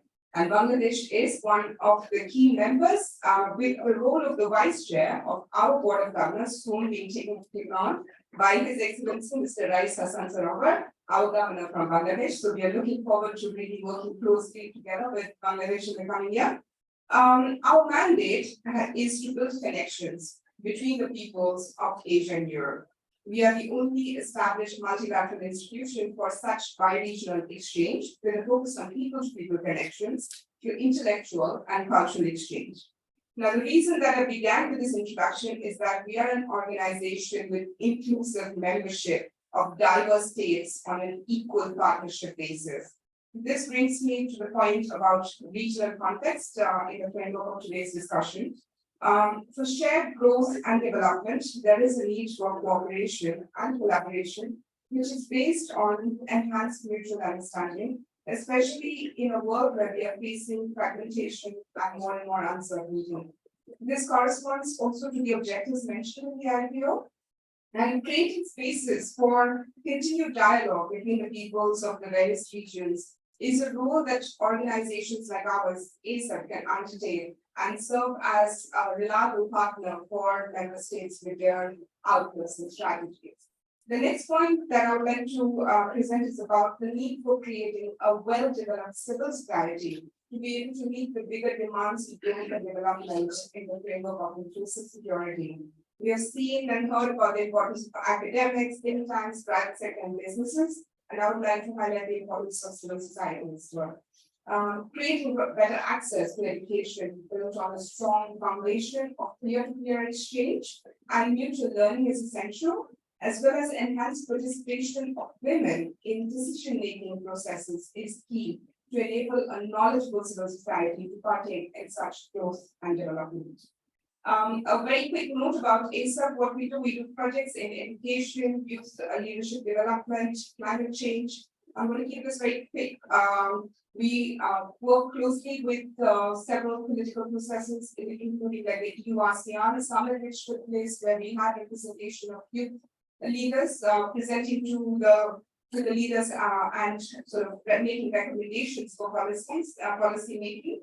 And the next project that we're looking at is the Asia Europe Climate Dialogue Forum, which focuses on women, marginalized communities, and youth, and the debate on how the larger debate of climate change impacts also the local environment. And we hope to be able to work closely together with Bangladesh and a few other member states as well who represent our members of ASAP over here. I would like to make this note, this intervention on the note that to gain cooperation in these areas of hard issues, we need to strengthen people-to-people ties based on deeper mutual understanding of the changing equilibrium across the world and equal partnership. Thank you once again for bringing in representation of a multilateral organization into this discussion and the voice of soft issues as well, portraying the spirit of inclusivity in this seminar. Thank you. Thank you very much, Ms. Preeti, for your intervention. And of course, foreign policies are not made in isolation. They cannot be made in isolation from how the society of those countries think and look at the world around them. So the role of civil societies and citizens are extremely important. I have two names for intervention from domestic audience. And we are already over time, so 2 minutes each, please, or 1.5 minutes each. Professor Anwar sir. Thank you, Mr. Gordon, sir. Being myself a humble man of history, I always try to look at everything in historical perspective. But when Bangladesh proposed its Indo-Pacific outlook, I instantly saw that Bangladesh is simply reverting back to history. Back in the 2nd century BC, the Gupta Empire of northern India expanded its culture and civilization to the Pacific region. And the influence is big large, still at the moment. Now, the second thing point I would like to make is that back in 1990, I published a book titled Superpowers and Security with Indo-Ocean and South Asian Perspective. The book was developed around the basic theme developed by Professor Joseph Esnard, that is peace in fires. And also the theory of collective self-reliance.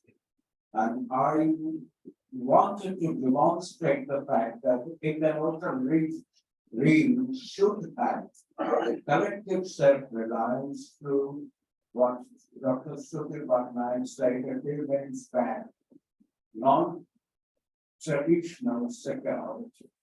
So I suggest Bangladesh has done a good thing in keeping its track in history. Secondly, they should emphasize most on not only geopolitics, but also geoeconomics. Thank you very much, Mr. Moderator. Thank you, sir, for your valuable intervention. And yes, you're correct. No country goes against the grain of its essential historical development. I suppose that's applicable to Bangladesh as it is to any other country. And last but not least, may I request Brigadier General Shekhawat to make his intervention.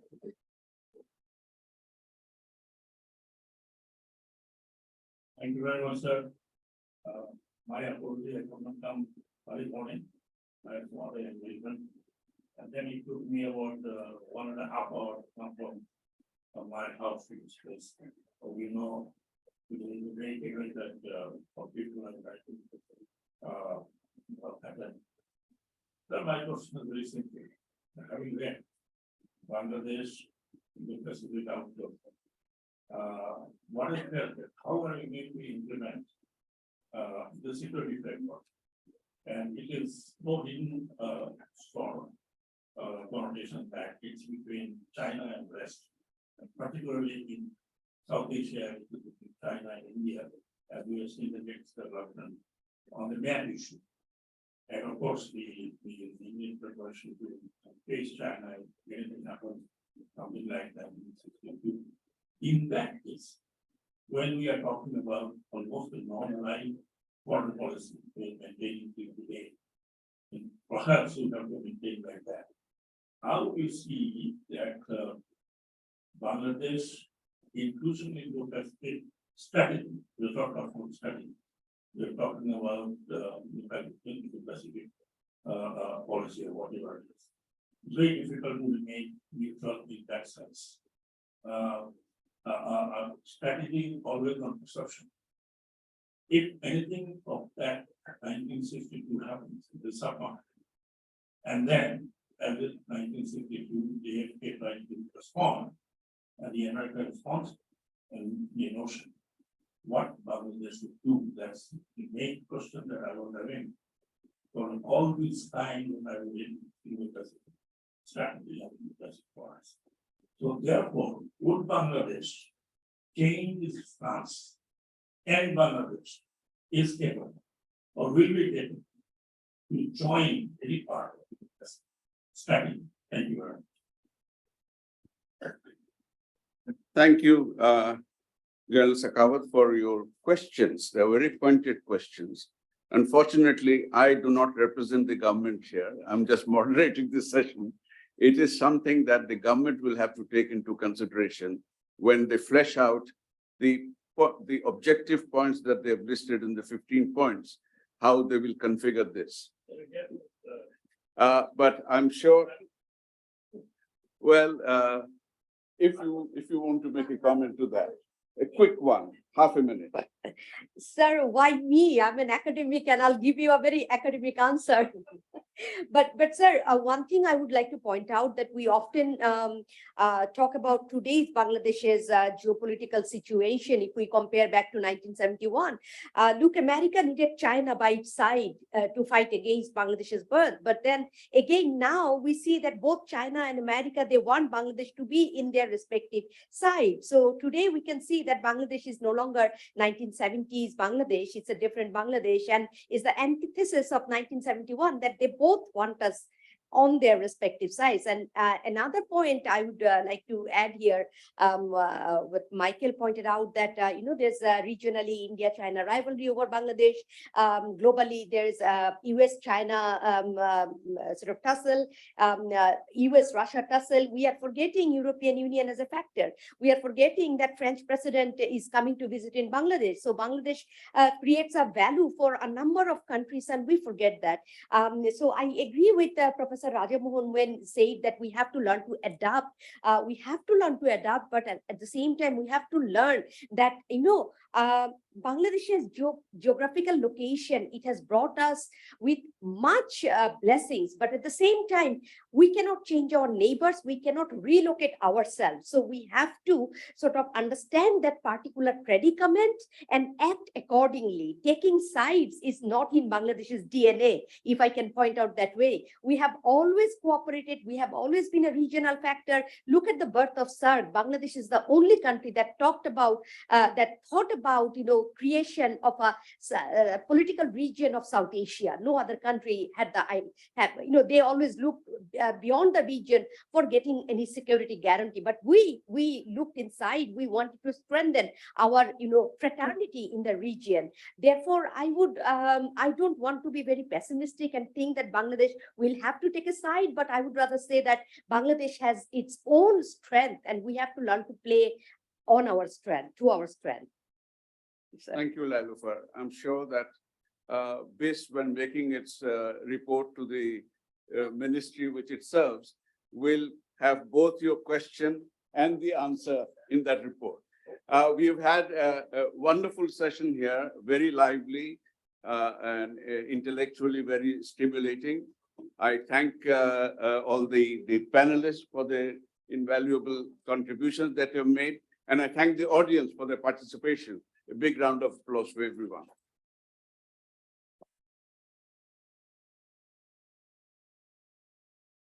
Thank you, sir, for this very wonderful session. I'm sure we all have a lot of takeaways. So, sorry, at this stage of the session, I would like to humbly request our Director General to please come on stage and hand over press to our moderator and our distinguished panelists.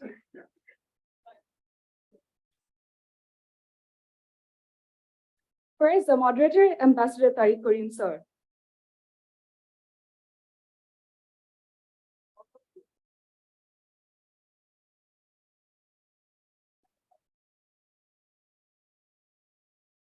I invite Admiral Karambir Singh to please accept the crest on our behalf.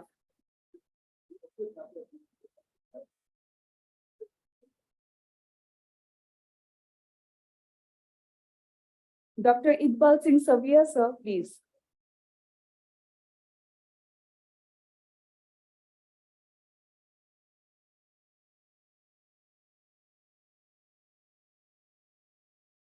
Now I invite Mr. Michael Kuppelman to please accept the crest on our behalf.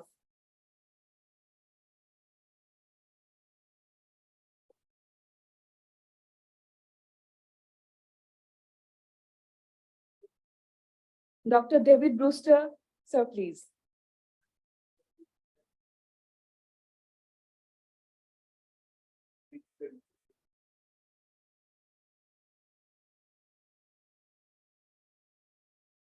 I request Dr. Laila Yasmin ma'am to please accept a crest on our behalf.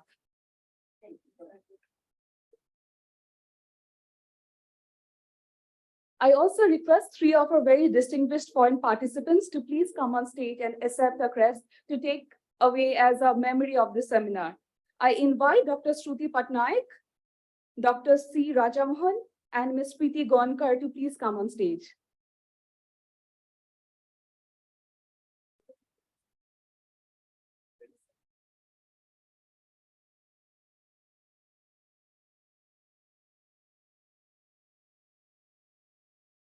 Dr. C. Rajamohan, sir, please.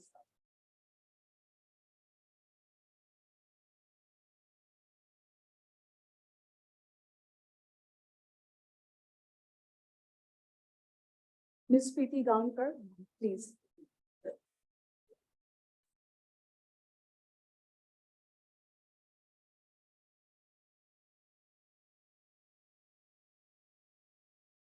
Now I humbly request the Director General, sir, to please take a group photo with a moderator and distinguished panelists.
Respected audience, may I please have your attention? Our chief guest of this seminar is almost here. He will be joining us in few minutes. We shall directly go to the closing session.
Respected audience, may I please request you to be seated? We are starting our closing ceremony in few minutes.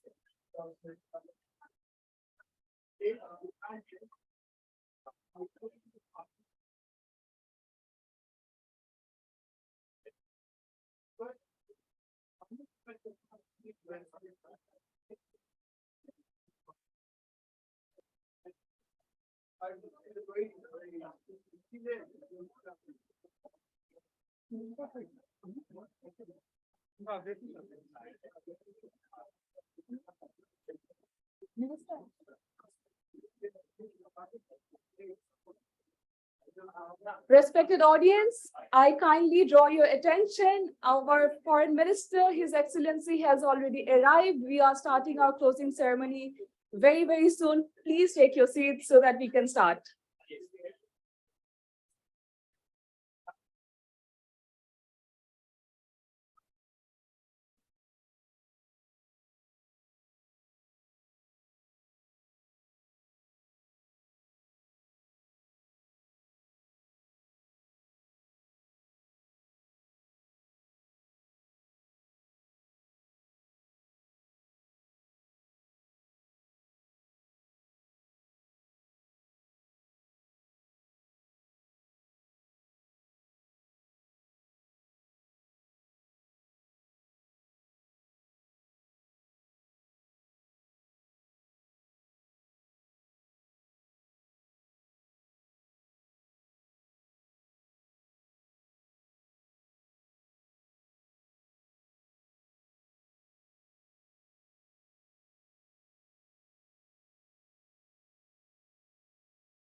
Respected audience, as you can see, our chief guest has already taken his seat. May I please request you all to settle so that we can immediately start the closing session.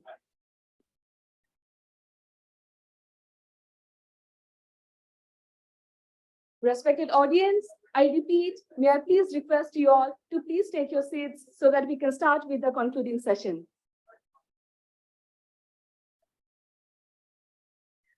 Bismillahirrahmanirrahim. Honorable Chief Guest, respected Chairman BISS, respected Director General of BISS, distinguished panelists, Excellencies, ladies and gentlemen. Assalamu alaikum and a very good afternoon. On behalf of Bangladesh Institute of International and Strategic Studies, BIISS, I once again welcome you all to the closing session of today's seminar on Bangladesh's Indo-Pacific Outlook, Opportunities, and Way Forward. We are very honored to have amongst us His Excellency, Dr. A.K. Abdul Momen MP, Honorable Foreign Minister, Government of Bangladesh as the chief guest. Respected audience, this session will begin with an open discussion where international experts and eminent persons from Bangladesh shall participate. This will be followed by the remarks from Mr. M.J. Akbar, former Minister of State for External Affairs, India. Then the Honorable Chief Guest of today's seminar will deliver his valuable address. In the end, Ambassador AFM Gausul Azam Sharkar, Chairman BIISS, will deliver the vote of thanks. Distinguished audience, this session will be chaired by Major General Sheikh Pasha Habibuddin, OSP, SGP, BAMS, AFWC, PSC, Director General of BIISS. May I now request the session chair to kindly commence the session. Thank you, sir.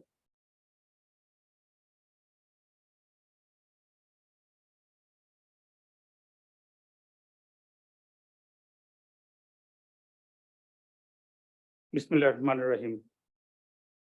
Throughout the day, we had been listening to some fascinating discussions of the scholars from home and abroad. And we are really privileged to have this pool of scholars present today in BIISS. Thank you so much for your appearance, for sharing your thoughts, ideas, and views with us. So we are now in the fourth, final and closing session of our today's seminar. His Excellency, Dr. A.K. Abdul Momen MP, Honorable Minister, Ministry of Foreign Affairs, Government of the People's Republic of Bangladesh. His Excellency, Mr. M.J. Akbar, former Minister of State for External Affairs, India. Ambassador AFM Gausul Azam Sharkar, Chairman BIISS, distinguished guests, Excellencies, learned participants, media representatives, ladies and gentlemen, Assalamu alaikum and a very good afternoon to you all. Warm welcome to the closing session of today's international seminar on Bangladesh's Indo-Pacific Outlook, Opportunities and Way Forward. At the outset, please allow me to pay my deepest tribute to the memory of the father of the nation, Bangabandhu Sheikh Mujibur Rahman, and to all martyrs who made their supreme sacrifice during the War of Liberation in 1971. I think we all can agree that the sessions we had so far had been excellent, and we have gained lots of insights from our outstanding panelists. There is no doubt that through the Indo-Pacific outlook, Bangladesh sees the Indo-Pacific as a region rich with possibilities rather than peril. In this regard, I believe that Bangladesh's Indo-Pacific outlook is rightly emphasizing the importance of inclusivity in the region by stressing the importance of cooperation among a wide variety of actors and area of cooperation. As we all listen to our special guests and other distinguished speakers and panelists in the last three sessions, it is rightly recognized by all that Bangladesh has a unique geographic location in the region, and for all that reason, there is a need to identify its role, interests, and engagements. Distinguished guests, I know all of you are eagerly waiting to hear from our chief guest. But before we invite the Honorable Minister for his remarks, we would like to hear from a few of the distinguished guests. It is my honor to first invite three of the distinguished visiting scholars for their remarks, and they are requested to limit their interventions for a maximum of 4 minutes. Following that, I shall invite three eminent personalities from Bangladesh to give their views. Time for them will also be to the maximum 4 minutes. So firstly, I would like to request Dr. Sriradha Datta, Professor, Jindal School of International Affairs, OP Jindal Global University, to share her important insights on today's subjects. Ladies and gentlemen, Dr. Sriradha Datta.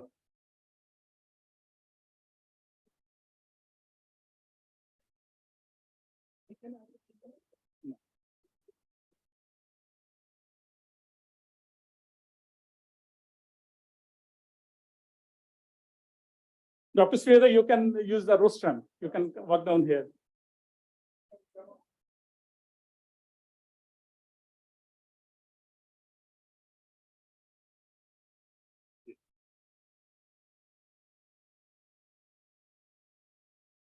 Thank you, Chair. It's been a very, very enriching full day program with some fabulous interventions and presentations. We are discussing Indo-Pacific outlook by Bangladesh, which was launched a few months ago.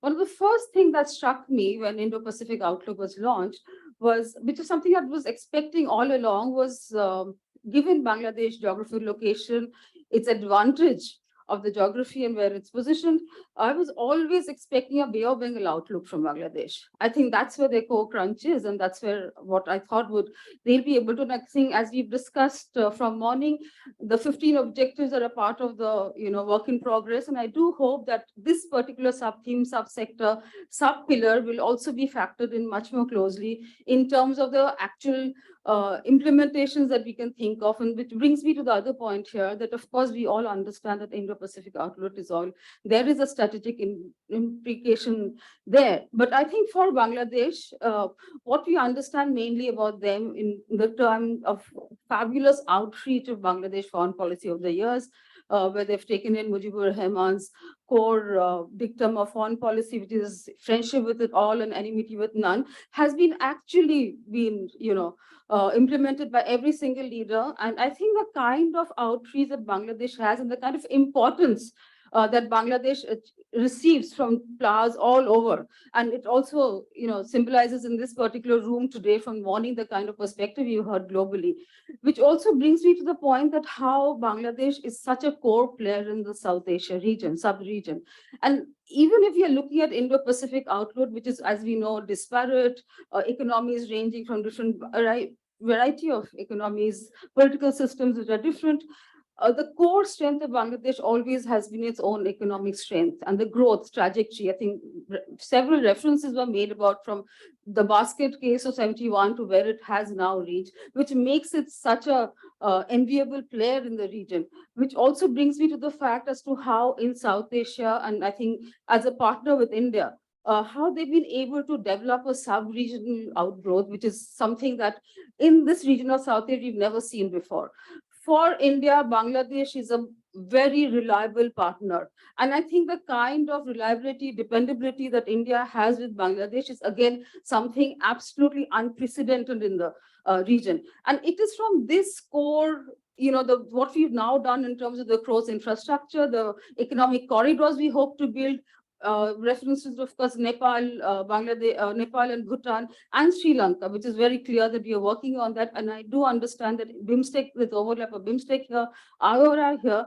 But ideally, what I would like to see here is, while there is a bilateral aspect to it, but the regional content, the sub-regional issue within Indo-Pacific outlook for Bangladesh would be to kind of develop the kind of, what we've seen from 2010, the kind of bilateral partnership that's developed in South Asia with India as a core player and with others also, how it can blossom into a web which, translates beyond South Asia. I think that's what I would want to see, because as we've seen, the friendship that India enjoys from 2010 with the, launch of the joint communique, and the kind of the way Bangladesh leadership has been able to extend its own, influence in South Asia through various economic measures, including what we've seen even token of support to Sri Lanka was very much noticed, and what they've done in Myanmar, what they've done all over in the region is something that we need to work on much more. And I think, and I, as an Indian, would say that I think for us, Bangladesh is our most dependable, reliable partner. And this is something that we could grow on together to form the core web within Indo-Pacific Outlook and make it a kind of a, sub-theme for everyone to see how a model can be developed within one part of the corner to develop into a far larger outlook. And I'll close here. Thank you very much.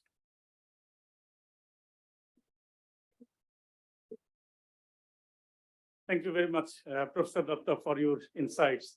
Now I'd like to request Dr. Ramiz Abbas, Associate Professor, College of International Security Affairs, National Defense University, Washington, DC, for her comments. Dr. Ramiz Abbas.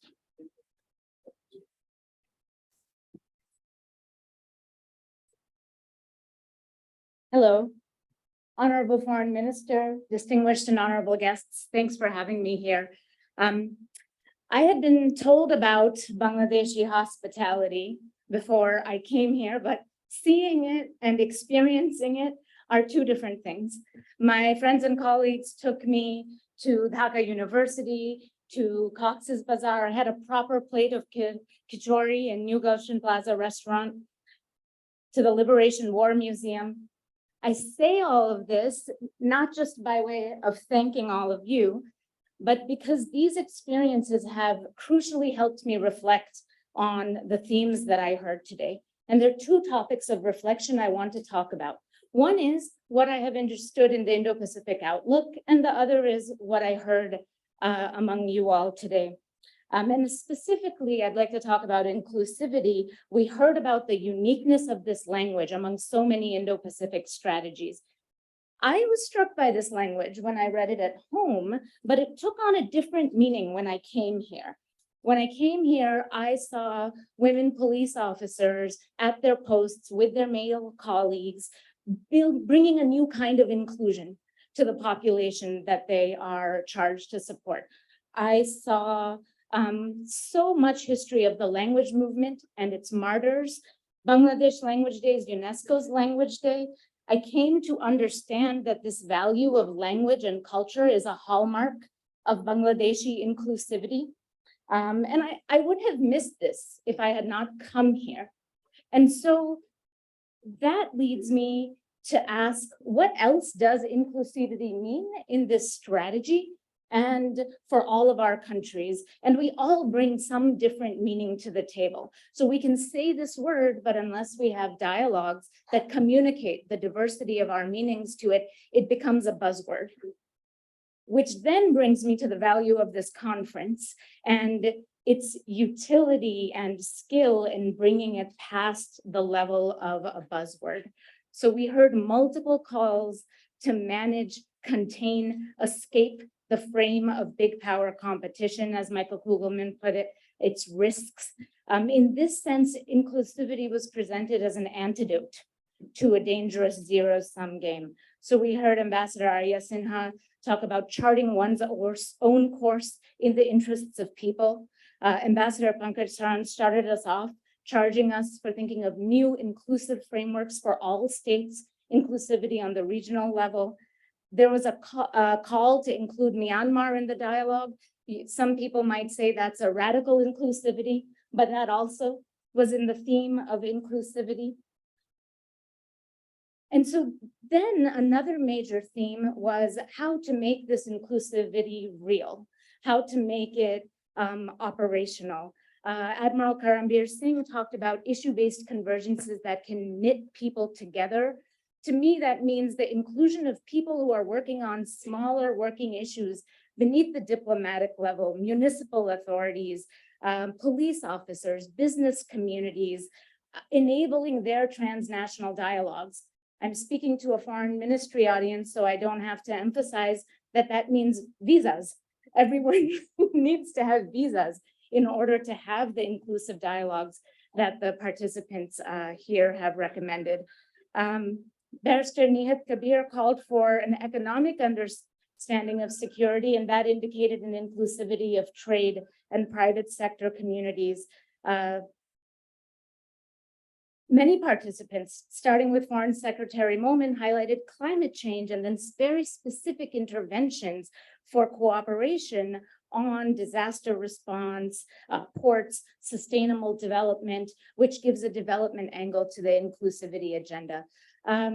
So therefore, I see the consequence of this conference as really going a long way in putting meaning on this word in multiple ways to its participants. And combined with my visit to Dhaka, I found that a incredibly fulfilling and hopeful exercise.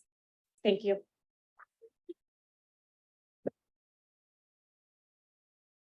Thank you very much, Dr. Ramiz Abbas, for your insights on the word inclusivity and inclusiveness. So at this stage, I would like to request Mr. Hemant Kharel, although he made a short intervention during the previous session, but he has a lot more to say, and we shall now give the floor to Mr. Hemant Kharel. He is the chairman, Nepal Council of World Affairs, Kathmandu. Namaskar, Assalamu alaikum, and very, very good afternoon. Honorable Foreign Minister, former Foreign Minister, Chairman of the BIS, Executive Director, the BIS. I would like to thanks to the government and people of Bangladesh, as well as the BIS and the Regional Center for History for organizing this program. It's really a great opportunity to listen from the different views of the different participants from the different countries concerning Indo-Pacific region. As you all know, that the Indo-Pacific region, we are not even very clear about the geographical location. Some used to mention it as 22 countries, some 40, some 42. But although, as you have not a clear understanding concerning the area of Indo-Pacific region, but the development of the Indo-Pacific region is very much important. So the main theme of this seminar was about the prosperity, inclusive security, growth of the development of this area, the Pacific region. So in this matter, Bangladesh looks in the very, the strategic location to coordinate the different countries of this region. Not only that, because of the rising economy of the Bangladesh, and Bangladesh playing a very important role in this region to keep the good relation with India, Nepal, Bhutan, Sri Lanka, maybe the South Asian countries, domestic and all. So in this respect, Bangladesh can play a very important role to minimize the, intervention of the superpower countries in this region in the name of security. It needs to be, used most in development, aspect for the development of this area. Lastly, I don't want to take that much time. And one of the important matter, as you know, that in this region, big superpower is playing different kinds of role in different terminology, different jargon, different word. And in the name of development also, big powers are, supporting the different countries in this region. Like USA is providing, some kinds of, support in the Pacific strategy, and Millennium Challenge, the corporation MCCE, maybe the state support program, but these are all different things. Nepal is also accepting MCC basically because MCC is a program which needs to support to those countries which is already been underdeveloped, and they have make a criteria and they used to provide the support in that line. Recently we have received some support under the MCC to have to develop the the high transmission line, about 315 kilometers, and maintenance of the highway and expansion of the road, which is just like a lifeline for the development of Nepal. So we should not use, if we get that kinds of USA support. USA is providing the support to Nepal since the last 7 decades. So this is also a part of, development cooperation. So in the same way, the Chinese also have the keen interest to have different supports in Nepal. So the reason why I have mentioned there, these two countries needs to play a very positive role for the development of the Indo-Pacific region. Thank you. Thank you very much, Mr. Hemant Kharel, for your comments. Now we switch to our local scholars. First, I would like to request Mr. Abul Hassan Chaudhary, former State Minister for Foreign Affairs, for his comments, please.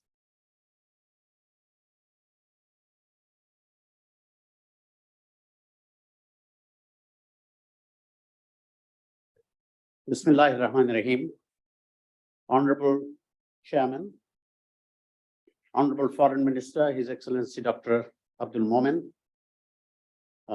Honorable former Minister of State for Foreign Affairs of India, Honorable Director General, General Habib Pasha, distinguished gathering. I am sure that in the course of the day, not only many important, significant, thought-provoking ideas have flown, but from seeing many in the audience, I feel that perhaps even the English language must have been reinvented. So there is, in fact, very little for me to add, except to present to you that Bangladesh as a country, and as many countries in the world today, are having to readjust to the reality of a multipolar world. The waning hegemon has considered its position, but this multipolar structure is something that presents hurdles to countries like Bangladesh.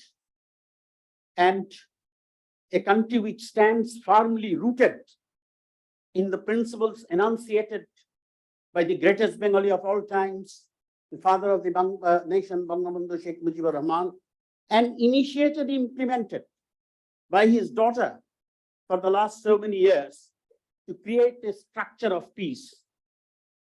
And in doing this structure, the problem is, and I'm not going to take a lot of time to just give one example, the World Economic Forum announced that because of the multipolarity, countries will be trading more in the region. Thereby, the world GDP will lose by 3%. So, Bangladesh has no interest in other than peace, prosperity of its own country, as well as building itself in relation to other countries in Asia. It is, as has been rightly said, very well positioned, strategically located. And therefore, when BISTEC was formed, at the very last stage, the plea by Prime Minister Sheikh Hasina couldn't be turned down, and we joined the BISTEC. I had the honor to sign the joining agreement on behalf of the government of Bangladesh. But for several years, I felt, with very great respect to the great personalities who are here today, that as long as BISTEC remained confined to the level of mere mortals like the state ministers, it will not go very far. I am happy that now it has gone to the level of the prime ministers, and I would hope that this institution, which is firmly rooted to build in the development of tourism, of investment, of health and structure, should do much more. Now, as far as Bangladesh is concerned, our positions, our visits and visitations have nothing to do with human rights.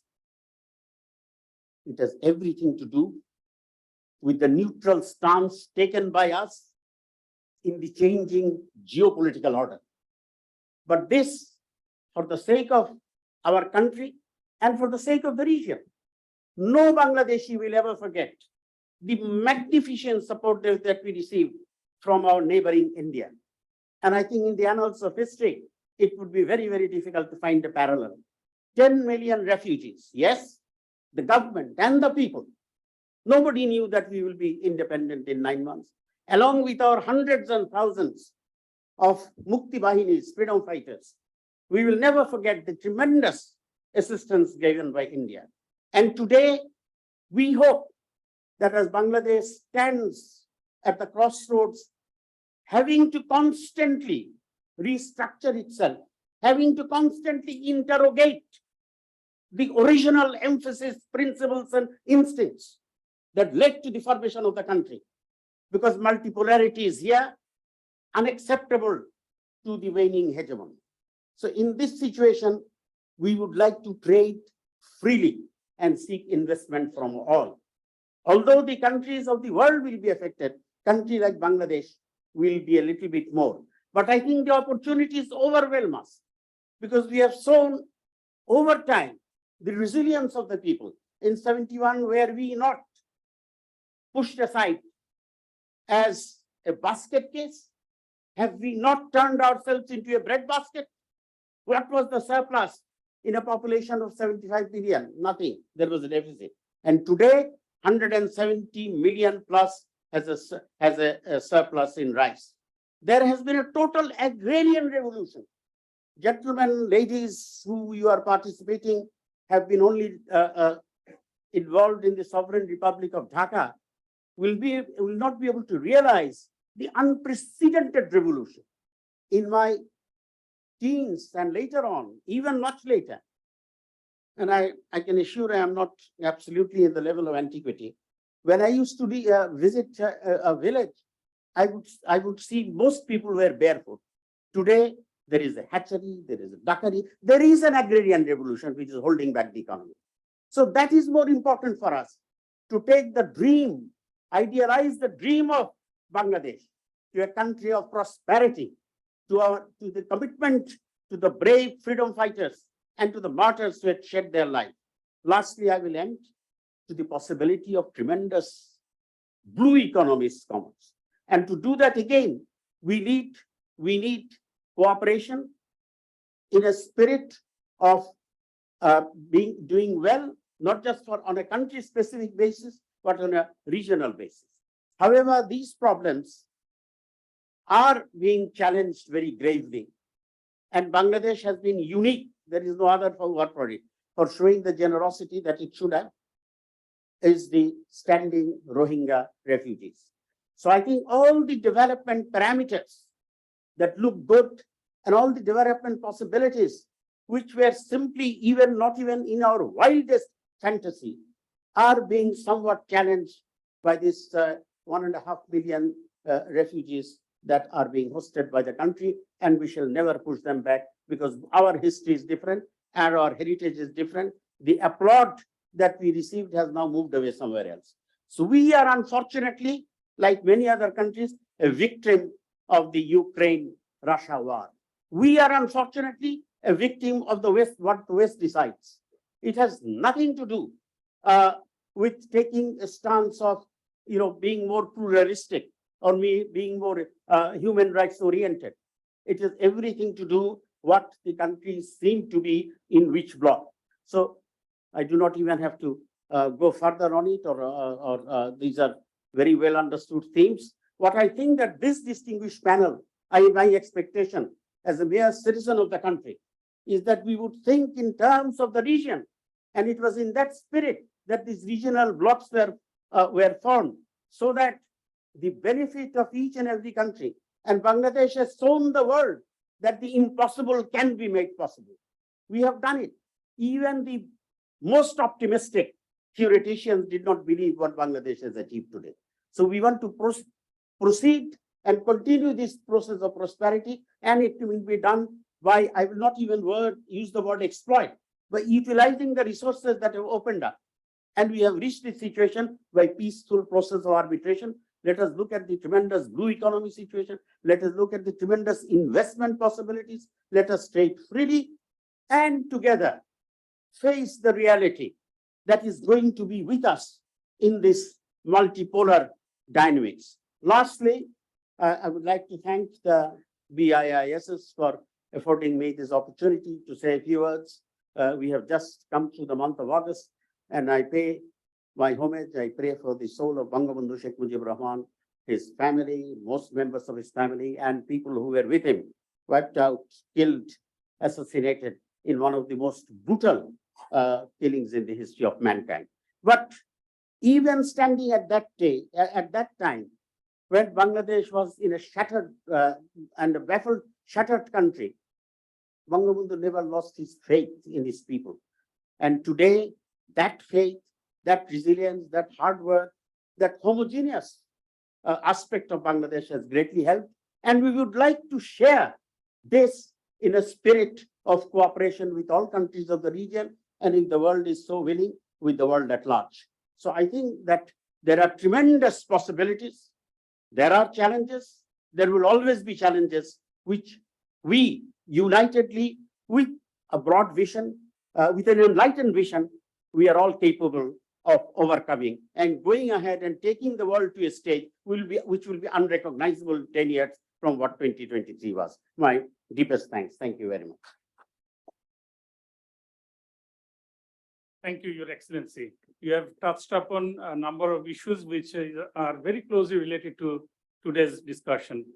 It is my honor now to invite Professor Delarsen to come to the dais and deliver his views. Professor Delarsen, are you here? He's not here?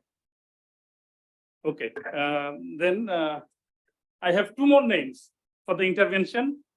First is Air Vice Marshal retired Mahmoud Hussain. He was the former High Commissioner of Bangladesh to Brunei.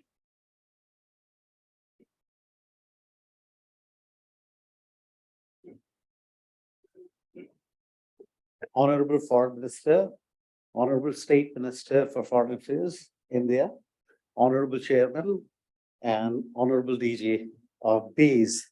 I'm not a scholar, in fact. I'm just an airman coming from Air Force. And since I am with military background, I will just look at it from military aspect. Most of this Indo-Pacific strategies, I find that they talk about non-traditional issues. Somehow or the other, we have missed out the traditional aspect of it. But I think in order to be all inclusive, when we talk about the different countries to be included into this Indo-Pacific strategies, we must also take into account the inclusivity of traditional security challenges. Now, from Bangladesh perspective, I'll give you three hypothetical scenarios. Imagine, say, for example, Chinese forces advance up in the north through the Chum Valley into Siliguri corridor. The neutrality of Bangladesh will be breached. Second hypothetical scenario, if the Chinese are looking for an outlet into the Indian Ocean, they will proceed through Myanmar. And then if the Myanmar forces are inspired to attack the southern part of Bangladesh, Bangladesh's neutrality will be breached. The third hypothetical scenario, if China has a naval base in the Bay of Bengal, or say Indian Ocean far out, that particular settlement will be used to breach the neutrality of Bangladesh by closing the sea lanes of communication. And these points are extremely important because I find that if you do not look into these points, then probably our situation will be something like in the First World War, what happened when Schlieffen had breached the neutrality of Belgium. So this is what I call Belgian syndrome. So my one recommendation, with the permission of the Foreign Minister, would be that we must also include the traditional aspect of subject into our Indo-Pacific outlook. It may not have to be very threatening in language, but it can always look very innocuous in statement. All the Western Indo-Pacific strategies, if you read them, you'll find that there is a military component into it. There is no denial in it, because basically it is a geopolitical rivalry between the West and China. Even France considers herself to be inadequately equipped by having only one aircraft carrier, that is Charles de Gaulle, which is a 60,000-ton diplomat. And it thinks that it must have few more in order to prowl the waters of both Indian and Pacific Oceans. Take the case of Australia, be straddling both Indian Ocean and the Pacific Ocean. Now, Australia is procuring 6 nuclear-powered submarines from the United States of America. And the United States of America just a few days back commissioned one of its ships named after USS Canberra. So these are the things that we have to look into when we talk about Indo-Pacific strategy, particularly for Bangladesh. It is extremely important. Translating the non-traditional issues into strategies will not be a difficult task because that is quite easy. But when you want to translate the military aspect of the Indo-Pacific strategy, then it will be quite difficult. So what I suggest is that we need to have a very strong military in order to ensure that we do not become Belgium in future. So my humble request to the foreign minister will be, sir, in the Indo-Pacific strategy, there could be, I don't say that a military component coming into an explicit form, but we can always make a statement which is innocuous and looking something like an arrangement of defense partnership with countries whom we do trust in. Thank you very much. Thank you, sir. Our last speaker, last not the least, Professor Shaib Anam Khan. He is the professor of Jahangirnagar University.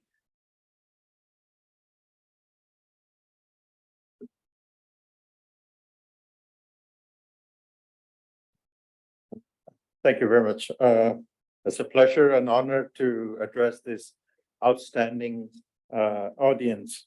I'm not left with much items to discuss about, but certainly when the inclusivity comes, there are several issues I believe that deserve some attention.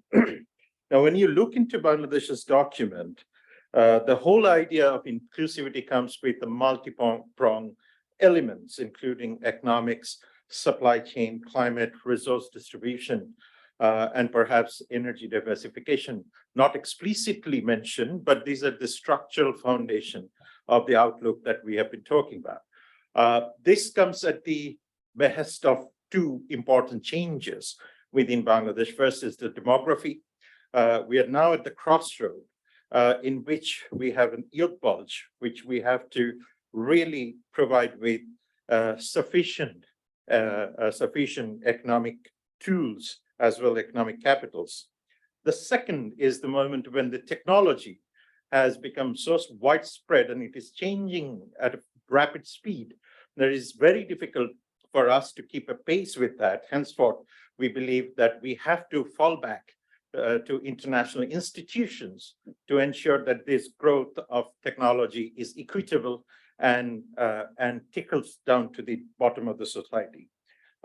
We come at a moment, this came at a moment when migration became a critical factor for Bangladesh's national security, national interest, and most certainly economic interest. So therefore, you have listened to a reference to the perennial crisis, apparently a perennial crisis of Rohingya issue, which remains at the heart of Bangladesh's foreign relation, whether it is with the Southeast Asia or South Asia, perhaps. That also allows us to think that Bangladesh really values one fundamental norm of international politics, which is multilateralism. And it has been discussed extensively. Bangladesh is in the process of requesting different countries whether we can come to a solid consensus in expanding BIMSTEC, which is hosted in Dhaka. Perhaps we also look forward to see if we can actually reform SAARC, which is essential for Bangladesh's interest of providing connectivity from all the way to Myanmar to the Central Asia. So Bangladesh's border, the concept of economic border doesn't end within the Bay of Bengal, or perhaps within the South Asia. Perhaps it is now looking forward to expand its political, its economic, its social interests across the region. So when we heard that Bangladesh needs a Bay of Bengal policy, perhaps Bangladesh's jurisdiction in terms of its strategic interests has expanded way beyond the Bay of Bengal. We sit in between the Southeast Asia and South Asia, which allows us to really focus on the new dimension, whether it is Indo-Pacific Economic Forum, BRI, IORA, and different institutions are coming out.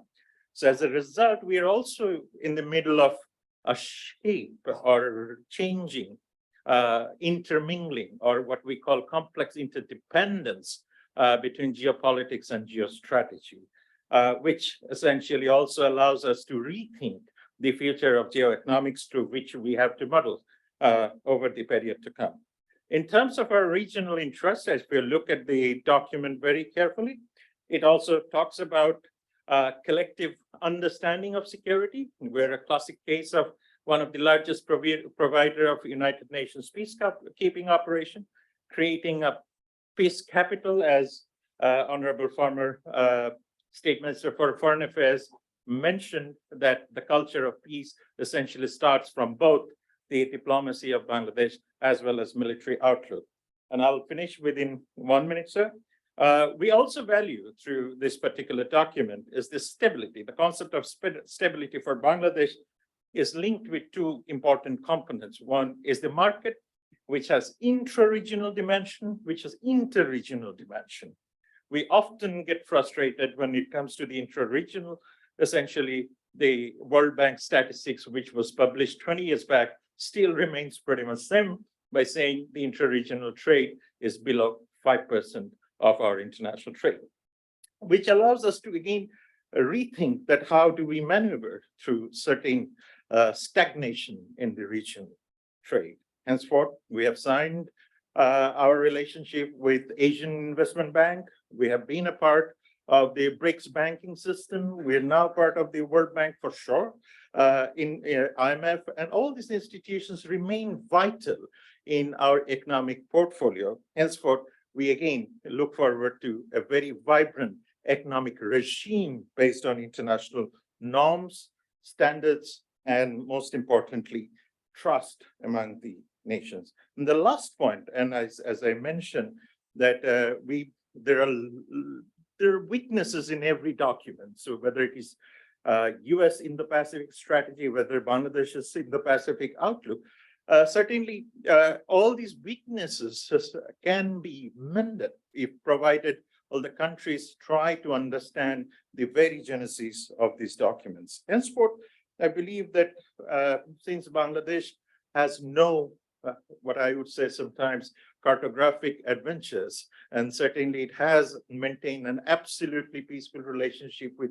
all its neighbors, including Myanmar, despite the massive refugee problem, it also presents a case that if you prioritize economics and desecuritize migration, desecuritize market, desecuritize water, certainly you can still provide dividend which will have equal distribution across the region, not essentially within the country. Thank you very much. Thank you very much, Professor Shahabinam Khan, for your intervention. So this brings us to the end of our today's open discussion phase of the closing session. At this stage, I would like to request His Excellency Mr. M.J. Akbar, former Minister of State for External Affairs of India, to share his valuable thoughts and insights. Ladies and gentlemen, His Excellency Mr. M.J. Akbar. Thank you.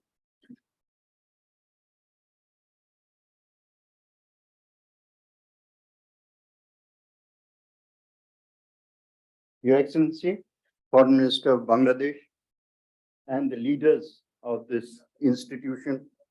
I know that every person who has spoken anything at this dais has begun with thanks and compliments to your hospitality.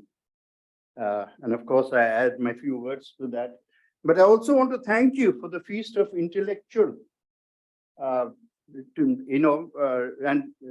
flow of reason and the kind of ideas that we have heard in the over this day. And I think this too is like the cuisine achievement that only Dhaka could produce. Sir, your passionate remarks reminded me once again of what I have said often before at other forums, that Bangladesh has had two liberation movements. The first, of course, was by the father of the nation, Sheikh Mujibur Rahman. May his soul rest in peace. The second was an equally important liberation movement. It was liberation from hunger. And that liberation movement was led by the present Prime Minister. And this is her historic contribution to the people of this country. This morning began with the Honorable Minister of State and Pankaj, your remarks. In order to save time, I'm going to endorse everything you said by way of thanks to our hosts, but with one small niggle. And I know you will forgive the niggle because Pankaj to Bangali. Bangla bolli Bangali hoy. So that you use the term global south. Let's stop using it. It's the stale phrase from the 20th century. And I think I will have, if nothing else, the endorsement of Raja Mohan, who wanted us to change it, right? Let's start by changing our thinking. The global south is an extension of what Willy Brandt and company, it's very patronizing. Instead, I think this is a forum to announce that India and Bangladesh will be partners in a new objective, which is the objective to create the new North. And that is where our partnership makes sense. It is not just a bilateral partnership. A partnership may include others and should include others. But we are not going to be imprisoned and trapped by the global south. It's over. The 20th century is dead. Let's bury it. Which gives me a good point to begin my argument. When did the 20th century die? A calendar is ahistorical. A century doesn't begin on a particular sunrise. It begins with events. So 20th century began in 1914 and the 20th century died in 1991. And the reasons are obvious, at least to this distinguished audience. The 20th century, essentially in strategic terms, was controlled by two sets of powers. We suffered badly from the first set and didn't do too well with the second set either.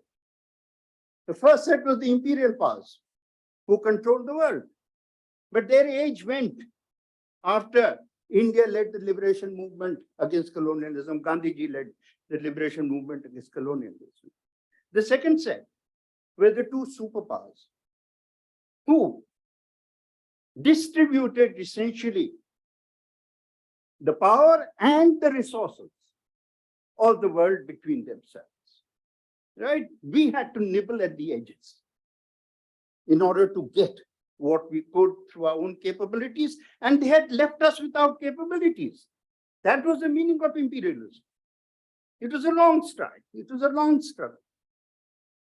But these two superpowers, at least the world of the two superpowers, collapsed when one pillar collapsed, which was the Soviet Union. The Soviet Union collapsed in 1991. How were the two pillars held up? Both of them had a cluster of obedient powers with them. They may call it whatever name you like. You may say one is NATO, one is Warsaw Pact, you may do it like. But the point is that there was a cluster of obedient powers, interest disguised sometimes by ideology. I mean, democracy was one of the great ideologies which was supposed to protect, but when it didn't suit somebody, it was thrown out of the window as quickly as anything else. Sometimes by ideology, but basically it was a division of self-interest and division of bloc interest. The question, this end, I have also often thought about a question which this forum, I think, is the right place to address. Why was America so hostile to the birth of Bangladesh? I'm not too concerned about the other source of hostility because that had a different rationale. But why was America so hostile? It was basically hostile because one of its most obedient powers in its perception was going to be weakened. That is what drove Nixon and Kissinger towards an almost paranoid state, where they did almost everything in order to prevent the evolution and the birth of a nation. And I tell you, some of the weapons they used, and I'm glad this phrase was used by many, that their weapons were not only arms, their weapons were, there was also a very, very powerful use of the tongue, dismissing Bangladesh as a breadbasket case and this, that, and the other. And it continued for years. And this again, but they were right. Because once Sheikh Mujib took over, almost the very first thing he did, and again, it should be the Mujib doctrine, his doctrine of a foreign policy with no malice towards anyone and friendship with everyone, was basically dismantling the rationale that had divided the world into two blocks. Needless to say, although I must say that two nations, and there were other nations too, two nations which held out against what would be called the blocks conflicts. One was ours, and to be fair, China also kept out of these blocks, perhaps to a lesser extent, but it doesn't matter. It also tried to develop an independent policy. And the Mujib doctrine proved that Bangladesh was not going to play the old game anymore. And Bangladesh became, I think, a nation, no, not think, I'm sorry, certainly a nation which developed strategic autonomy as the basis of its foreign policy from the very first government. There were variables along the way. There are so many people who have actually implemented that policy, followed it through, given it intellectual content that I don't need to explain to this audience to what happened next. But this exactly strategic autonomy, which is the most important so far as the 21st century begins to take shape, we can see now gradually the expanding world of strategic autonomy. Whether it is the Saudis moving away from one shadow, grasping, in whatever manner in which the various nations begin to look, leave the shadows and search for sunlight, whatever manner they do, this is one of the defining features. What happened to the two superpowers? Very interesting things, and there's not been enough recognition to this, I think. Between Afghanistan, 89, and Ukraine, today, Russia, one of the superpowers, has become, in my view, a nervous power. And between, I think America made a big mistake when it thought that the collapse of Soviet Union also was synonymous with the strengthening of America. This is not necessarily true. Because between Afghanistan and Iraq, America also has become a nervous power. Both are powers. Let's not delude ourselves into believing. And America certainly has a definition of power which is much more with its control of the march of technology and so on. It's one of the genuine superpower in many respects. But it is very evident that it has become a nervous power. And the consequences of it, of both Russian weakness and America's uncertainty, I tell you, are going to be felt most in Asia for two reasons. Because Asia is going to be the area where the 21st century will be defined. This is the area. And once if you look at Asia, which starts from the Levant right up to Siberia, people very well often forget that 90% of Russia's exports fuel, and minerals, etc., come from one place, Siberia. Siberia was a khanate called Sibir. It was the last of the Muslim khanates. It was taken over by the Tsars in only, I think, 1840, 1842. The Chinese lost Hong Kong in 1842 and waited for a century and a half to get it back. They're still waiting to check out the future of Siberia.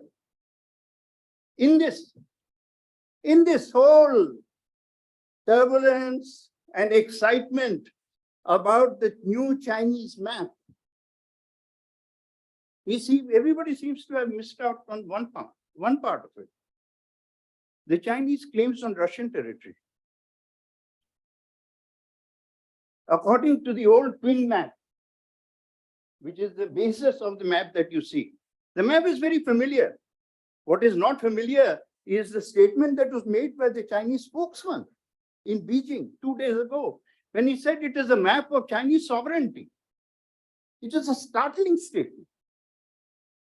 Startling statement. And it is a direct bearing on our discussions, because I think China started with 7 dashes, then it became 8. Now it has become 10, Admiral, 12, 40. Don't worry, by the time we have a conference again, it will be 12.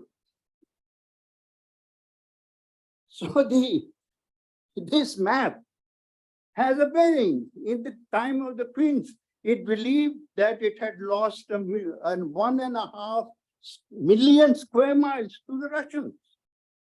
The map today has the whole of Outer Manchuria in it. Everybody had referred, or many people referred to the 1962 war with India, China's war with India. There should have been some reference to China's war against Russia. In 1969, went on for 7 months. Because Mao Zedong believed that this territory is Chinese and must be got back. And only when he failed did he actually send a message to Kissinger. And the great Sino-American detente took place. We very often forget that Russia is actually a nation. Out of its 10 time zones, 8.5 really, if you count it properly, 8.5 are in Asia. My own perception, of course, is that at this particular moment, some of the Chinese moves can only be explained, they're rational explanation, by a perception that America and Russia may have exhausted each other out. And this is the time to begin a greater intervention and spread Chinese influence in the newly vacated areas. But given with respect to the time limits here, producer, I'll just make 1 or 2 points more to me. I heard the Prime Minister, your Prime Minister also mentioned the blue economy as one of the important elements. Please remember that you cannot have a blue economy without blue stability. And if you do not have stability, you will have turbulence. Nothing is more infectious, in history has proven this over and over again. Nothing is more infectious than instability. Wars don't recognize geography. The Vietnam War was not Vietnam's war, it spread across the whole of Indochina. So this, I think, we have to go forward and take a common understanding as we discuss the Indo-Pacific, as we seek to protect the Indo-Pacific. We must remember that our countries are not merely lands below the Himalayas. We are also lands above the oceans. And once you look at India, at least as the land north of the waters, the strategic perception of India changes. And as we go and understand that these are the economic lifelines which will bring prosperity, I'm delighted that one of the key elements of the proposal, whatever you will soft ideas or something that you are discussing, shared prosperity is the cornerstone of your proposal for your country. And that is the future. A shared prosperity based on self-respect, self-respect, self-reliance, right? And a trade without exploitation. I can only end with a brief remark, one remark that the Indo-Pacific, in terms of our perception of the area, eventually, before we know it, it is the conflict zones are going to go up to the Bering Straits. They're all interconnected. You may call these waters one thing or the other, but they're all going to go up to the Bering Strait, from Bay of Bengal to the Bering Sea. It's all interconnected. And each thing will influence the other. The war in Ukraine is influencing Central Asia because the perception of weakness of a weak Russia is changing the dynamics of Central Asia. The perception of a weak Moscow is changing the dynamics of relationships in the North Caucasus. What happens in Russia doesn't remain in Russia. So I just would like to end with one hope, plea, request that we have had enough of the balance of power. Let's work together for the power of balance. Thank you.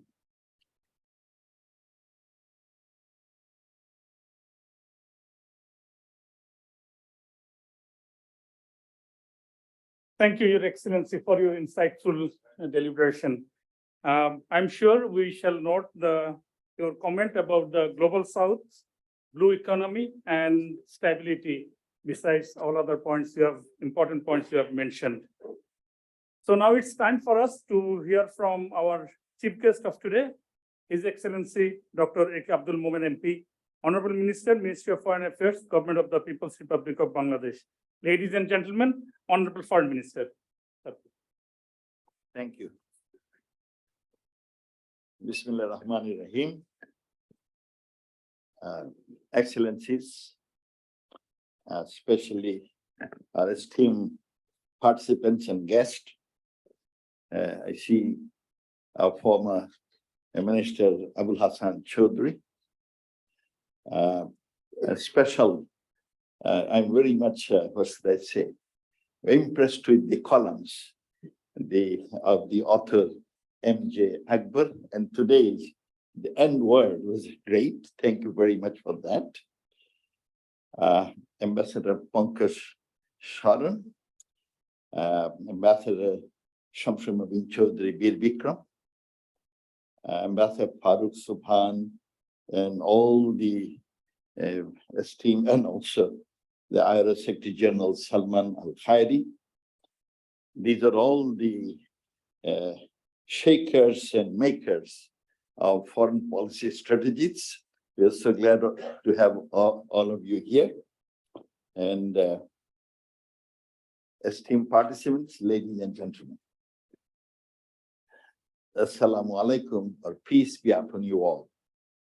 I'm delighted that Bangladesh Institute of International and Strategic Studies and Bangladesh Foundation for Regional Studies have jointly organized today's seminar on Bangladesh Indo-Pacific Outlook, Opportunity and Way Forward, which is a timely initiative after an announcement of the Indo-Pacific Outlook in last April. At the very outset, I pay my deep tribute to the father of the nation, Bangabandhu Sheikh Mujibur Rahman, and remember with reverence the 3 million martyrs and more than 200,000 women for their sacrifice to earn our independence. Distinguished guests, Indo-Pacific region is of great strategic importance to Bangladesh and of course the world at large. It is home to some of the busiest sea lanes, important trade routes, and a diverse range of cultures and societies. The region is also facing a plethora of complex and shared challenges, from economic development and environmental protection to security. Bangladesh enjoys strong economic, cultural, and diplomatic ties with countries of the Indo-Pacific region. Being a little state of the Bay of Bengal, Bangladesh considers the stability and prosperity of the Indo-Pacific crucial in realizing its Vision 2041 of becoming a smart Bangladesh and a Sonar Bangla that is characterized by prosperity, social responsiveness, technological dynamism, and long-term resilience. We believe that mutual understanding, cooperation, and collaboration among the Indo-Pacific countries are essential for stability, peace, and prosperity of the region in particular, and also the world at large. We are committed to working with our regional partners to pursue regional and sub-regional integration through connectivity and jointly address shared challenges such as climate change and maritime security. Bangladesh growing multimodal connectivity with India through highways, inland and coastal waterways, railways and airways, and restoration of severe connectivity after the 1965 India-Pakistan war, energy connectivity to projects like the India-Bangladesh Friendship Pipeline for transporting diesel, cross-border power grid connectivity, digital connectivity, and sub-regional extension of such connectivity with other neighbors to arrangements like Bangladesh, India, Nepal, motor vehicle agreement are demonstration of Bangladesh commitment towards regional integration. Now, Bangladesh has become a connectivity hub as we believe connectivity is productivity.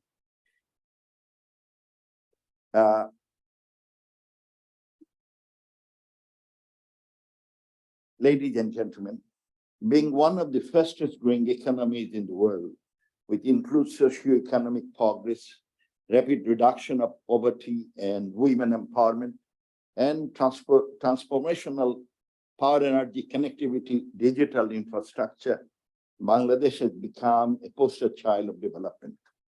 With rapid economic expansion coupled with geostrategic location, Bangladesh is bound to attract higher attention of the international community, which has been the case in recent times.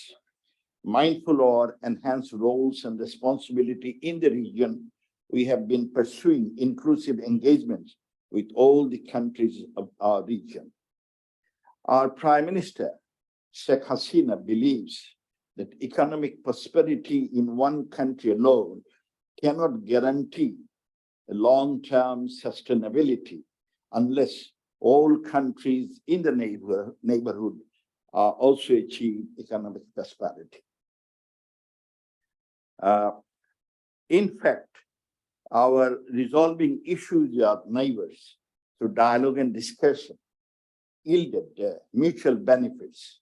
And maybe I can cite the Chief Minister of Assam, where Dr. Sharma, while I was visiting Assam, Guwahati, he made a remark. He said, we are thankful to Sheikh Hasina because of her approach to terrorism. He said, Sheikh Hasina's announcement of zero tolerance to terrorism and that Bangladesh cannot be a hub of any terrorist activity that helped whole of Assam and Meghalaya, all these states, to attract foreign direct investment. He said our region was very potential for development, but unfortunately there was always a fear of terrorism. And as a result, the private sector were hesitant to invest in my states. But since then, when they're assured there won't be any, activity of terrorists, the whole our region is attracting private foreign investment. I had only one hospital, and now we are building around 17, and all through private sector. So this shows that if we work together, it is mutually beneficial to both all of us, all the neighborhood, and both Bangladesh and India is being mutually benefited because of this policy of connectivity and strong partnership and relationship. Ladies and gentlemen, being one of the fastest, I had another thing is our Indo-Pacific outlook encapsulates our rules of engagement drawn from a long-standing principle of friendship to all and malice towards none, respect for national sovereignty and equality, political independence, non-interference in others' international affairs, respect for international law and principles as enunciated in the United Nations Charter. It runs to the relevant UN treaties and international conventions, including 1982 UNCLOS.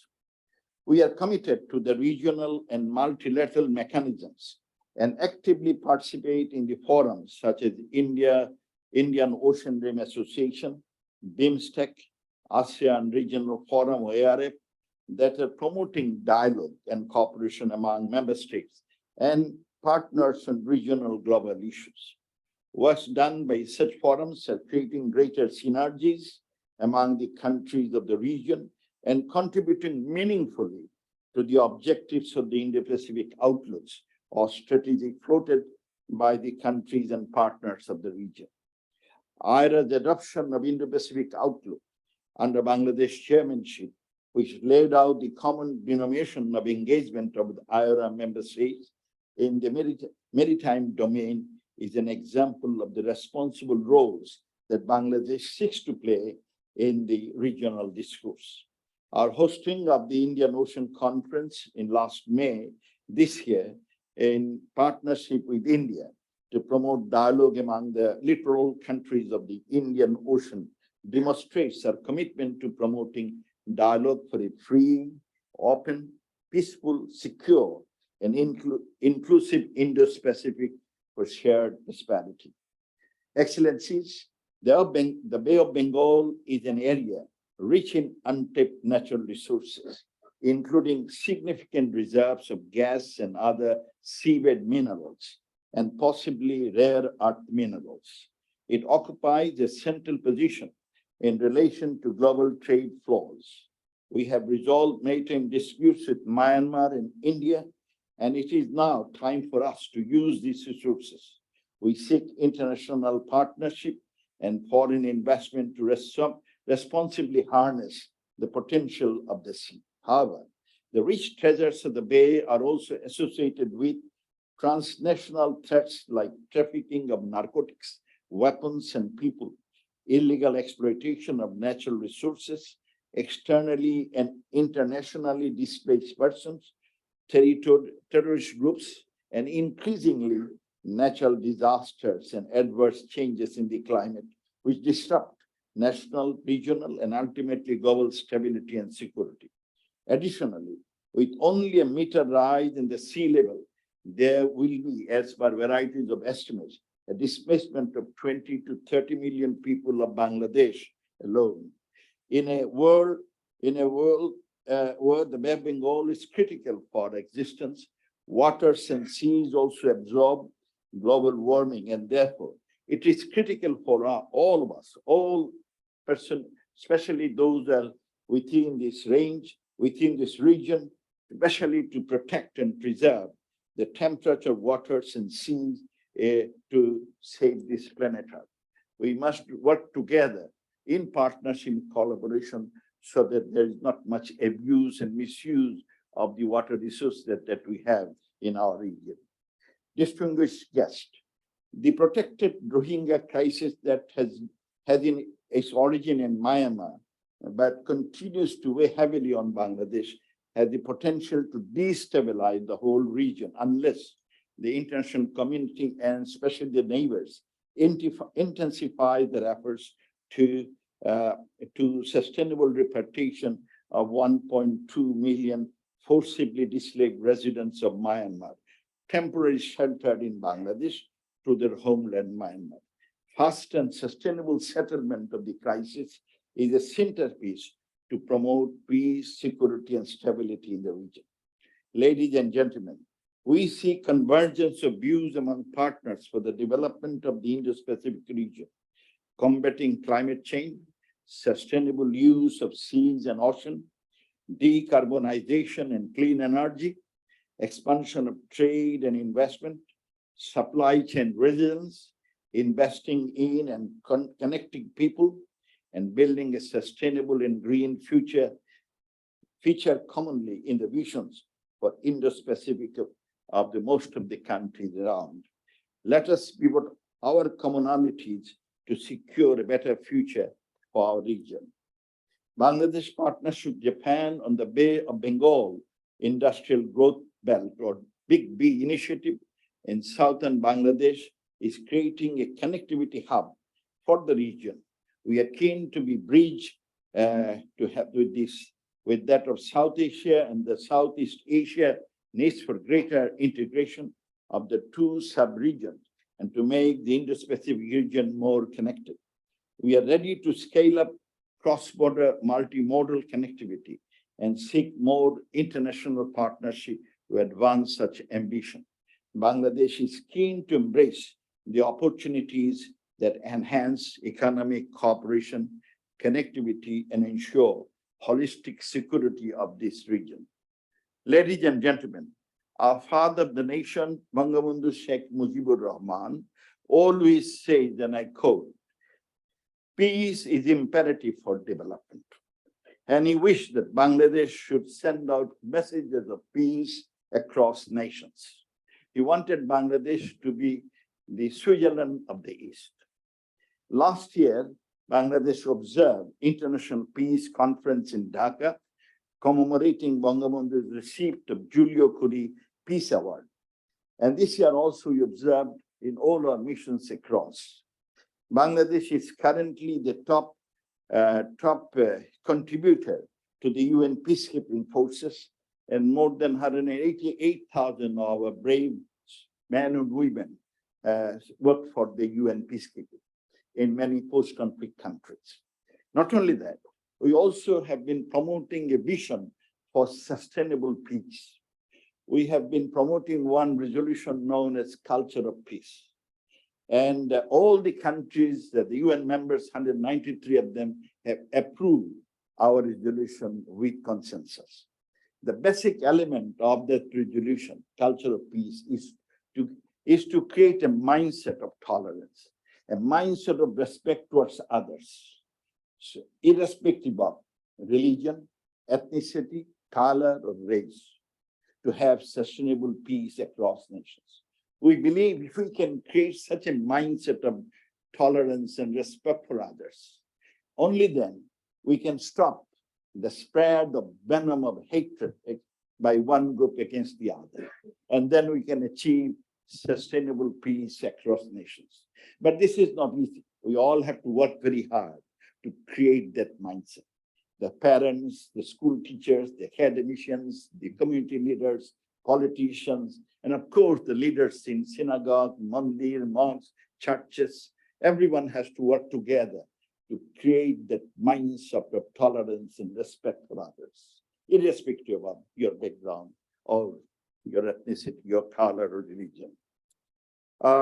Bangladesh wishes to have a stable and peaceful Indo-Pacific region away from proxy wars and conflicts. In fact, we strongly need regional peace and stability for the well-being of the people of this region. Dear audience, the enlightening discussion that we had today will provide us useful references and pathways to play a greater role as a responsible member of the region. I thank all participants for their scholastic contribution in today's sessions and hope to see more such events bringing in leaders, practitioners, and scholars together to create a platform of sharing views and identifying common denominators for a win-win collaboration in the region. I am reported that today's discussion was very lively and very meaningful. And I'm so happy to learn that. I hope those will be translated even in the documents. Thank you very much. Thank you all. Joy Bangla, Joy Bangabandhu. May Bangladesh live forever.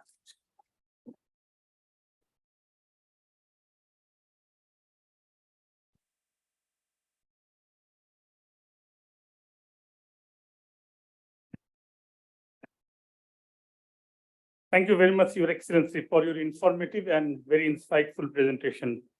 We are privileged to have you today as our chief guest, and we express our highest appreciation for your truly illuminating speech, sir. Excellencies, ladies and gentlemen, we have reached almost to the end of our today's proceedings. I believe that everyone will agree with me that the Indo-Pacific region has developed into a significant geopolitical and economic hotspot over the last decade.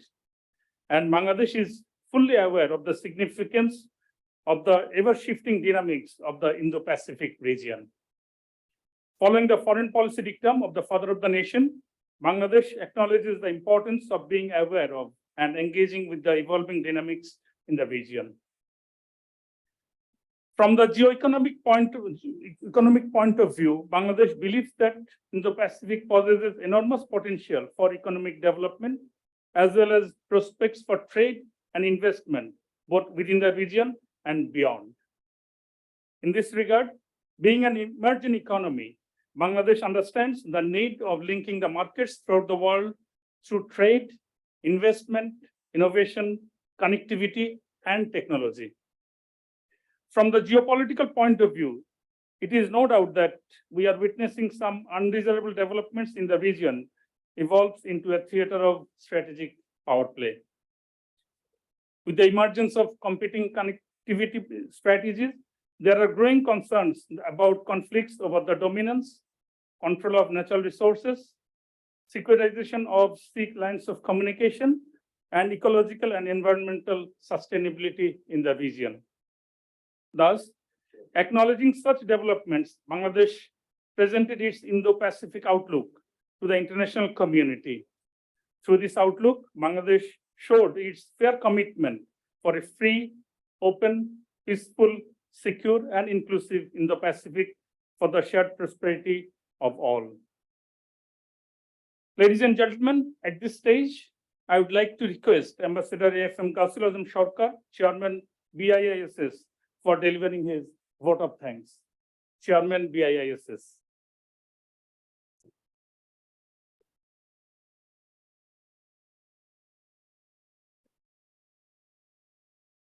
The honorables and excellencies and distinguished participants, Assalamu alaikum again. Much has been said and discussed. So there is not much to say. It's time to thank. Indeed,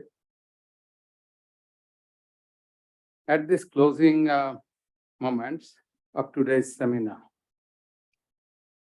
it is my great honor to extend my sincere thanks and gratitude to all who are with us in making this event such a success.